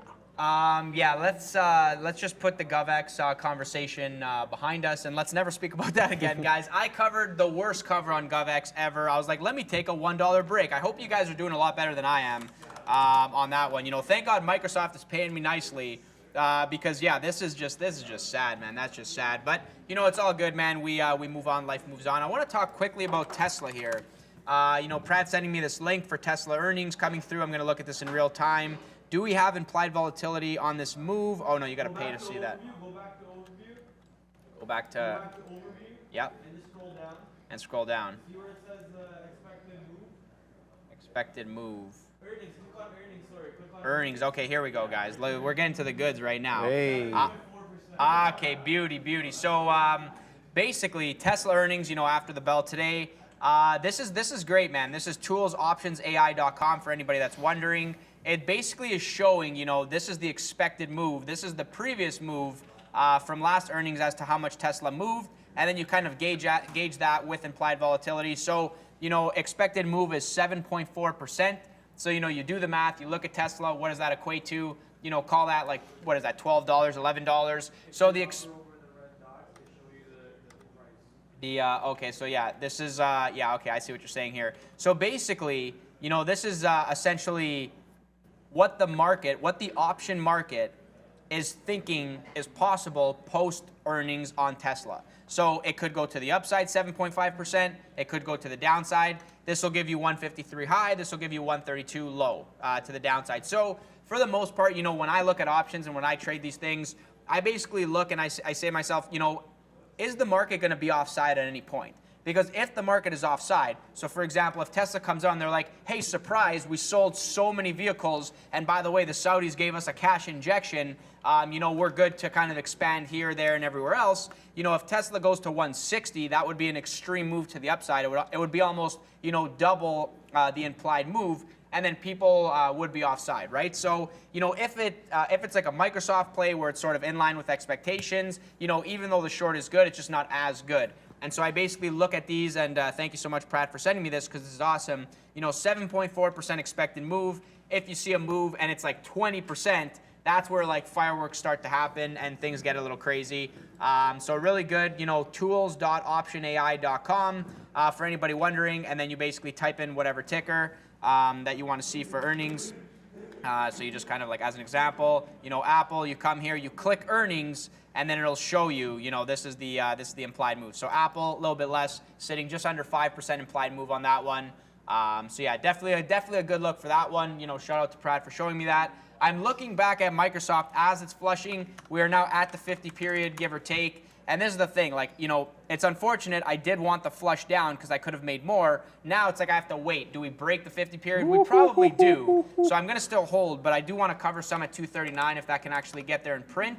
So we'll see if this wants to actually flush into 239 in print. And then I think, I'm going to try to hold some still for the move. But I am basically getting very, very light on the position as it approaches the 50 period. Mean reversion strategy is like short into the 50 period, and then if I go for VWAP, it just becomes an intraday swing. So I could try to do it, but I feel like every time I try, I lose. But maybe today is the day to hold because, you know, Microsoft still is down 1%, guided lower, running into the resistance from yesterday. Now I'm way in the money. I basically paid myself on the scalp. So everything looks good to basically hold the rest of this position. So we'll see if 239s wants to print me for like a kind of flush into 239, cover that one, and move on. All right, so I was initially long here on Microsoft, got in, covered through the 240 break. It initially flushed. I got out at my break-even point, punch short again, and now I'm printing. So now I'm with Luca. I'm on Luca's side now. Let's go, baby. Let's break that 239. I've got, let's see how much of the position left. About 25% of this position. Got short 42s and scalped for a 40 penny winner down into the teens. So let's see if this one can continue to go. I'm seeing a bit of weakness now showing in on the Microsoft chart. Here's a 3-minute look. So, you know, we're printing lower lows and we're showing lower highs. So for the moment, let's ride this wave. If we can get some more through the break of 239, all the best, but my stop will be at my break even, so I won't get back any profits. That is sitting at 42. We retrace a little bit now into the 20s, but let's see if we can break that 239. I've got my eye on it. There we go. Now we back into the low teens. Let's go ahead and put some resting orders. So we're going to take out this many shares, and let's go here. Let's go into the single digits. We'll take some out at 07's lucky number 07. We'll see there, and then we'll take out this many shares. Do we get some 07's there? Come on. We got 08's printing here. Let's go. Oh, geez. All right, so we don't get 07's for the moment. Let's go ahead and take another profit taker here. We'll take that through the break of 39. We'll have that resting at 96's. We'll see if we can get that print. But, you know, for the moment, we're going to have to be patient, but finally printing a little bit on Microsoft after, you know, kind of zigzagging. All right, there we go. We get the fill on SNOA. There we go. We get the flush we were looking for. Now we've got a little bit of the position left. Nice little short here on SNOA. We take that one through the 208 area. Now we get the break finally of the 190 right into 190. So that was a nice little move. Pumped about that. Where are we with Microsoft? You hear Luca all excited there. Do I get the fill? I do get the fill on this one. Let's go. Do I get the second fill? I get the second fill. We're going to drop money again. I'm getting really excited here, guys. Can you tell? We're printing on both SNOA and Microsoft. Luca, what are you doing over there, man? I'm clicking keys like there's no tomorrow, man. And you know what? There might not be after the snowstorm that comes through. I know people saying, listen, plan for your commute tomorrow. Plan for the commute home, too. Yeah, things can get kind of spicy there. Guys, what is going on? Amazon giving me all the fills that I want, 95.20, and then slamming right through 95 to the downside. I'm like, yeah, give me that fill. I'll take 96. I'll take 91. 87. Okay, here we go. And now I'm kind of getting a little bit too cheeky here. I should probably be out of more of this, but that was a very, very fast move to the downside. I'm going to hold some of this Amazon. I just feel like, maybe I'm wrong. Maybe I'm going to be wrong. But if we break 50 period now on Microsoft, on Amazon, there is room to go. So, I'm trying to separate the scalp trade. I did the scalp trade. I made the money. Hold some of it. I'm holding percentage-wise, oh man, I don't even know. It's not 50% though. It's lower. It's maybe 20% or 15%. It's light. I'm holding a very, very light position left on Amazon and on Microsoft relative to what I had before. Yeah, so those 239s, they did print. That was a pretty solid trade. Congratulations to anyone that had that trade. But again, trade your own playbook. That is the way to do it. Now I'm basically, I don't know what to do next. I mean, man, I'm just going to go for like 238. Continue to take profits, baby. Yeah, it's you know what it is? Because the scalp trade makes sense. I know what to do in, out, and then it's like, okay, now hold. I guess I hold for 235. Like, is that even possible? Yeah, we'll see what happens on that one, man. So I'm not really too worried. If this does run back, I mean, I feel like at this point, if we get through 240 to the upside, we could get another pop there. So yeah, I have no more orders to cover Microsoft. Next will be 238. So I'll do like in front of 238 for some of that. And then yeah, 238, 237.50, 237, 235. That's basically my thought process on that one. Tyler's saying 236 should be next target. Like, I want it to get there, but I just don't believe that I'm not going to be able to cover anything. I want all the money. And all at 236. Like, I'm going to have to cover it along the way. It's just kind of who I am. But yeah, what do you got going there? We got the last piece out there on Microsoft. Nice little short. Yeah, I'm done, man. You're late to the party. I know. Last one in. I know. Hold on. Long, and then I'm short. I take a piece out there long, and then I come back in. It's been all over the place for me on Microsoft. Yeah, I'm not good with these big cappers, man. Let me trade my small cap crappers and, in piece over here. Now, back to the small cap crappers. SNOA really getting a bounce off that 191. I'm still holding 10% of this trade though, guys, so I'm not out of it completely. We're nicely in the money at 208 short. We're like 25 pennies in the money on a $2 stock, so hey, that's okay for me, right? Let's see if we continue to go to the downside though. I'm looking for that 190 break. In fact, let's have our resting order sitting there. I'm gonna say, where'd I get at 192? I'm gonna say 185, guys. I don't wanna get too greedy here, so let's go ahead and put that profit taker. 192 just breaks. 191 now, we're looking straight in the eye, but buyers stepping into this position.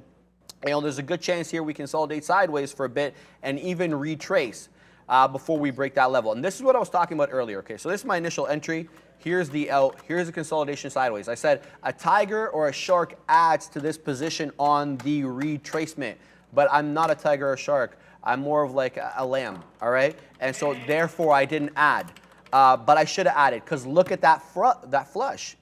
It's basically, to me, I see it as ABCs with this trade. I mean, it happens over and over and over and over again. Obviously, you're not gonna happen every time, but the majority of times I think it does happen. And hey, let's take it as she comes. So letting that one go. I'm all out of the Microsoft trade, but what I'm liking here, this is kind of like, you know, kind of like a hidden sort of trade. What we're seeing on Meta is for the last little bit, we're creating all these higher lows and we're really kind of flat topping here at VWAP.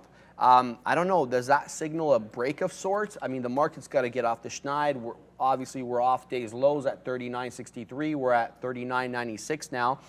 But we get a big push through that recent high at 40.05. And I think Meta really could see some explosion to the high side here. 142.50 is definitely not out of the question. That's where the level of support, resistance is there. So I'm looking for, I'm going to start looking for a Meta long, to be honest with you, because I think it's setting up nicely. But, you know, what do we have at the moment?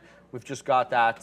Did I get filled? I got filled. Woo! Money, there we go. I got filled on that SNOA short. Man, this is printing, Luca. This is a beautiful chart. We got to maximize this chart for that. There we go. I didn't even want to take these shorts early. I'm like, no, these are too expensive.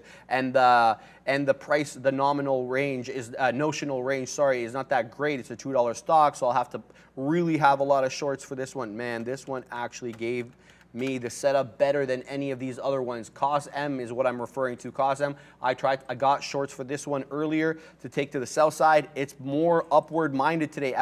Look at this, COSM. We're about to break day's highs, 691. We're about to print 698. It's so funny how I'm jumping from one small capper to another. This 698 is about to break here. I probably should get onto my trading screen and start looking at this one, either maybe as a rejection off that high or for continuation through 7. 706, it just broke through 7 like nobody's business. COSM is moving to the high side here, guys. Get out of the way, GovX. We got a new candidate. Its name is COSM, baby. It is a new kid in town, and his name is Luca, the Scalp Demon. There's, a new kid in town, COSM, man. We were talking about this yesterday, and obviously this is the candidate from Friday that kind of squeezed, and I was sort of telling myself, look, why is it not back at 5? Yeah, I'll take one. Why is it not back at 5?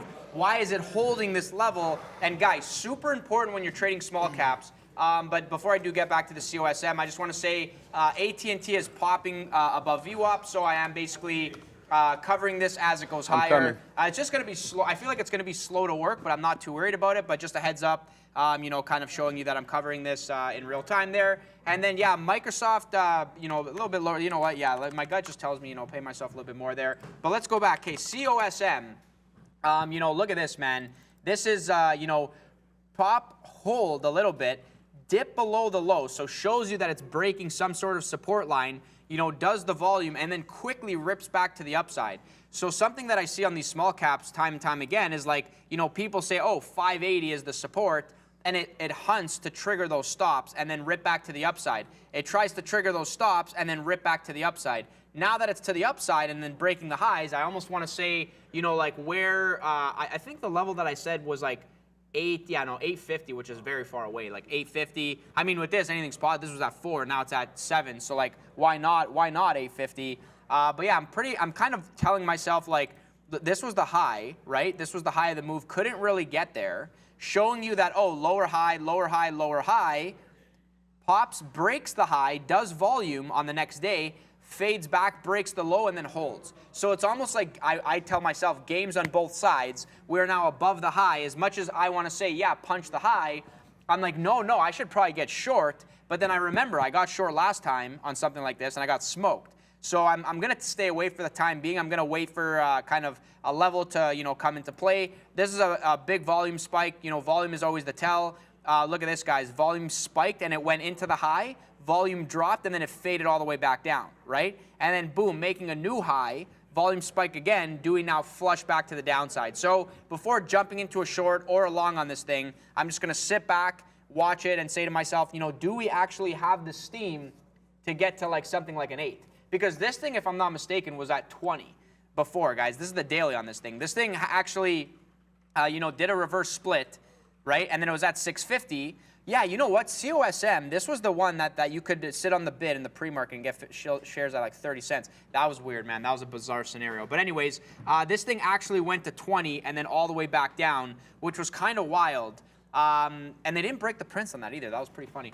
Yeah, anyways, and then, back down, dying off. Now it's going, right? So it is one of those candidates that if before it goes like this, not only do you have levels to play off of, but you also have the idea in the back of your head that, look, it did it once, it could do it again. I mean, it's sort of topped out above 10. So call it 10 to 14, which is a wide range. That's kind of my first area of resistance if I had to guess based on the 10 level. But yeah, needs to get to 850 first. Maybe I'll try, if we do get there, a short, 850, 950 region for the fade back down if that wants to come into play for today. If it doesn't, if we break 10, then it's just bonkers, man. I don't know what to think if that happens. So, yeah, we'll see what happens there. Heads up on GovX. It is coming back down now at 110. Let me pull it up for you guys. Coming back down to the VWAP area, 110. Do we get a VWAP bounce? I have no idea, man. Do VWAP bounces even apply to like a small cap like this? Anytime something starts at 75 cents, runs through $1, what you tend to see is a good break of $1 to the upside. That's a scalp trade that I butchered. And then it kind of drops back down into the 1 level. Does it hold the level, right? Because 90 cents is very different than $1. This is like going from like 99 through $100, like very psychological level. So I almost tell myself, break of $1, then you could play maybe a bounce of $1, and then does it hold VWAP for the next move up? Obviously this is a candidate in the vaccine space, dealing with all that type of stuff.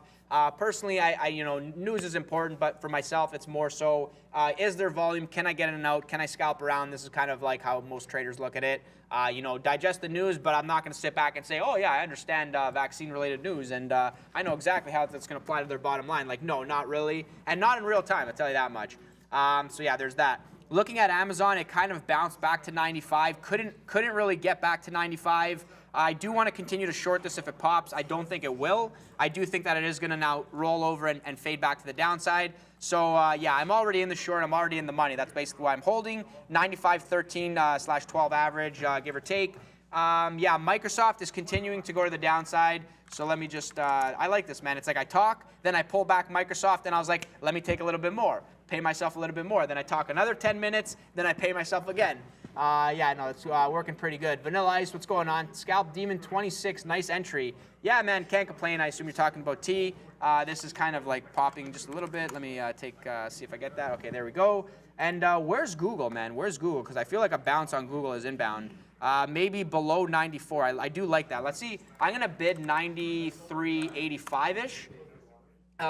Like basically below 94. The same way how we sort of leveled off over here. I'm sort of asking myself, why did we level off at this like area, like right here? So if we get back there, I do want to try like a long again. But again, the first time, like guys, this is 11 o'clock. Here's my long, and then it instantly works. The chance that it happens the exact same way is so low, man. It's so low. It's almost impossible. We're now 12:30 to 2 is like a very, very, it's like things slow down, right? So it's like my expectations are managed. Like even if we get there, it might like go very slowly and then slowly go back to the upside. It might, take for the rest of the day. Am I really going to hold that? I'm not really too sure. So yeah, guys, manage your expectations as we approach middle of the day. That's the most important thing you can do as a trader. And, you go from there. T's Trade saying, Luca, what is your target on Microsoft, meaning next support?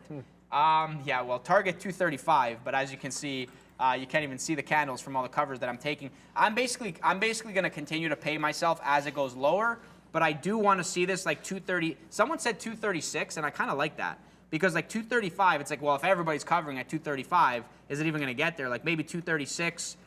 So just basically 235 to 236 is where I want to see it. But the reality is that I'll have the lightest position on, if not, almost nothing when we get there. I'm going to take a little bit more here. 238, yeah, that just because I have to pay myself. It's just a product of myself. But yeah, maybe 236 comes. I feel like once we break 237, which is $1 away, like that's when it really sets in that, okay, wait a second, was this just a short squeeze? Is it genuine buying, or are we now like gonna go back to VWAP and into the lows there? So I feel like people still think there's a chance that we go back up. I personally do not. That's why I'm not out of the full position. I think once we get to 237 and break to the downside, the market will obviously come back to VWAP, do a little dance over there, and I just think Microsoft can like give that flush into 236.50, 236. So yeah, final target for myself will be 236.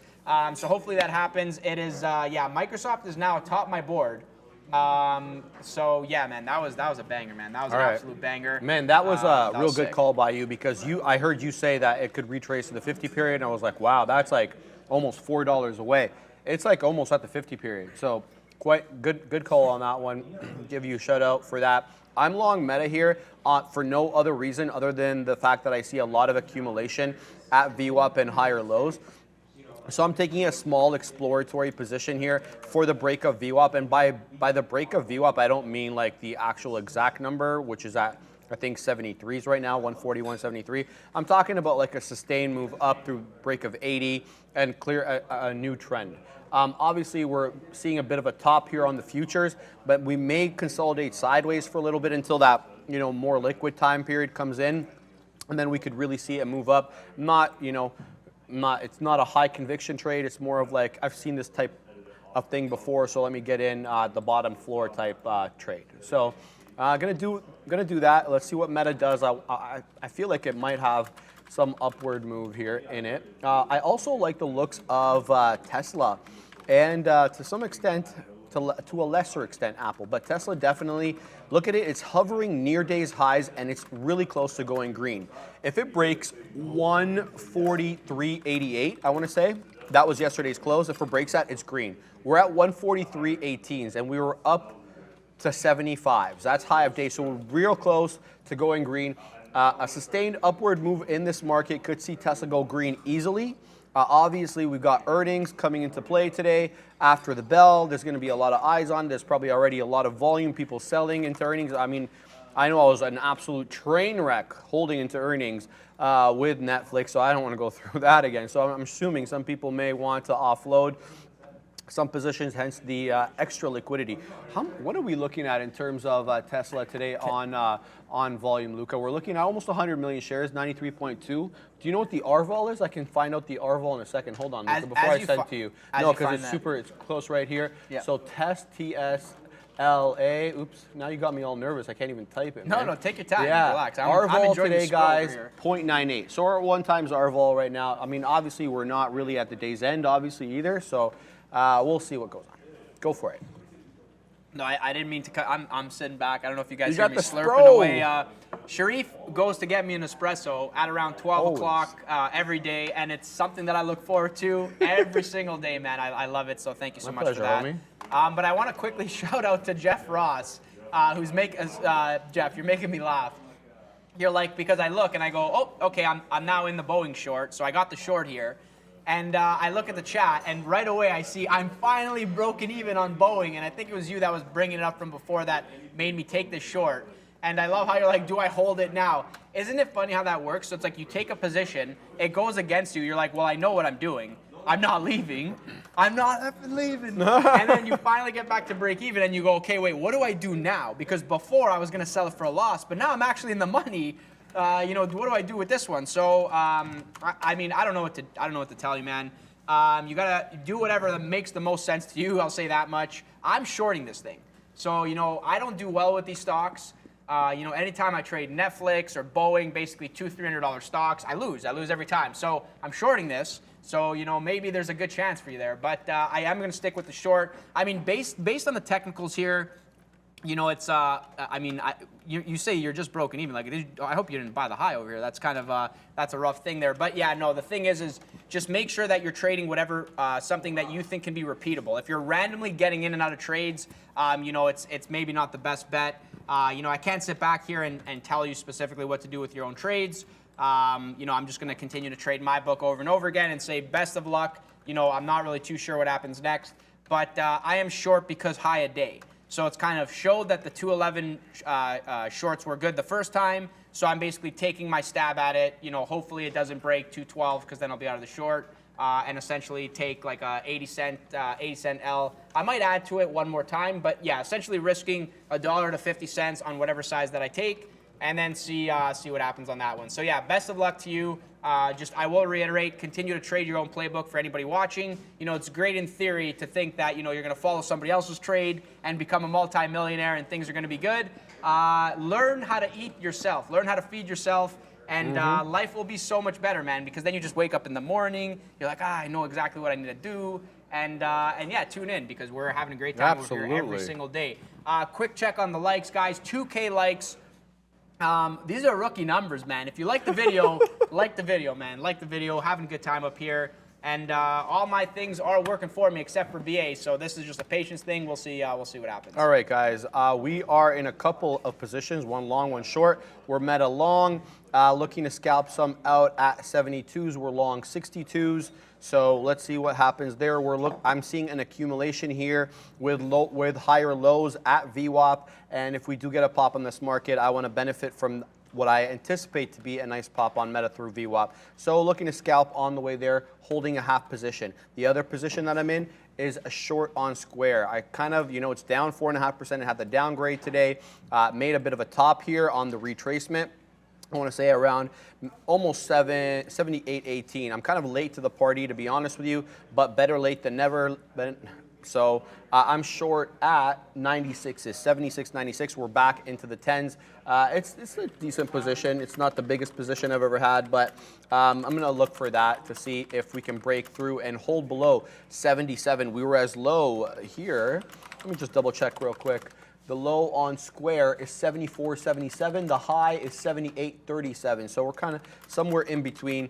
I'll give this one time. Where am I wrong? I think if it creates a newer high, to me, that will be that 77, I want 35. We're getting close to there. It's bouncing off that 77 area. I want to see if my hand's getting shaken out here or what is going on. Vanilla Ice, love the name. Sharif and the Scalp Demon. I'm in a zone and everything is working. My question is, when you're out of the zone, do you say it's due to the market or you're trading? I mean, I don't blame the market for anything. So if it's me, if I'm out of the zone, it's on me. That's just my personal opinion. I'll let Luca speak for himself. But you have a responsibility as a professional trader to make sure that you're ready to trade, whether that's having the right tools, the right mindset, the right nutrition, sleep, whatever you need to get you in that zone. If you get out of that zone as a result of some bad trades, I mean, everybody has different coping mechanisms, but mine is to step away either from that stock or from trading in general. You're going to have, an inclination to kind of, initially anyway, when you're a new trader, you're going to have an inclination to kind of break even, get revenge against that stock, make your money back. But sometimes the best thing you can do is just to take the L that day and to walk away so you don't keep adding to it. And let me tell you, I've been there. Added to losers, taken revenge, dumb, trades, all for the sake of, just wanting to break even, wanting to get your money back. But that's not usually it. So when you're out of the zone, or whatever your definition of zone in, do something. Do something to kind of get you back in there. How do you deal with that, Luca? Drink Spros and take walks. Just, man, drink a lot of Spros, press buttons over. No, I'm kidding. Sorry, what was the main question? So when you find yourself out of the zone, do you blame the market or do you blame yourself? I blame myself. I'm not saying you're going to blame yourself. You could blame the market. But what do you do to get back in the zone? That's a great question, man. It's trading. I'll start off by saying, obviously, everybody who's traded for at least a couple of years knows that trading is not easy, man. It takes a lot out of you, and it really, are you really a day trader unless you've said, I'm going to quit this thing? like 100 times, right? So I think the main thing that I'll say is So you need true. to take accountability for your own actions. You know, you're the person that's sitting there and pressing buy and sell, and then you kind of hate yourself when things go wrong or missed opportunities happen. It's very, very easy as a trader to say, you know, like, why did I do that? Why did I do that? I'm so stupid, because your brain wants to answer that question. What you should be saying, you know, after a loss is, what can I do differently? So wire your brain, put it on a sticky note, do what you need to do. What could I do differently? That is the main thing. So for example, with this Microsoft trade, even though I think that I did well, you know, it's easy for me to now close the trade, close the last portion, and be like, I did amazing, life goes on. Why did I do great? Because I'm the best. But what I should be saying, even after a winning trade, is what could I have done differently? And if the answer is nothing, right? If the answer is I could have done nothing differently because I followed the plan, it went to plan, everything was great, I say to myself, okay, nice. Where does this fit into my playbook? Kind of map it and try to get better, right? Now, on the other side, GovX, which I did terribly on, I could say, well, what can I do differently? Not why did I do that? Why did I cover? Well, because I'm dumb. I suck at trading, right? That's what I want to say. But then it's like, oh, what can I do differently? Well, what could I do differently? I could have put a stop below the low here, so I could have risked 5 cents, and then I would have told myself, well, if I'm risking 5 cents, I need to go for at least 5 cents, if not 10 cents, to get a 2-to-1. That's a repeatable strategy that I can find, you know, a setup of breaks of $1 to the upside and then do them over and over again. And then if I say, you know, what can I do differently? Oh, this is what I can do differently for next time. Write it down, and then I have some tangible thing that I can actually improve on in the future. And so, you know, going back to, you know, the question of, you know, do you blame the market? Do you blame yourself? These are just little kind of things that you can actually implement. So these are things that you can do tomorrow to get better, right? These are things you can do tomorrow as opposed to just kind of pie in the sky stuff, just loosely talking about it. So, you know, hopefully that helps. That's basically worked very well for me. You know, what can I do differently? You know, put it into place and then try to get better every single day. I always take accountability for my own actions. It's, you know, it's trading is you against yourself, really. It's a mental game. You know, everybody repeats that, but you don't really truly understand that until you trade for like 2, 3, 5 years. Then you start to understand, oh, okay, I'm getting this now. You know, I can blame the market, but the market doesn't care. It'll continue to give me bad days. And if you think I'm due for a win, which, you know, every gambler is like, I'm due for a win. Come on, I'm due for a win. No, like the market will give you losses like 100 times.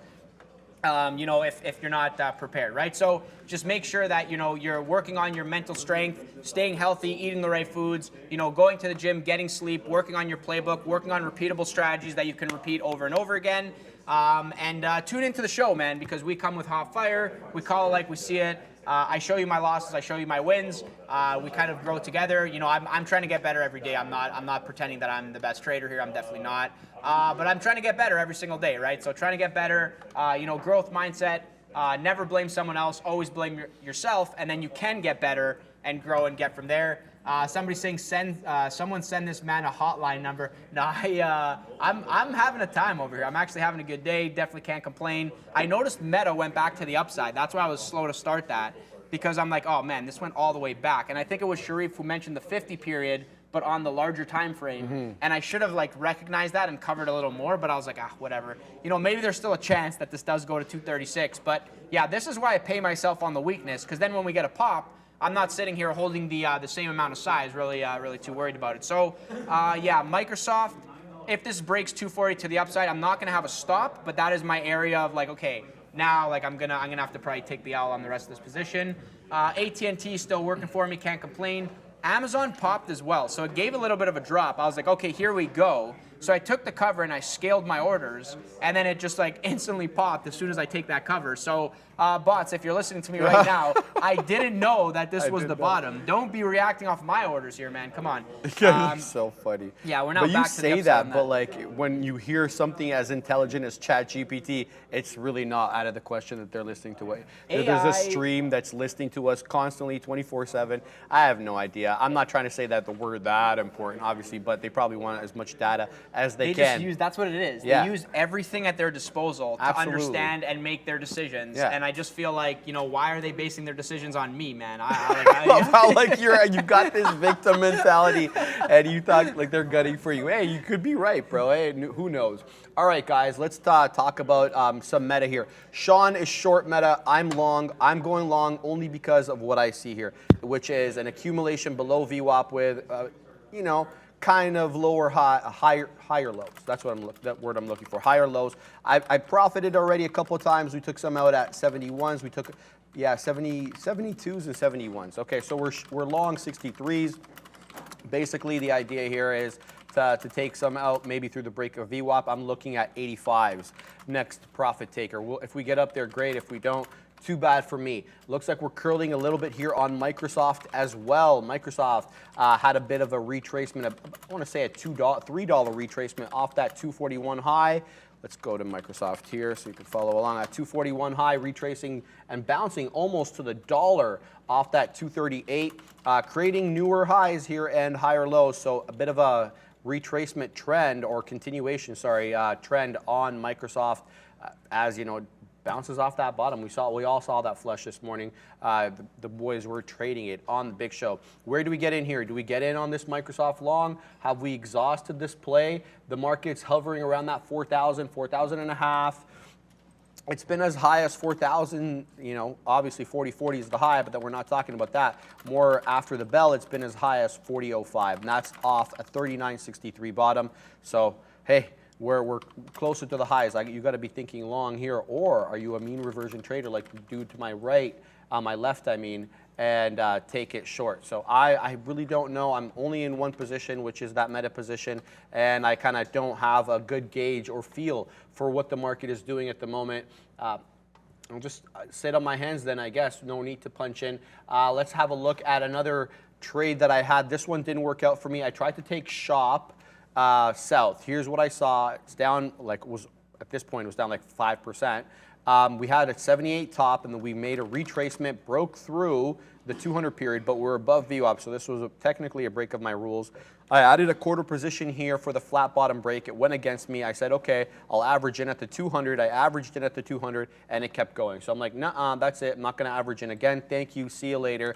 Took the L on that. So that's an L for me on Square. I tried to ride, that trend, but it looks like the market has got other ideas, and things continue to hover close to high of days. I mean, you got Amazon near high of day, Tesla is near high of day, and Microsoft's not too far off. Meta and Google, not so much, and neither is Apple's not bad. Apple's 104, 141.09. We're at 140.43, so not too bad on Apple. I got no trades, guys. I don't see much going on. I know there was a dude in the chat yelling over and over about this ALTI. Yes, I see it. It's halted. It's up 200%, almost 195. The thing is, though, it's just super illiquid and hard to trade. I mean, how do I know that this is going to open up until it closes and I look at the top? How? I mean, yes, it's trending up, but these ones can turn on a dime, and we see them turning on a dime. I don't want to participate in these halting stocks because I don't know how to trade them, and they make me too nervous.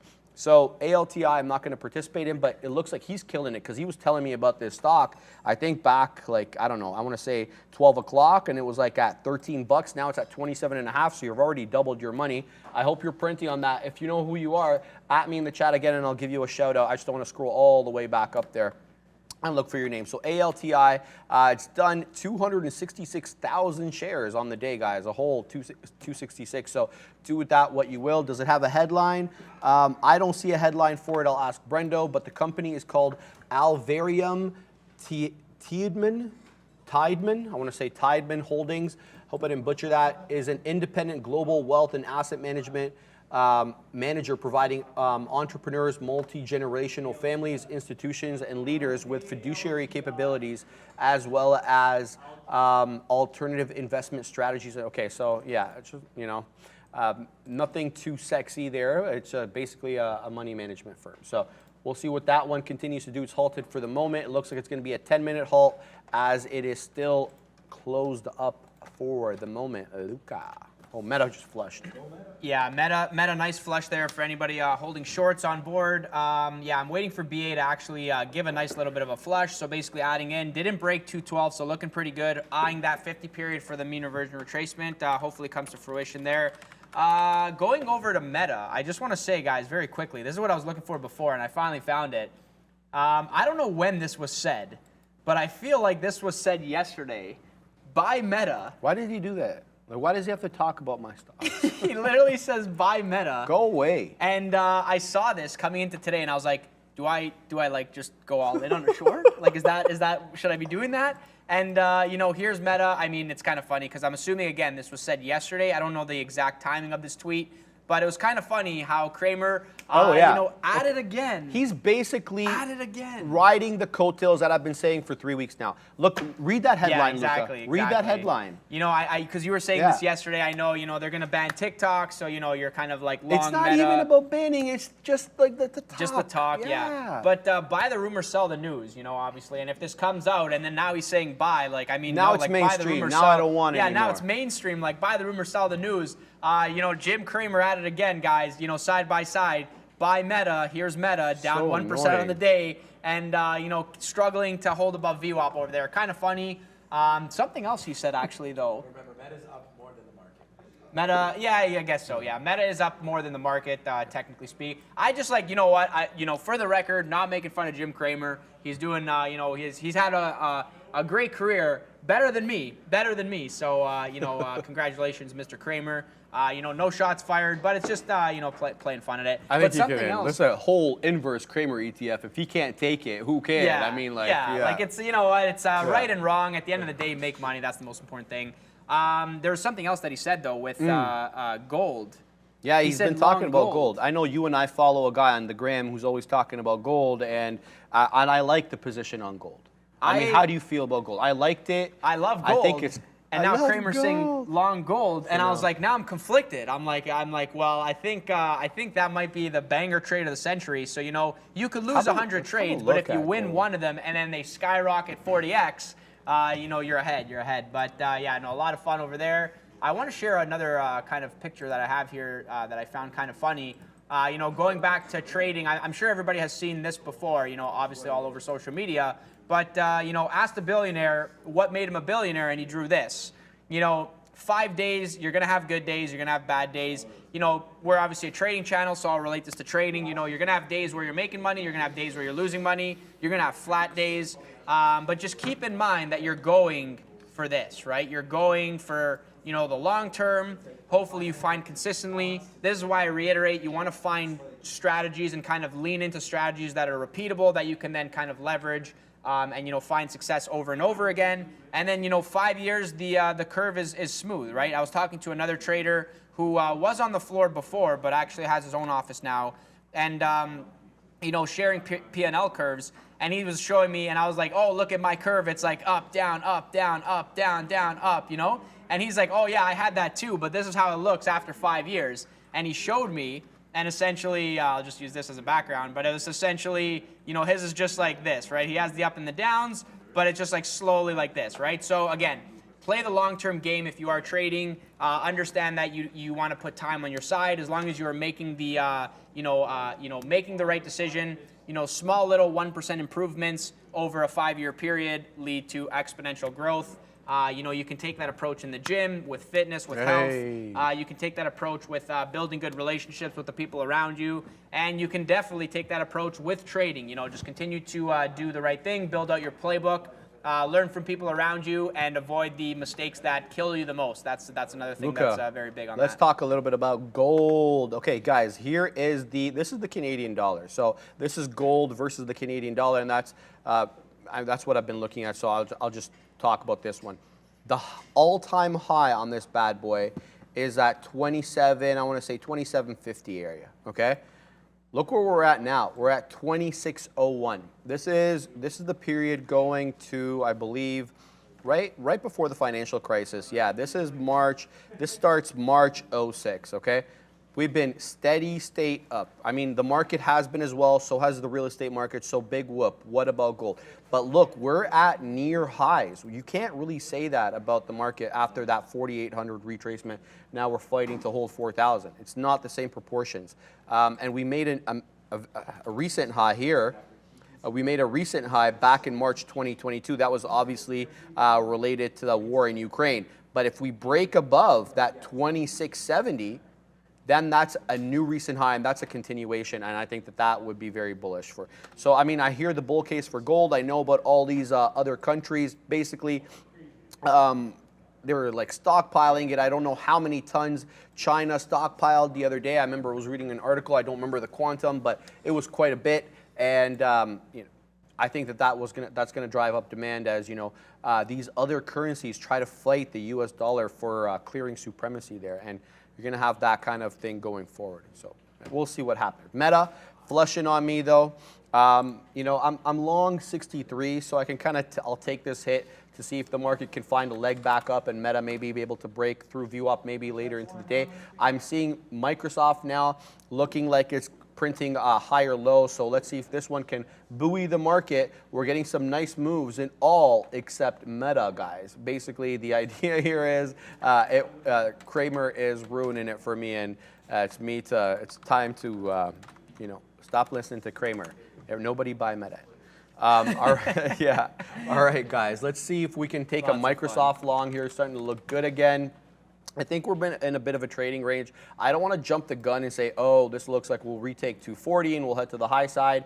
We're holding 4,000, which I do like on the ES, and that's kind of the positive thing here for these long cases on these big tech stocks. As I don't really see anything tradable here for me in small cap world. GOVX is kind of doing nothing, and ENSC is doing diddly. ALTI is just not tradable. Oh, what is that one doing, Luca? It's open. ALTI. Let's have a look at that one real quick. We'll change away from Square here. I believe Neil was saying in the chat that this one is a SPAC deal, guys. So that is interesting on ALTI. Up now 150%. Here we go. Now we're heading back to the downside. We do have an area of support here. This is a formal halt level at that 2233. We're at 23s now. So you got to look for maybe a possible bounce off here. You know, when I play these, I like to keep my eye on the halt levels, but this one just, it's not my type of thing. I'm going to stay away from this one and let it do its thing until it becomes tradable in my eyes, though. Back to Microsoft here. We're looking like we're forming a bit of a flat top rejection off that 239.50. Bouncing off it multiple times here. Does Microsoft have any more legs to take it to up? I'd like to take this one to green, Luca, to be honest with you. This one, Sean and I were talking about this one earlier. I was looking for this one to go green, or just, you know, asking what if Microsoft goes green, because it had such a big move south. So I'll watch this one, see if there's any good longs through that $0.5 break, 239.50. We'd have to hold that and you know, and stay above it. And then maybe I'll punch long. But I believe Brendo is at the big desk now with the energy update.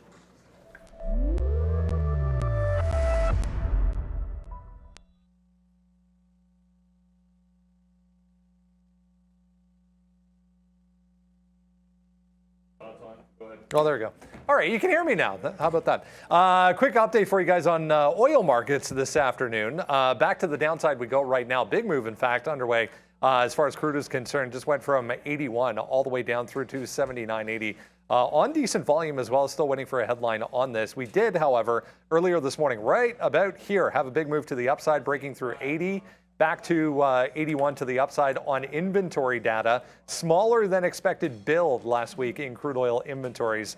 Had that back to the upside. In fact, U.S. crude inventories hitting their highest since June of 2021 as fuel demand continues to fall from the International Energy Agency. But right back down now on heavy sell volume, guys, for oil. Take it.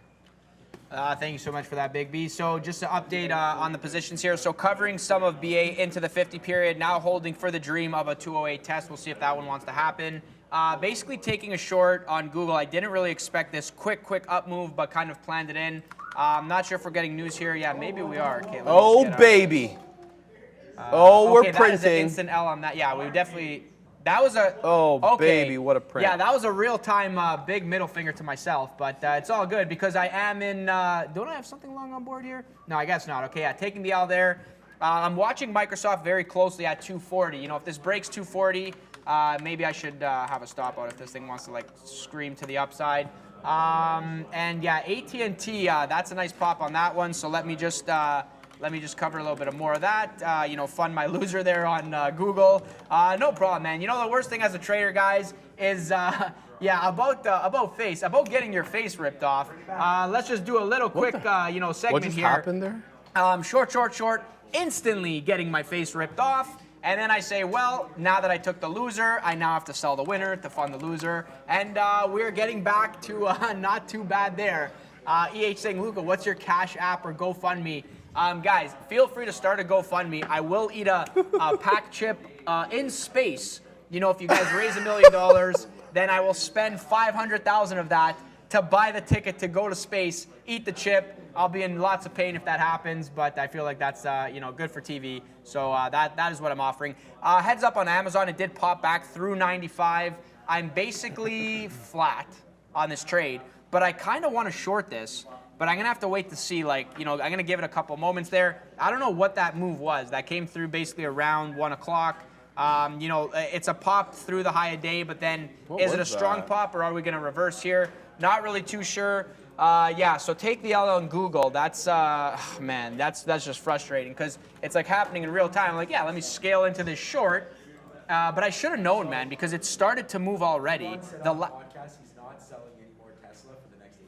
Who said that? Elon said on a podcast that he's not selling any more Tesla for the next 18 months. So that, I guess, spiked the crazed buying there in the market. Guys, right when that news item came in, I got huge onto Netflix. Sean is printing on his Meta shorts. And guess what? I got to get out of my Meta there. So I saved some face with that paper-headed Meta trade. But at the same time, I print on this beautiful Netflix trade. We get long 362.36 and we take some out into the 80s for a 50 penny winner. Nice little move there on Netflix, and then I held about a third back right down into my entry point. The market now flushing. Meta headed to the sell side.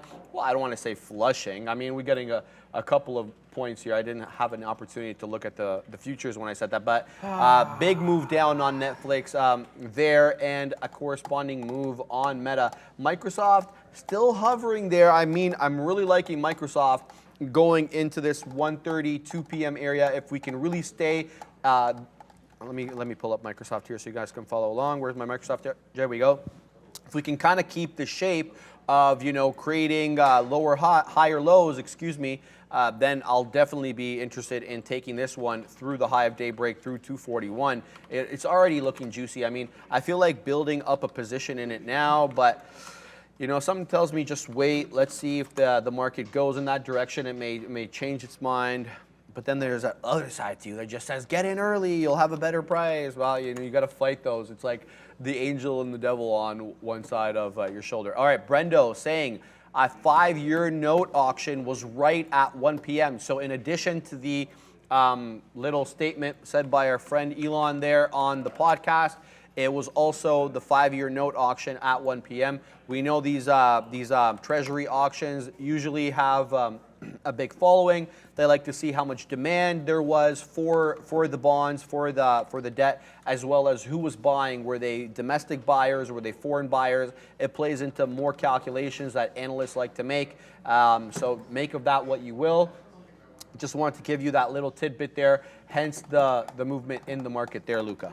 Yeah, I know that was nice there, guys. I'm shorting Tesla here on that pop because it's old news, man. It's old news, and I just kind of want to take this short into high a day and see how it reacts. I feel like this is a general level, playing off 144.50 to 145-ish. Top end of the channel, kind of breaking the highs, and then do we reverse back down to the 50 period? So that's the logic on that trade.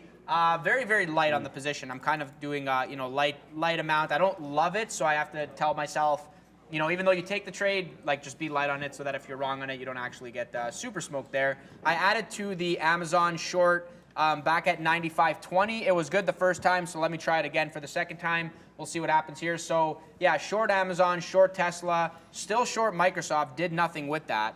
But yeah, it's looking good, not breaking the 40 level to the upside. So, I mean, I'm still going to hold on for, you know, a flush back down and then maybe 237, 236 covers. That is still the plan.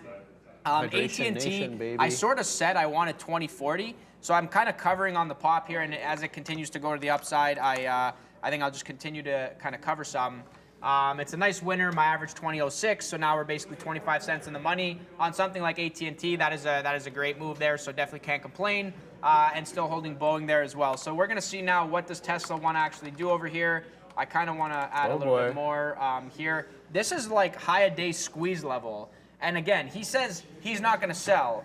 But he already said that. So let's see what the market thinks of that information. We could go up. We could go up. This could rip my face off.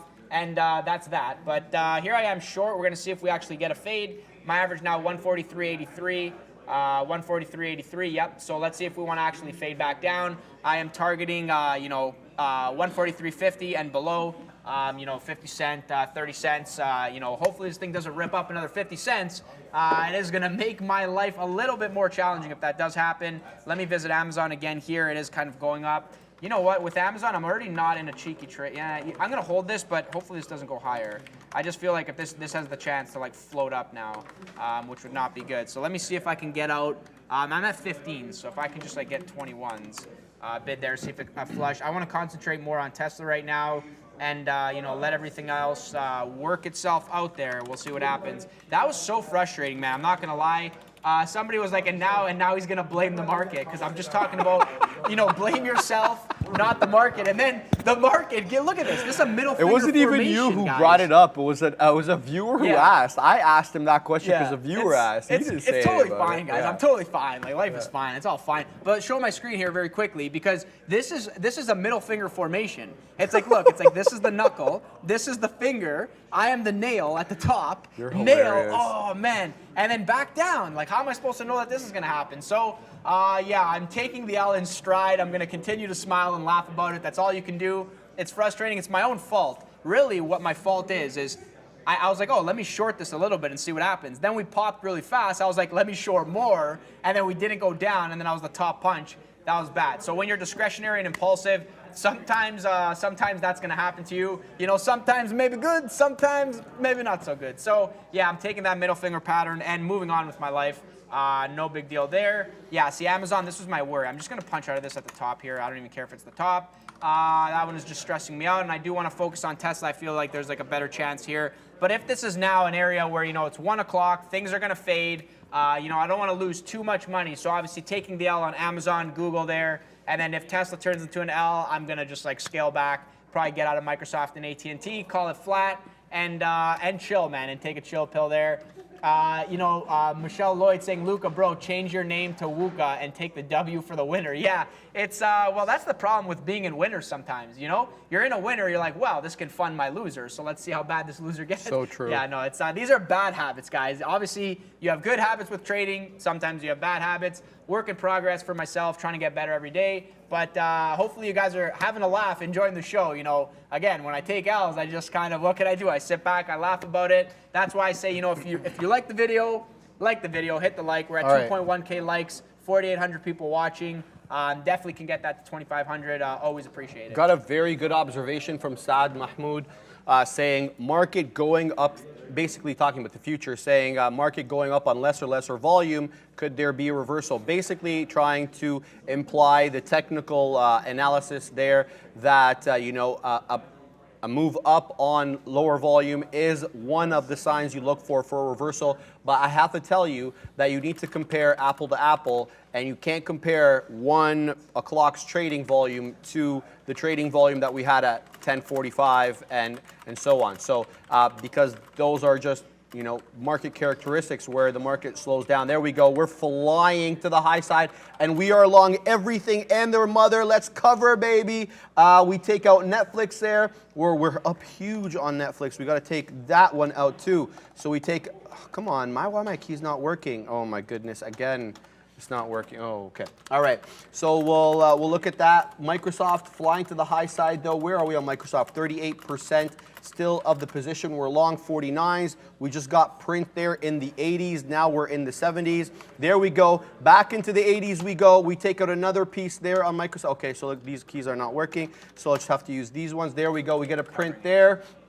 On Microsoft, now we're holding a very small piece on Microsoft, so let that one run. We're looking for a 240 break on Microsoft. Let's go and look here on Netflix. Okay, where are we at on Netflix? Oh, yeah, Microsoft, right? No, Netflix, we're going to have to wait for a bit more. We kind of paper-handed that trade, and it's not giving us enough advancement for us to take profits yet. Oh, geez, Netflix, come on, let's go, baby. We're long 96s, really bad price on Netflix, but hey, we'll see what that one does. We just made for it up on the Microsoft long there. Let's see where we're going to take out some profits though on Netflix. Let's take out this many shares and let's put it at let's put it where are we going to put it? We're going to put it to 49s. Oh, sorry, we're 96s, so we got to put it up here. Let's say we're going to put some out at 25s. We can get up to 25s. We'll get some of that covered. Otherwise, we're holding our Microsoft long through the 240, baby. Yeah, somebody WF saying Luca still short Palantir. Like, no, I covered that. A while ago, man. Yeah, I covered that way. It just wasn't working, so I was like, let me just get out of that. I'm happy that I did. This thing is just floating to the upside. But you can see on the position boards down below, Sharif is to the left. I am to the right. I covered AT&T fully. I covered what else did I cover? The Microsoft short. I just said I'm done with this. You know, let me just. Those were winners, so I was like, whatever. Let me just pay myself. Yeah, AT&T. That was a nice little win from the bottom 20. So taking the scalp trade, adding a little bit back, and then kind of scaling myself out on the pop. So yeah, for myself, I have to say, man, trade of the day. AT&T, like banging out the winners on that one, pretty good, 100% win rate. Baby. Cannot complain there. And Microsoft, yeah, topped the board as well. Pretty good with the short, but obviously going back to that 240 level. Sharif, I'm not sure if you're long that now. Microsoft? Are you long that? I'm Microsoft long, baby. Microsoft, yeah. Somebody's like Mirko Krokop. Wow, what a legend, Krokop, with that left head kick, man. But hold on, he ended up getting knocked out by Alistair Overeem in the same way that he was knocking out other dudes. Do you remember that? Wait, really? Someone knocked him out in the same way he was getting knocked out, which was that front right kick. Mirko Krokop, okay. I think it was Alistair Overeem. What was the chat? Fact check me on that. Was it Overeem? Who was it? Prad knows a lot about maybe, Prad. But you know what I want to say very quickly? It was Wanderlei Silva versus Krokop. That was a match in Pride? Was that Pride or UFC? I don't remember. Yeah, because I know they were both in Pride for a while there. But guys, Google Wanderlei Silva versus Mirko Krokop. Look at the stare down. Joe Rogan talks about it. It was the most intense stare down and fight. Man, that was crazy, man. That was I love when two legends go at it and they just give it their all. Like, it's just so much fun to watch. Look at this 240 on Microsoft's acting as a bit of a level here. It's rejecting multiple times. Okay, and we get a break there now of Microsoft. So we're out of that trade. Okay, so that's not working. So we have to go out this way. We get a better price. Can we? Did I get the fill? What's going on, guys? I got a partial fill there. So I've got 3% of the trade left on Microsoft. But hey, we get a partial fill. And we'll wait to see it maybe retraces back there. But Netflix is kind of what I'm worried about. I feel like I punched in way too late there. I had the original long at 362 in the 70s, and then I got out when that 1 o'clock spike came, and then I got back in saying, I think that there's more upside. I got in, I think, too high at 96s, so I'm going to have to be patient for this one. But it is close to day's highs. 363.20 is day's highs. We're printing 362.87, so we're not off day's highs by any means on Netflix. Now, let's bring in the futures chart here, because I have a level marked off from yesterday for this 40.11, and I don't know what it is. And sometimes I know, sometimes I don't. This level, I'm not sure where it goes back to, but I have a level here, and we're kind of flirting with it a little bit at that 40.11. You got to say it's like probably 40.10, 40.11. So we'll see if does the market find a top here and then retrace. Who knows? But I had this level earmarked from before, so we'll have to wait on that one to materialize. Okay, so where are we on some of these trades? All right, let's see here real quick. Microsoft coming back into our exit there, so maybe we'll fill the partial fill that I had sooner rather than later, hopefully. Saad Mahmoud says, that's my level as well. Shout out to you. He says he's long Microsoft with me on this one. Taking it Microsoft, baby. Taking it 239.49. Now we're printing in the 15s. Can I see $1 move on Microsoft? But at the moment, we're gonna have to be patient as the ascent stalls out, at least for the moment. Luca. Yeah, guys, I just kind of added to Tesla there, and give that pop through high a day consolidation, very fast pop to the upside, then drop, then pop again. This looks like a top to me. So pop, drop, and roll, absolutely. Well, let's see if we want to get back down into that 143.60 area. Now in the money on it, so pretty happy with it. I basically covered the rest of my positions. BA, I was hoping that it would flush. I kind of paid myself, and then it's moving back to the upside. So I'm like, you know what? Get me out of this trade. I'm done with this. It's just not, this is the morning fade that you get. It's just not, it either does it or it doesn't. If it doesn't, I just get out of that trade and move on. So, yeah. Now basically nursing this Tesla short. Let's see where this one wants to go. I feel like 43.50s, if we get back into the range that it's kind of set over here, then we could first target is, 43.50, 50 period, and then flush through into 143 to the bottom. So I am eyeing 143.60s for the first cover. We'll see if that one wants to, pay me, and then, we'll see where it goes. So one short on board, just chilling. I know people are asking about Apple, saying cup and handle, this and that. It's okay. I see a little bit of it. Well, cup and handle is a daily chart. But pattern, all man. these, I think all these, I don't know. I don't want to say with any degree of certainty, but I think the chart patterns are fractal, and then that you can look at them at any timeline. They can have validity. Obviously, they may not last as long, right? Yeah, maybe. I think some, it's. I like looking at, obviously, you could say head and shoulders intraday. Yeah. But the thing is it signals a reversal. I guess you could argue that for sure.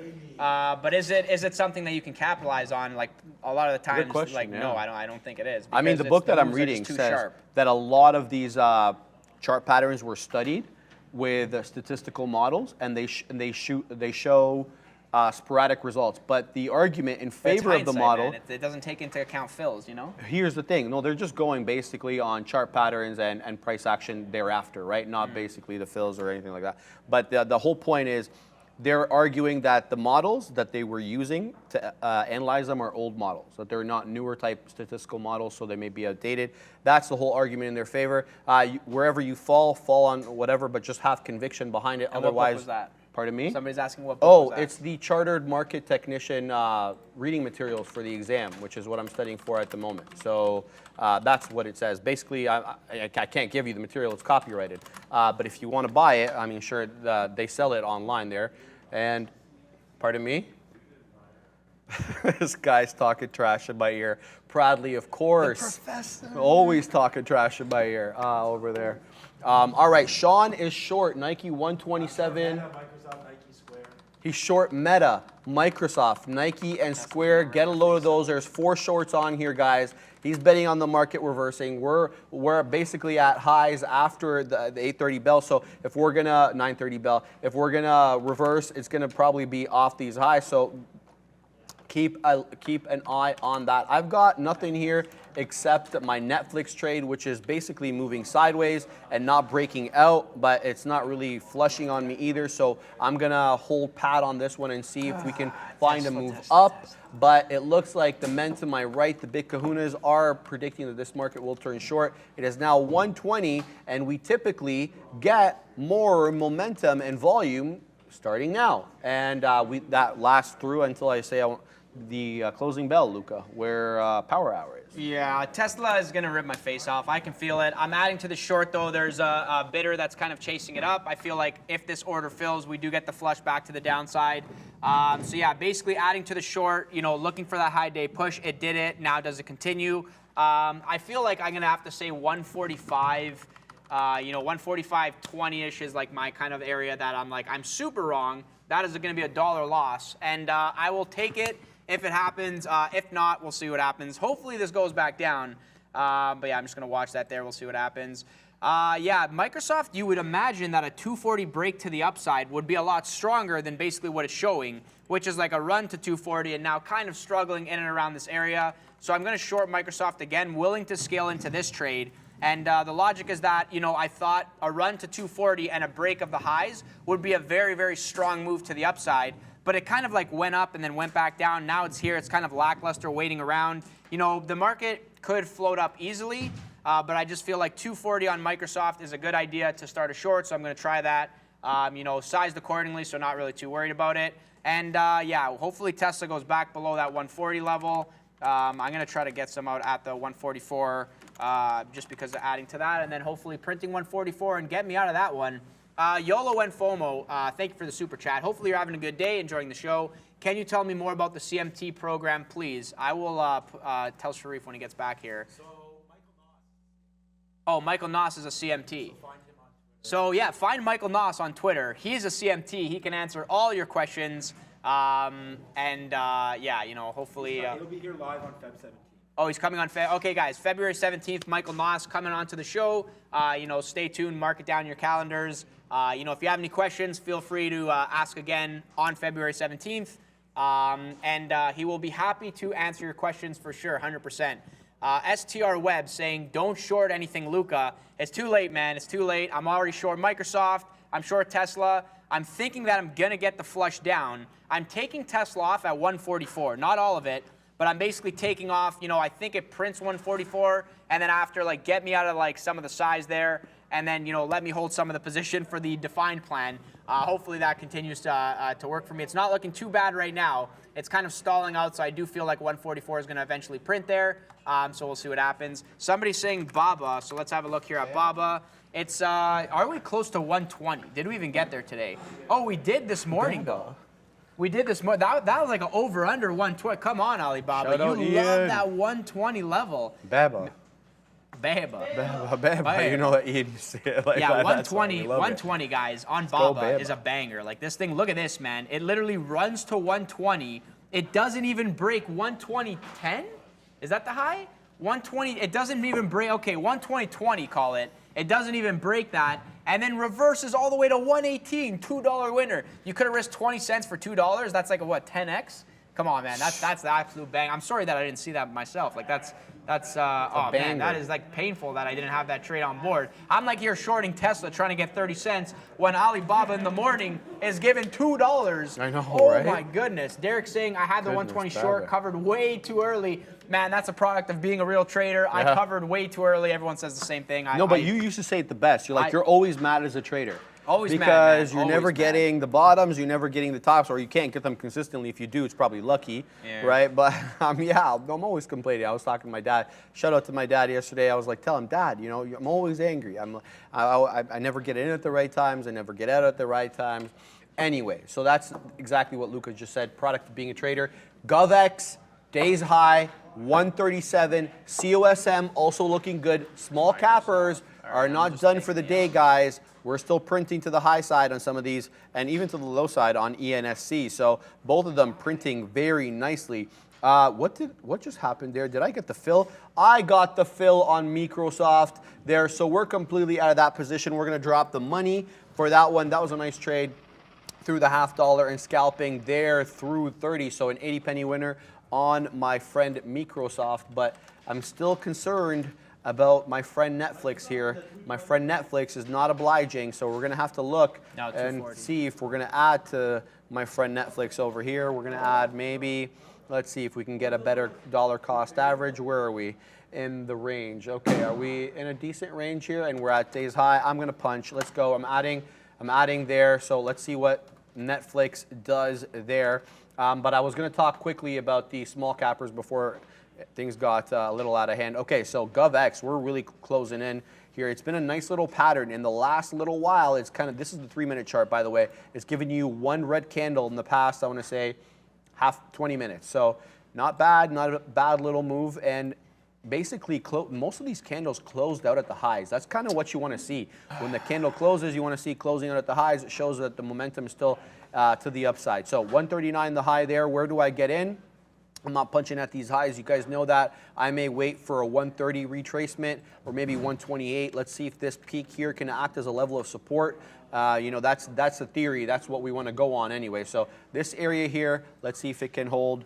The other one, Square, man, you guys heard Sean short this, but I don't know what is going on with Square. It was down over 5% today. It's being bought up like crazy as this market moves up now. We created a new high of day on Square, 78.48. I know it's not a small capper, but it's on my side chart, so I have to mention it here as it continues to print new highs of day. The other one I was talking about, the small capper, COSM, this one's been choppier than the other, what was the other one called? It was called GovX. Sorry, blanked out there for a second. COSM, definitely a bit more choppier, but holding above VWAP. Probably wait for a retracement. Looks like the retracement's been money on each of these occasions. Long above VWAP, obviously short below, that's the rule. Or look for a break of the 715 high. I mean, if it can make a new high here, then you got to assume you're going to get at least another 10 pennies to the 725 high that we're at now. So COSM and GovX presenting opportunities possibly to the high side. ALTI, I'm not going to trade that. Let's see what our Netflix is doing. Netflix is flushing, at least for the moment here. Yes, it is flushing. As we do get a bit of a down tick on the market, I'm going to have to monitor this Netflix trade here because I don't want it going against me. It's a $360 stock. Yeah, Tesla's making my life difficult, but you know, what's a little, you know, why not, right? Like you gotta have some adversity in your life. You know, that's kind of what I'm telling myself here right now. Microsoft and Meta are flying. Yeah, Microsoft, I sort of added to it and I kind of regret it because now we're going to the upside. Thank goodness I have the rule of, you know, during this period, take less size so that when you get smoked, it doesn't, you know, this win is a big win. This loss is a smaller, relatively smaller. Still, like, you know, I hate losing. So it's, thank you for that, market makers. Thank you for that, robots. Thank you, everybody who made me lose that trade. But it is my own fault for actually getting, not really, because if it worked, I'd be like, let's go. I just don't like these sharp moves to the upside where I'm just like, hey, punch out right away. And yeah, don't say sorry, man. Life moves on. Who cares? I don't really care. But yeah, let's see how 145 now on Tesla holds. As much as I want to kind of add when it pops and then drops back, I feel that like the pain train has just begun. This is probably going to run 145 and then maybe give a little bit of a drop. I was playing off the fact that I thought this was the top, but it held, and now it's kind of like at the high, and I'm just like, okay, like if we flush, we flush. I think I'll be good. Yeah, thank Elon for the pop. I actually shorted after the pop. Like after the news came that he was like, I'm not selling anymore, I'm like, okay, now I'm shorting because this is old news. But yeah, we're going to see what happens, man. It's... you know, it's very, very robotic. Tesla will do a great job at making you feel like an idiot.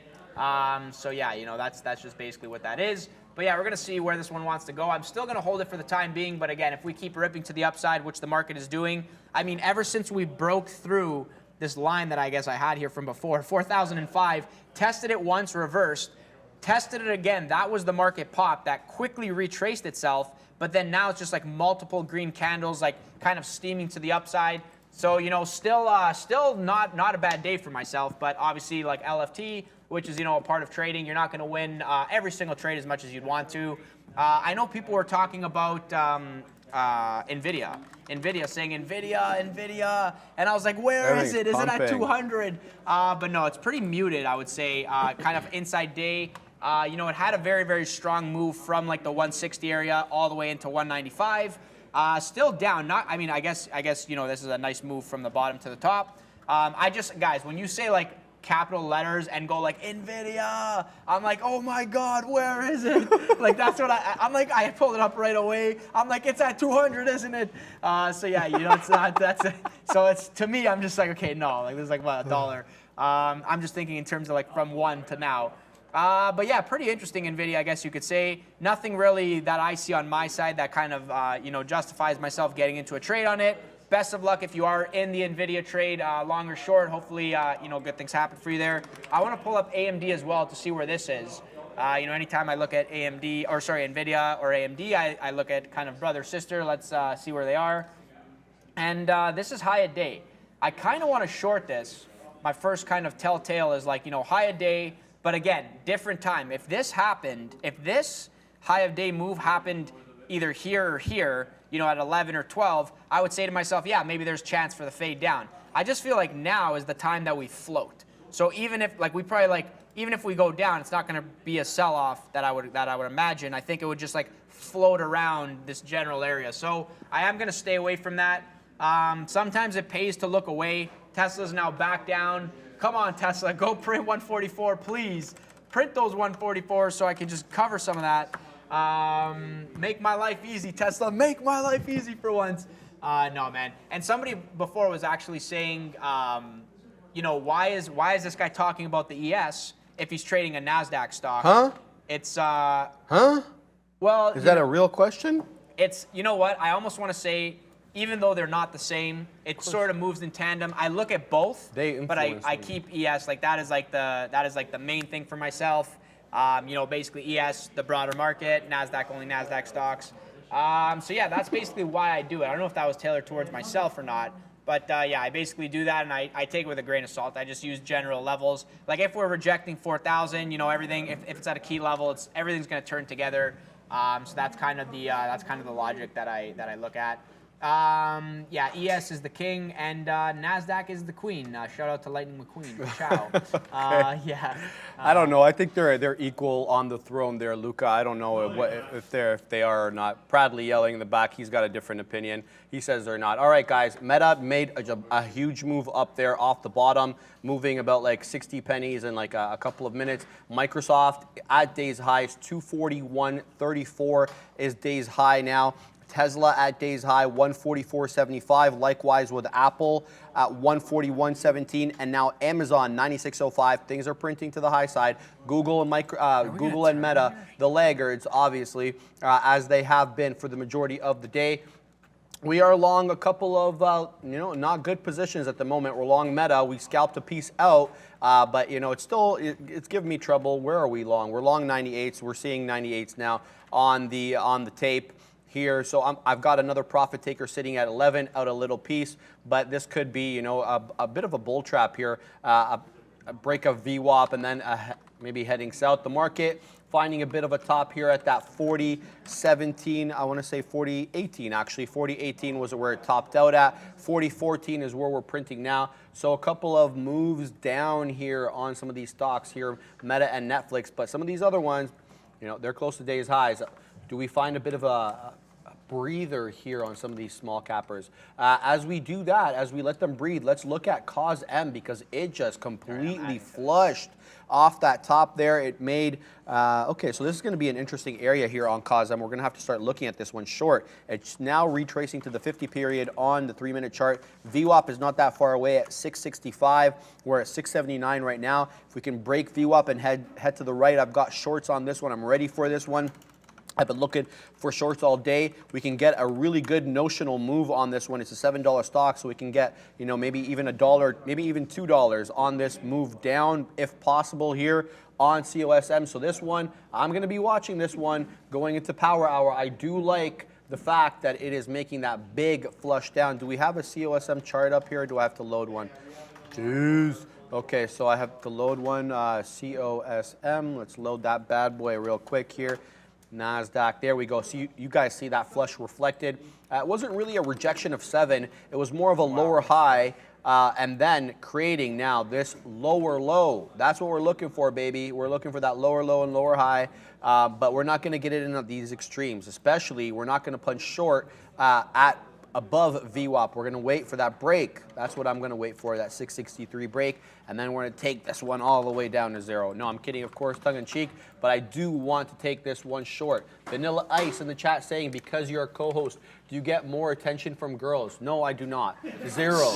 Okay, absolutely not. So let's move on there. Vanilla. I love your picture, by the way. It always makes me chuckle every time I see it in the chat. Where are we here market-wise? Looks like we bounced off that 40.11 that we were talking about earlier. That was a random kind of line that I had on my my ES chart there. It looks like we bounced off it for a moment. Do we continue to make new highs? That's the question everybody has been asking around here because, you know, there was a big bottom that we made there. What was the bottom again? 30.63? 39.63, yeah.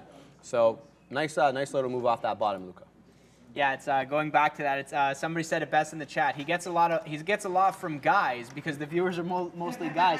It's like you're at the gym, you're building the perfect body, and then you're like, I'm gonna get so many girls. There's a lot of memes and that are then like you go this. I into love the it. change And it's room, only dudes and who all the like want guys to are talk like, to you. Yeah, yeah. No. All the guys are like, bro, nice. How do you get so big? How'd you get so big, bro? Yeah, it's just cracking jokes there. All right, meta to the upside, guys. Careful with this one. This might not be one of these perfunctory breaks through VWAP. This might be a sustained move. We just printed here on our long on meta. We got some out through the teens. Now we're in the high teens. Let's put some more outs for this one in the 20s. Let's go 23. Lucky for Michael Jordan number. That's a stupid area because we had one right at 24. So we're going to take out 23 and 24. We'll see what this one does. Did we get a bounce on our Netflix? Yes, we got a little bit of a bounce, but very muted compared to the other big tech names is Netflix for the moment. But it is only down 0.74% on the day. And having a look here at the daily chart on Netflix, it requires no explanation. This is a clear uptrend. Well, here it's an uptrend, but is it a long-term uptrend? That's the question. This is probably an intermediate trend until they report next, and then people are not happy with whatever new metric is out there. Anyway, so continue to look here on Netflix and on Meta as I'm long both. Meta working out for me, Netflix not yet, but we do have a better average price on these two. The ES is still holding 40.15. And COSM, that's right. I kind of keep jumping here. I'm sorry, guys, but when there's all these traits to be had, we kind of got to go through all of them. COSM, flushing a little bit more. I do want to see more. I want to see that 665 break and a prolonged hold below that. I may add a small position through that 665. In fact, let's do it right now. Let's put our money where our mouth is. We're going to take a 663 short, and let's go ahead and put 659 in case it goes gangbusters. We'll take a half position and we'll wait for that one to materialize. If it does, we'll participate with a half position, then we'll look to add during the period of consolidation if that happens. Back to another one that was running, Square, back to high days, continuing right here. Look at that. That absolutely faked me out. I'm like, oh, great. Look, a leg down, a 50-period break, a consolidation sideways. Go short, go short. Boom, bounce right back up. $2 almost off that 77 bottom. We're almost at $2 if we get to 79. So Square has been strong to the high side, and I don't know. I'm just going to continue to watch, Luca. Yeah, I'm so surprised to see Amazon. So I was actually in that short, and I was like, no, this one feels bad. Get me out of this. And happy that I did on that up move because we're at 96, and I pull it up, and I go, okay, we're back at 95. I go, wait a second, we're at 96. So yeah, we are now at 96 on Amazon. It's kind of crazy to see this move. It's just so funny how we're at the 100 level yesterday in the aftermarket, and 100 is acting as that sort of resistance level. It finally fails to the downside. It's like, okay, we're now at 91. Does 90 break? Do we actually go to the downside? But no, then we just rip back to the upside. So what is going on with this market? I don't understand. And you know what? As I say that, I just want to repeat the obvious of do not try to understand the market. Trade your plan and do something that's repeatable. Just because this market is ununderstandable. It is, maybe that should be a word of the day. Like it. It's, yeah, and I don't know if you see what I sent you. Yeah, on, I did. Gmail. I saw it. I don't have one ready though. Oh yeah.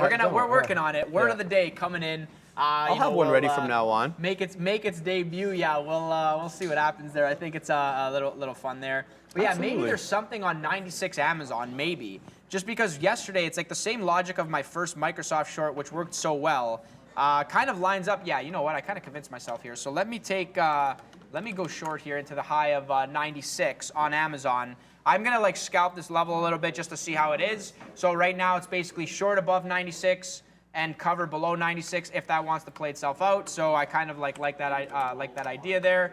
So we'll see if that wants to fill. I slammed the Tesla short as we started to go down, and then we popped. This thing is really, really getting under my skin, but it's not going higher. It's just dancing around. I just feel like if we test 50 period, we actually have the potential to then flush and go down. It's not up on the day. This is not a Tesla's up 6% today. It's a whole different story. So that's why I'm kind of holding on to this. Very, very lackluster. But I do understand that we are drifting to the upside. I just feel like once 144 breaks, if not an overcrowded trade, like we do have the potential to flush to the downside. So I'm just watching that on my back burner. I'm basically 15 cents out of the money on it, which essentially is flat for Tesla. So I'm just going to be patient with it.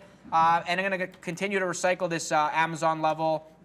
Let's see if this wants to dip down into the low 90s, 90 cents that being, and continue to recycle it over and over again. And then I'm going to look back. Microsoft now at 241. I'm putting this one on ice. That one is done. Tried it, was wrong. Where's Google here? Okay, it's higher. So Go. Keep going higher, Google.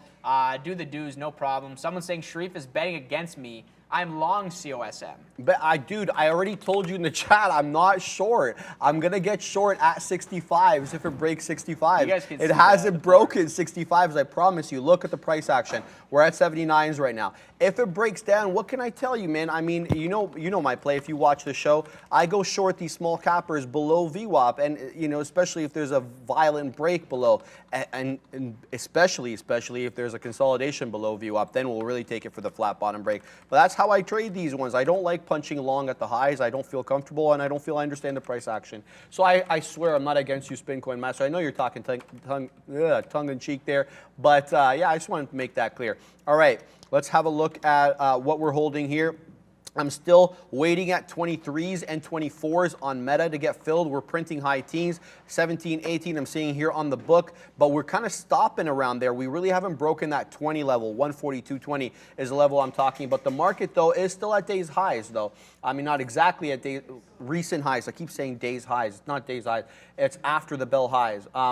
The high was 18s, we're at 16s, and we're at 17s now. So you get the drift. We're nearer to the top than we are the bottom, hence why I'm looking long on some of these names. Microsoft continues to move to the high side. I will be flabbergasted. There you go, word of the day. Even though that's not that big of a word. Flabbergasted if Microsoft closes green. We are now only down 0.41%, a measly dollar on a $240 stock to the sell side. If this one can close above that 242 level, we will be green, and I will be stunned. Not that that really matters for much, but yeah, interesting day on the market, guys. We get good news for Microsoft after the bell with respect to beating earnings. We get bad news on the call with respect to guidance, and then this morning we have a flush, and now we have a retracement. Where do we land? I love this market. No 2 days are alike, that is for sure. I want to mention quickly here a small capper that I feel that I've missed. This ENSC. We talked about not wanting to touch this one earlier because of its, propensity to halt. But here, guys, this is what I missed out on. The break of VWAP, the consolidation sideways, the sell-off, the consolidation sideways, the sell-off, and we're doing it again. Stepping down after making a big boy move up. I missed out on that. I really need to start using alerts that I'll set for some of these small cappers because I just really can't look at them and do the show and talk and everything. You guys get it. It's already hard enough to trade as it is. So ENSC is a missed opportunity for me there for the short through a VWAP, I want to say. But COSM, I got my eye on you, baby. If you break VWAP, I'll be all over you. Okay, Meta moving up here into our levels. We're waiting for 23s. We get the 23 fill. We get the 24 fill. We spin the money on Meta. We're now printing in the 30s on Meta. There we go to the high side on Meta. We're holding 30% of the position now. Do we take some out here? Where are we? In the 30s. Let's wait for a 30 break. Let's take this many shares out. We'll wait here at 38s because I'm feeling whimsical. I really have no reason for 38s other than it's higher than where we're currently at. We're holding 30% of the position. We're long 98, so we got a bit of a cushion. I just wish that this Netflix trade could be as profitable as this Meta trade because Netflix is giving me anxiety. Yeah, speaking of anxiety, talk about Tesla holding above this level here. I feel like somebody else is short size, and they're holding it against that sized order. But yeah, maybe I'm just kind of like convincing myself here. Yeah, Meta money, man, Meta money. Somebody's saying, Luca, do you ever trade FAS, FAZ on banking news? Not really. I tend to stay away from the banks. I'll trade maybe Bank of America. It's very liquid. If, on an earnings play, if I think there's potential, JPM sometimes has decent moves. Goldman Sachs, as the news comes through, sometimes I trade it. But yeah, for the most part, no, I stay away. You were asking FAS. I assume FAS is on the Amex. Yeah, FAS. The answer is no, though. I don't really trade, financial sector unless there's like some type of news. I feel like the moves are a little bit more muted, so I just kind of stay away from that. I am actually trying to get Amazon short here, kind of recycling this level. So I already got the first fill. It was great. Now I'm basically going for the second. So yeah, over under 96. I feel like over 96 short, under 96 cover. That's going to be the repeatable strategy over and over again. And just recycle that level, man, as much as I can, It's about to be flat. Oh, Alibaba heads up at 120.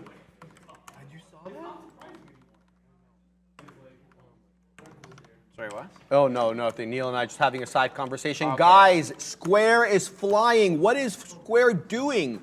It just jumped over 79 like nobody's business. Why is it flying like this?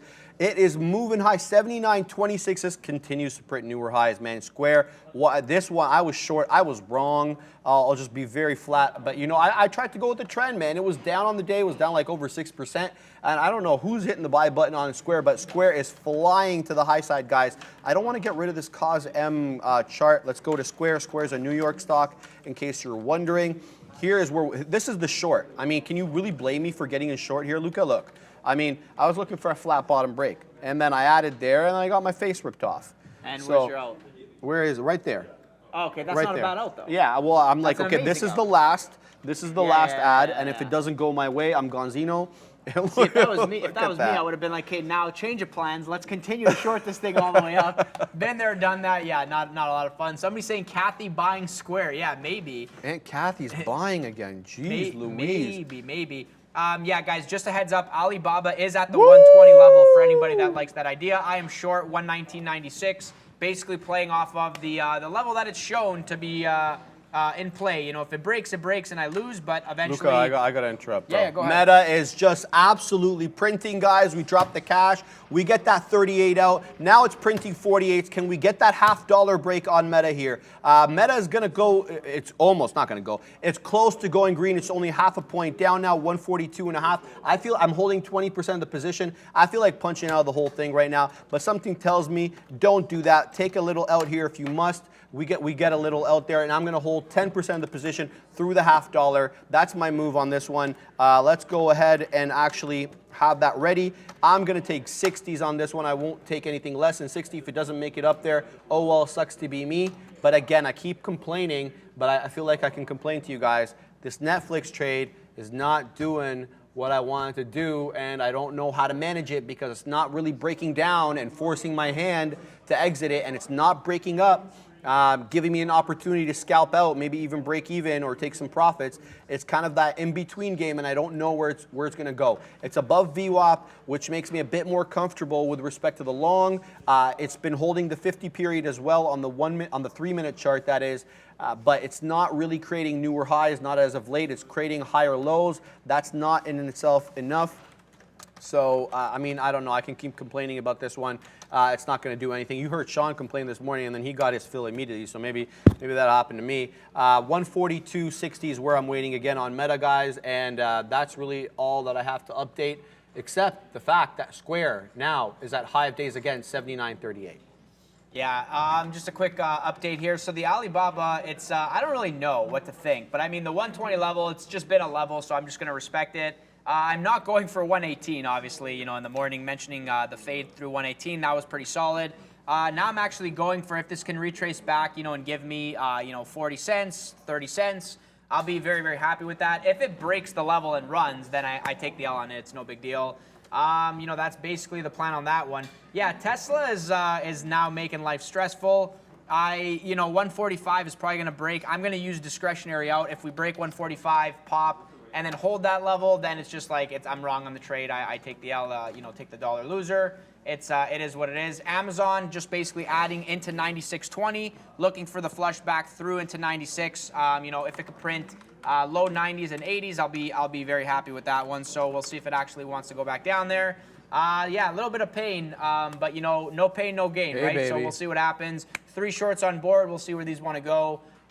We got 9 minutes left. Yeah, man. That went by quickly, I'm not going to lie. Initially, we didn't really have, I mean, I'm speaking for myself, I didn't have too much to trade. I had a couple of things going, but like as the day has gone on, this has not been a slow time period like we usually associate this time with. It has been going. All right, guys, let's get down to business again here because COSM is coming real close to our entry for a short. Sorry, the dude in the chat. Screen, eh? Hey guys, my screen please. Thank you very much. Okay, 665 is the level that we've earmarked for that short. It's hovering around. It's bouncing off VWAP though on my chart over here. So I'll bring that over here so you guys can follow. COSM holding VWAP for now. It held it here and it's been above VWAP the majority of the day. So a break below VWAP here is going to be met by me with extreme aggression to the downside. I'm going to size nicely on this one, securing shorts earlier, but it's got to give me the move. I'm not going to preempt this one. I'm going to wait because last time I preempted, I tried to jump into a short above VWAP. I paid the price and it ripped my face off, and I don't need that kind of nonsense. So let's wait for a break below 665, and then we'll definitely have a conversation about this one. Wow, I can't even say enough about Square. It's just absolutely one big move up, guys. All these green candles, ridiculous move on Square to the high side. Likewise is this move on Meta, more muted. All right, guys, we're looking a little bit better here on our Netflix long as we continue to print highs. Do we get that fill? I'm waiting at 84s. Come on, Netflix, give me that fill, baby. Big spread, a 6-penny spread right now. I'm seeing 84s come on the ask, but 79s on the bid. We're going to have to cross for me to get it filled here. 83s now on the ask. Come on, let's go. Been waiting for you for so long. Finally positive on this trade. No way you can turn back now. Let's go. Right? But yeah, looks like I'm going to have to wait for this as we do find at least a momentary top on Netflix now, only down 0.29% on the day, a measly dollar on a $362 stock. I don't mean measly, but you know what I mean. Relatively small relative to the overall price of the equity. Guys, recent high, aftermarket high now on the March ES contract, 40.2225. So we're definitely back closer to that 40.40 close that we had yesterday. That 40.40, sorry, pre-market high. When did we make that pre-market high? Looks like, yeah, right after the bell, actually. Right after the bell yesterday, that was that 40.40 print. And then we haven't been that high since. Okay, so the high for today, which was at 3 a.m. this morning, was 40.23. So we're real close to breaking that, you know, current calendar day high, I want to say. Quickly back to Meta because I saw Meta just break through 150, rejecting off 150 though. So Meta, I didn't mean 150, 142.50, being met with a bit of resistance. That $0.50 not being able to get taken from the downside. At least for now, breaking it, but flushing right below it. We're waiting up here at 60s. If we can get printed at 60s, we'll be out of the final 10% of our Meta trade. But for the moment, Netflix, and I keep hovering between the two, sorry, because I'm in both, but Netflix making us wait 10 pennies here below our profit taker, and now flushing down again as the market catches its breath and bounces to the downside from that 40.22 to now 40.17. Luca, what is this? Can you pronounce what's on my screen right now? What? Somebody said it in the chat. I was like, oh yeah. That's oh fantastic. yeah, guys. This is Stressla. Wow. I am no longer calling this Tesla. That is perfect. Stressla. It always makes your life stressed, more stressed than it needs to be. Hate this yeah, it should be renamed to Stressla right now. As I bag hold this short, praying and hoping that it actually gives a flush. Is it going to give a flush? I don't know, but I just feel like when it does, all of my cover regions are now off the table because if we break 50 periods, we're going back to we're going down $1 at least. So yeah, I am stressed out on this one. Do we have a button to hit the stress button, please? I don't know what Neil's got over there, but we got fail over here. We got the sirens, whatever you want, Luca. Yeah, there's one of them. That's exactly, and it's perfectly on my side too. Ryan saying, not feeling stressed in my long. Listen, Ryan, I will be objective as I sit back and say congratulations. You know, my pain is your gain right now. I have no idea where you're long from, but again, congratulations is what it is. M-Trades, what's going on, M-Trades? Hopefully you're having a good day. Nice to see you in the chat there. And guys, if you are wondering, you know, green names in the chat, I was wondering myself, I'm not exactly a YouTube expert. It's green names in the chat are members of the community. If you want to be a member, feel free to look into that. And if you want to be able to write in the chat, if you guys are watching right now and you're wondering, oh, how do I type things? I have all these questions for this guy with the hat on. You know, you can ask if you're not subscribed. So hit that subscribe button. You know, we're here every single day, Monday to Friday trading. If you're enjoying the show, like the show. If you have questions, subscribe. I try my best to answer as many questions as I can. Sometimes the chat is just going crazy and I'm like scrolling, trying to multitask many things at once. And then I was like, oh yes, this is a nice relaxation from my stress-la position. But yeah, you know, it's all in good fun, man. Luca hoping a trade to come back should never happen. Yeah, exactly. I say hope. I loosely say the word hope. And then I go, oh man, I just said hope. You know what that means. I'm about to lose everything. No, but obviously I have defined outs. But the other things are working for me. I'm getting a little bit of a fill there on the Amazon flush through 96. I think I just got the 97 cover, so that was pretty good. Basically waiting for like a flush. Now I think it's going to happen through the 50 period. So if we can just like flush through the 50 period, that would be great. It'll give me a bunch of fills on that Amazon. Had a decent position on that one. And the thing is with stress law, it's like it's not so far out of the money.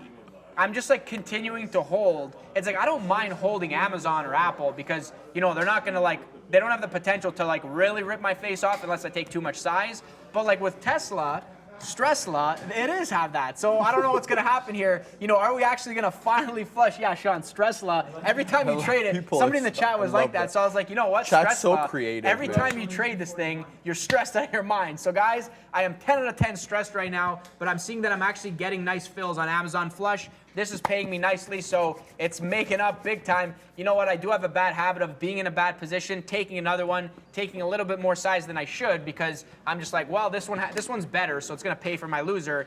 So kind of happy to see this Amazon flush to the downside.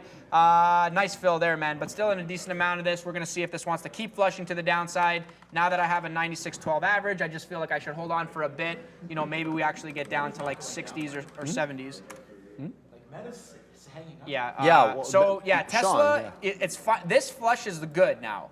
This is like okay. Now, guys, the moment we print, we have 2 minutes left here, but I'm going to be glued to this desk. The moment that we print 144 is the moment that we go to 143.60. Sharif's looking over at me laughing, thinking like, man, I'm not, man. I love it. Like, no, I'm not this even. position. You're not wrong, Sharif, if that's what you're thinking. I promise I wasn't thinking that, Luca. I swear to you, like that was not in my mind. Yeah, all right, guys. Sean saying he sees relative strength here on Meta as it's not going down. What I'm seeing though, Sean, is we're meeting a lot of sellers at that 150. I keep saying 150, 142.50. We've met a lot of sellers around there, but you know we're still holding above VWAP, and I think that we're closer to the highs than we are the lows on the ES. So you got to be thinking maybe here some longs. But what isn't thinking long is this Netflix long, which is like, again, I used this expression yesterday, but it it's worth repeating today. This is the bane of my existence. I don't know why I got into this trade. It was a sideways trade to begin with. This was against better judgment. I said, oh, you know, it's relatively strong. We find a bounce here in the market. This is going to go kaboom. Well, you know what? It went kaboom the last few days. It's done going kaboom for the moment. It's tired of kaboom. So it wants to trend sideways. And in my infinite wisdom, I decided to get into it while it was sideways. So I'm going to have to nurse this bad boy until I'm either stopped out or I can break even. Not the best trading plan. I'll just tell you that offhand, so I hope you guys don't take that from me. All right, a couple of things here because we're out of time. Square at day's highs again. It just gave a quick retracement. Now it's printing new day's highs. Meta very close to day's highs. So is Microsoft. I don't know what you're looking at, Luca, if you want to anything before we go. But COSM, keep your eye on that break of VWAP for COSM. If you can get shorts, I'll be there with you guys. It's been the Midday Show. I'm Sharif. That's Luca. It's been a pleasure as always, and we will see you guys tomorrow. Definitely. Brando at the big desk. Hey guys, welcome in. Yeah, a couple hours left on a pretty exciting afternoon here as we try to get back to positive territory. Can we get back to positive territory? Individual names setting up in a way that, yeah, we could. That's the way the futures are looking right now. Only 0.35.